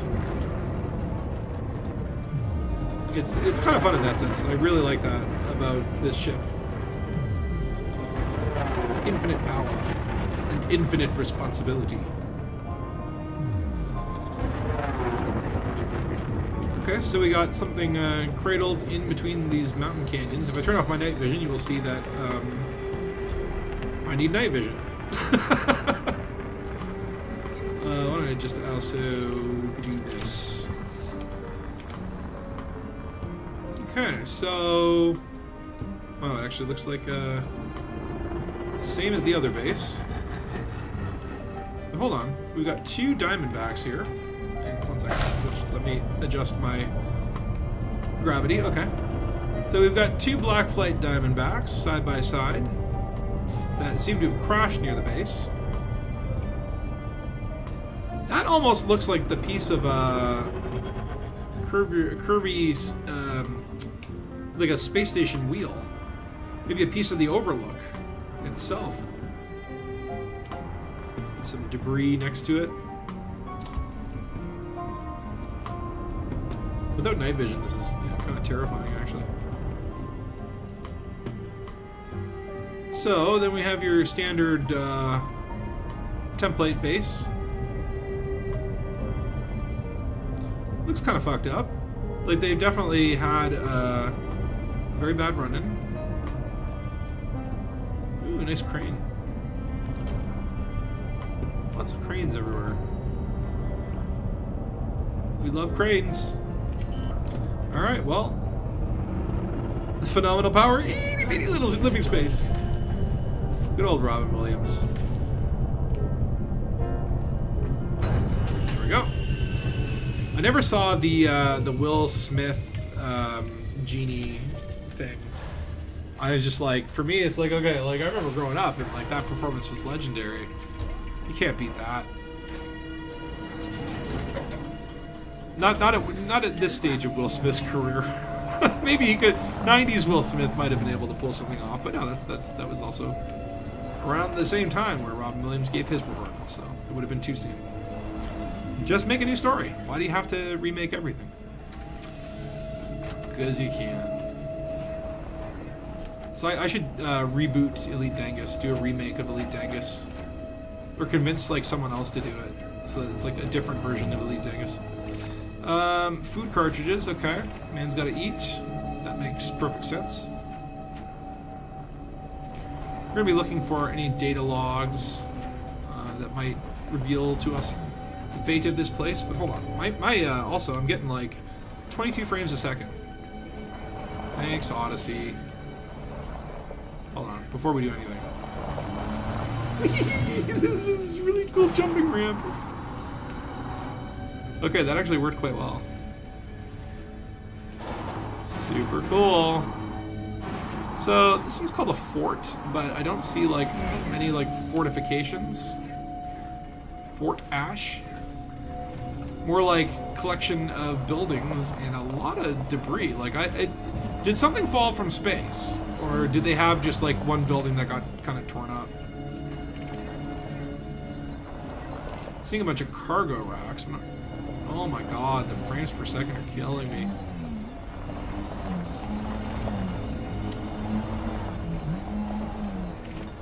So there's a lot of cargo racks over there. I think those are the ones where you have to like get out and cut them up.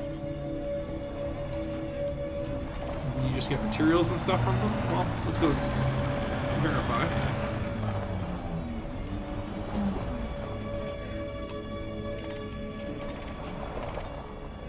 Yeah, this looks like a hangar. So this might have been where they were doing a lot of their experiments, right? I'm gonna have to get my dumpster shrimp going.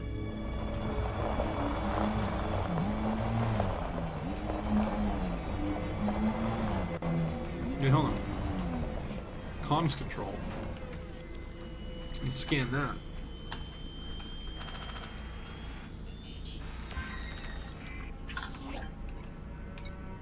Interesting, okay. Message corrupted. Log. Thanks. That's real nice of you, Frontier. That's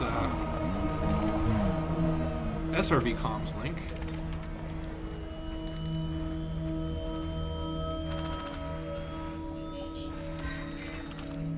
Is it gonna say like SRV log? Uplink data downloaded. So I don't. Does that? What does that do? I'll take this. Cargo scoop deployed.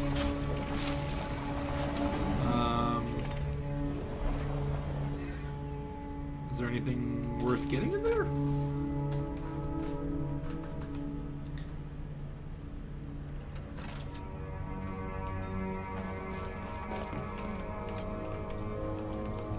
And of course, why incorporate Odyssey content?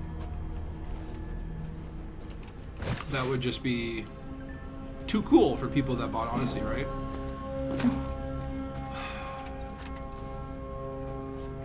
That's kind of sad, actually. Normally I get those SRVs and I'm like, oh, maybe I'll get a power regulator. Like, you know what would be nice, Frontier, is if I could find like 60 power regulators in one big... Maybe after I've scanned the SRV, I can scan this again and get different information that's not just like stupid and does nothing for me. And it's probably broken because you didn't beta test your crap. Okay. What's this? Are these materials going to be interesting and reveal stuff about the base? Like, will they be all high-end grade 5 materials? How do I do this?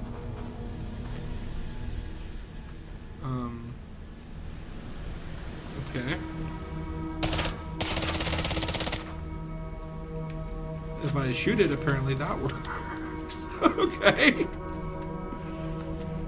Did that drop anything? Or did I just destroy all that loot? Oh, Tellurium. I will be happy to take some of that. So, I guess they're like, well, you know, I know all you people that got Odyssey are excited for new content, but we gotta just make it dumbed down so that everyone can enjoy it, right? Okay, that's another thing I really hate is if you have your mouse controls on and then you go into this mode, it'll get frozen in wherever the last, like it'll recenter antimony. Okay, I'm not upset about that. Where's the last one? There you are. And more antimony. How much antimony do I even have? Yeah, 36. I'll always welcome more. So, maybe this place could be one of the new hot material deposits. Kind of hoping for some logs or something. Mechanical components. Oh, please. Okay, I like this place. What you got for me? Proto-light alloys. I already did a shit ton of farming of those. I wish I'd known about you before. There's another one. My frame rate is hurting so bad right now. Hybrid capacitors. I don't even know what I would need you for, but I will take.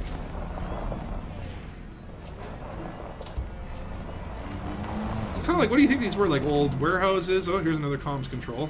I'll probably get some absolutely useless information from it.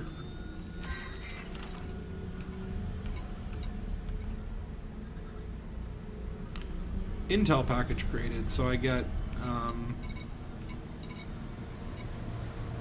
Intel for the Empire, and it erased my Intel for the Alliance. Did they not finish this before they're like, let's give everyone the permit lock, and then, oops, we forgot everything that comes after? And also the frame rate is, oh my god, I'm at 20 frames a second. Ow, ow, ow, my face. Ow, my face. Okay, we got... Oh, comms uplinks. Comms uplinks. That's what we're looking for, baby. Tell me the story. Tell me what's going on. Oh, I didn't mean to shoot you. I'm sorry. Please don't get angry.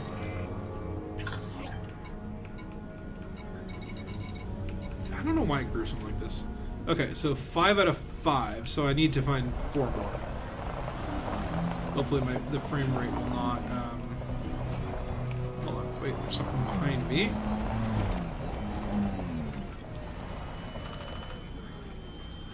Yeah, again, they seem to be like all just in a sort of semicircle.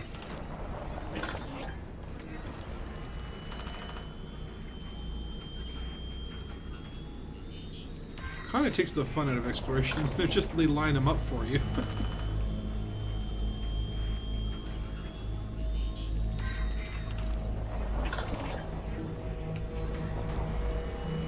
I think these are in the exact same configuration. This is the copy-paste of the other base.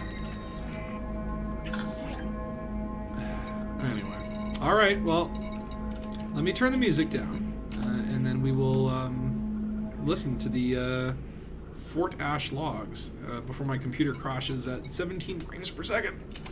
Alright, here we go.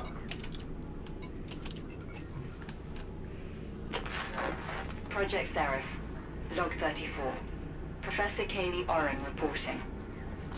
Following Professor Dawn's reassignment, I'm responsible for logging the next phase of Project Seraph.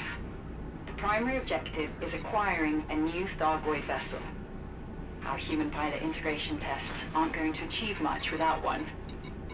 The staging facility in HIP 22460 is up and running. Black Flight ships are patrolling in anticipation of non-human activity. Ground teams are examining the system's 2 Thargoid surface sites in the hope of attracting a Thargoid vessel. According to Captain Stenson, our operation is textbook. I'm not convinced the captain could read a textbook, but I'll take him at his word. The permit check is still active in this system's nav beacon. I have to say, the considerable investment in securing that permit is impressive. Pass my thanks on to the relevant donors. Initial system scans aren't showing much promise. If the Thargoids are still interested in this system, they haven't left any recent evidence. Reports of strange encounters in the Pleiades sector have increased, though. Multiple pilots have claimed they were pulled out of hyperspace by an alien craft. As you know, this tactic was common during the First Thargoid War. I hope you understand we're potentially acting as bait out here. Assuming the surface sites are in an ancient Thargoid territory, then our ground teams are trespassing. We don't yet know how they'll be received. This risk has been calculated into your plans, I assume. I'll report again in a few days. Okay, so I guess what this is saying is that the Overlook base was founded as Phase 2. So, pre the return of Thargoids, this other Professor Dorn was working on creating human hybrids to fly Thargoid craft. And then when that was no longer viable, when their Thargoid ship died, and when the Thargoids started coming back, but I don't know, maybe before the Thargoids started coming back, they set up Overlook. Okay, let's go to the next one.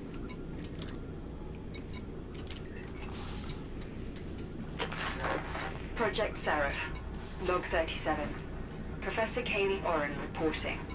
Still no Thargoid vessel. The surface sites are providing valuable data on Thargoid architecture and construction methods. I've requested a sweep for evidence of mycoid activity on these relics. I'm sure we'll find a use for the ground team's analysis either way. Dr. Graham Moore has provided a very long essay on his team's findings at Research Site Amber, which I've sent on your preferred channel. You should get comfortable before reading it. A cup of coffee or several would be smart too. As I said, very long essay. One interesting development relates to the disappearance of Subject D2. Our security team found several unauthorized messages which had piggybacked along our encryption network. The datapad sent these messages along to Dr. Edmund Pierce. Evidently, he is not as good with technology as he is with bioengineering, so it was simply a matter of time until we noticed. Decoding these messages revealed Pierce has assisted D2's escape from the Oaken Point Infirmary. Pierce confessed and is now incarcerated. When the interrogation is complete, he'll be executed. There was talk of making this a public event, but Pierce is popular with his colleagues. I'll announce the transgression and punishment after the fact. Better to let the traitor's deed speak for him. D2's whereabouts remain unknown. Pierce's messages at least confirm she was placed on Commander Hyford's ship without his knowledge. Hyford's elimination shouldn't affect our flow of test subjects. Until next time, say hi to Dawn for me. Huh. So those messages we were seeing earlier were not Hyford didn't rescue D2. Hyford didn't know that D2 was put on his ship, and it was Pierce who helped that person, helped her escape by putting her as a stowaway on there, but he was then executed. So that's an interesting cup of the story. Now, the other thing that's interesting here is, number one, these guys are aware of mycoid, right? Which was kind of like an INRA sequence. So is INRA somehow related to Black Flight? But more interesting is Dr. Granmore and Research Site Amber, which I don't know if that's been discovered. I'll have to Google that after. But that could be indicating the next facility to potentially discover out there. Okay, let's hear the next one. We've got a few more logs. Project Seraph, Log 39. Professor Kaylee Oren reporting. One of our trade ships has encountered a possible Thargoid vessel. The trader jumped into HIP 22460 with a delivery for Research Site Bronze when it was yanked out of hyperspace. Another one. The pilot claims his modules were temporarily shut down. An alien vessel, much larger than the one held at Oaken Point, swept the trade ship with a visible energy wave before departing through a rift in space. The tactics, visual description, and residual wake readings all indicate a Thargoid craft. The trade ship carried one of the artifacts recovered from the Pleiades region for Dr. Granmore's work. Maybe it attracted the alien vessel. If it is of Thargoid origin, it would confirm they're still interested in this system. Perhaps this whole region. If we can somehow draw the ship back into regular space. Oh, surely Captain Sensen has a plan to disable it. I don't know what to make of the encounter. Thargoids have always been aggressive towards humans. Why intercept our trade ship only to leave it intact? Was it gathering information? Attempting to communicate in some way? The potential answers make me a little uneasy. At least violence would be typical behavior, predictable even. But this report suggests an adaptation of sorts, the kind ordered by further up the chain. Well, at least we know they're watching. I'll outline some theories on how to initiate a repeat encounter. Okay, so, first of all, Research Site Bronze and Research Site Amber, so there are two research sites that I probably want to look into. The other part that stands out to me is the pilot claims his modules were temporarily shut down. An alien vessel much larger than the one held at Oaken Point swept the trade ship with a visible energy wave. The first thing I thought was Thargoid mothership, but no, now that I think about it, maybe they had a Thargoid scout at Oaken Point, and this was maybe their first encounter with the starfish variety, which would make sense and kind of go with the shutdown waves and such, right? And then the Pleiades region for Dr. Granmore's work, which was research site Amber, so we know that that's in the Pleiades, so it's got to be out there somewhere. That's going to be an interesting thing to look for. And then, of course, like, one of the artifacts recovered attracted the alien vessel. Could this be talking about how having an unknown probe or artifact on your ship can potentially increases your chance of hyperdiction? But also, the Thargoid did not kill the hauler. It just scanned it and then moved on. What does it say there? Yeah. Maybe it attracted the alien vessel if some Thargoid or it would confirm they're still interested in the system, perhaps a little region, if we can draw the ship back to regular space. Before departing through a rift in space, the tactics, visual description, and residual weight indicated that just looks like a standard basilisk or Medusa or Cyclops interaction. But when are these dated? Is this still pre the return, or is this post the return? Because I guess they abandoned Overlook when the Thargoids did return and they got media coverage, kind of thing, right? So this probably is still before that. How far back does this go? Well, there's 2 more logs. Let's see what they say. Project Seraph, log 42. Professor Kaylee Oren reporting. Less than an hour ago, a Black Flight squadron was intercepted by Thargoids. 7 Black Flight ships were en route from Research Site Bronze to Fort Ash. They picked up an unrecognized signal source and were ordered to investigate. What little telemetry we have shows the ships were attacked soon after dropping from supercruise. At least 3 Thargoid vessels were involved. The skirmish, if what happened even qualifies as one, lasted less than 2 minutes. By the time reinforcements arrived, there was nothing but debris left. The Thargoids had departed. There were no survivors. Professor Dawn always sounds so confident when he talks about our study of Thargoid technology. Our dominance over the aliens seems certain when he discusses Project Seraph. I'm fascinated to know what he makes of this. Text got repeated twice in that message. Okay, so pretty typical is a Black Flight squadron gets wiped out by Thargoids. They went to look at an unrecognized signal source, so I guess that's a non-human signal source. And at least 3 Thargoid ships were in there and blew them up. Okay. What's the last log here? Project Seraph, log 51. Professor Kaylee Oren reporting. This will probably be the final log for Project Seraph. I don't see much point in continuing after the withdrawal. I know. The Witch gave the order. That attack on the Federal convoy is going to draw the superpowers' attention to the Pleiades, and the Thargoid presence is growing stronger each day.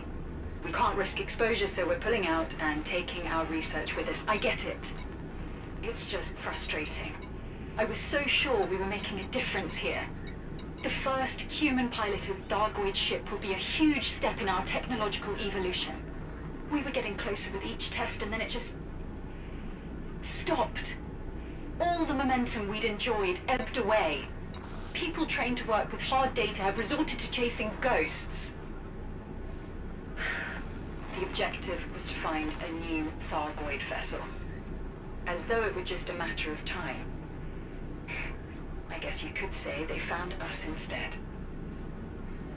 I'll arrange transport for the remaining test subjects. We have a few locations which could house them for a while. If the Thargoids really are back, then there should be an opportunity to obtain another vessel. Eventually. Assuming they don't wipe us out first, of course. I'll be at Azimuth headquarters for a full debrief within 48 hours. Okay, so here again we get another reference to the Witch, who obviously is in she's the top dog at Blackflight, so that's interesting. The attack on the Federal convoy is going to draw the superpowers' attention to the Pleiades. you can basically peg that as, if you go back and watch the Dangus video, the Event Horizon investigation, that's what she's talking about. That was the first big convoy to be blown up by the Thargoids. Now, they would have pulled out around that time, and, you know, again, we know they were working on a human-piloted Thargoid ship, trying to find a new Thargoid vessel. The last part, albeit Azimuth headquarters for full debrief. Was Azimuth still around a couple years ago? Is it still around today? Are they just like an underground pharmaceutical company? Because I thought they were an ancient company, but maybe I'm wrong on that. But that's interesting. Well, there you have it. There's a lot going on out here, and I'm sure there's more yet to be found. We already know about Research Site Amber, Research Site Bronze from these logs, that there are at least 2 research sites that we've never heard of. I'm sure if my frame rate could improve and I could want to explore this a little bit more, there might be some more nuggets to find in this abandoned facility. Maybe the Overlook megaship itself, maybe we didn't exhaust every type of limpet there, and there could be some more discoveries to be made. And then, of course, there are some Thargoid sites in this base. Well, yes, it's a couple hundred years old, Azimuth, but like, are they still around? I don't think that was ever discovered. Like the survey ships that they sent out certainly were older, but are they still around as a company? Do they still operate, or you know, do we not know that they still are operating? I just heard a weird buzzing sound. I think it just sounded electrical, but I was like, the Thargoids have been known to visit some ground-based facilities. I hope one doesn't come and visit it. But yeah, there are quite a lot of new bits of information. I think from this stream alone, the Witch is what stands out to me as a real antagonist, the leader of the Black Flight group. Who is the Witch? What do they want? Is that a title, or is that, you know, truly that person's name or pseudonym, right? Okay, so we know that there were human Thargoid test pilots. Are those ships flying out there? Did they succeed in their experiments? Is that something that might be to come? That's really interesting. And then obviously the Thargoids knew enough to attack these guys, which really speaks to the Thargoids' intelligence. These guys aren't just like insects going around looking to munch on a frond, you know. They're out there being tactical and targeting people that are fucking with them. So there's a lot of interesting stuff that we've learned from this. I'm gonna need some time to digest it for sure, and be rest assured that eventually a Dangus video will come on these subject matters. It's currently the one I'm planning to write at the moment.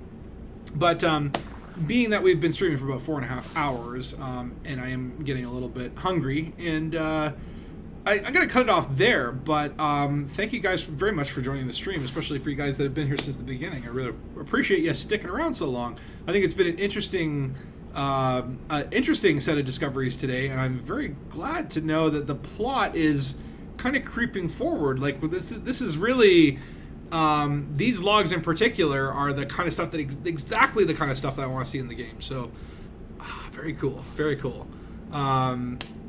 Public Records Day they folded, but you know, yeah, it's or the Public Records say they folded, but you know, well, I mean, now that maybe Black Flight kind of came in and bought them out and said, you know, you're going to be working underground for us now. And Peter, you're saying the which or something like that. Of course.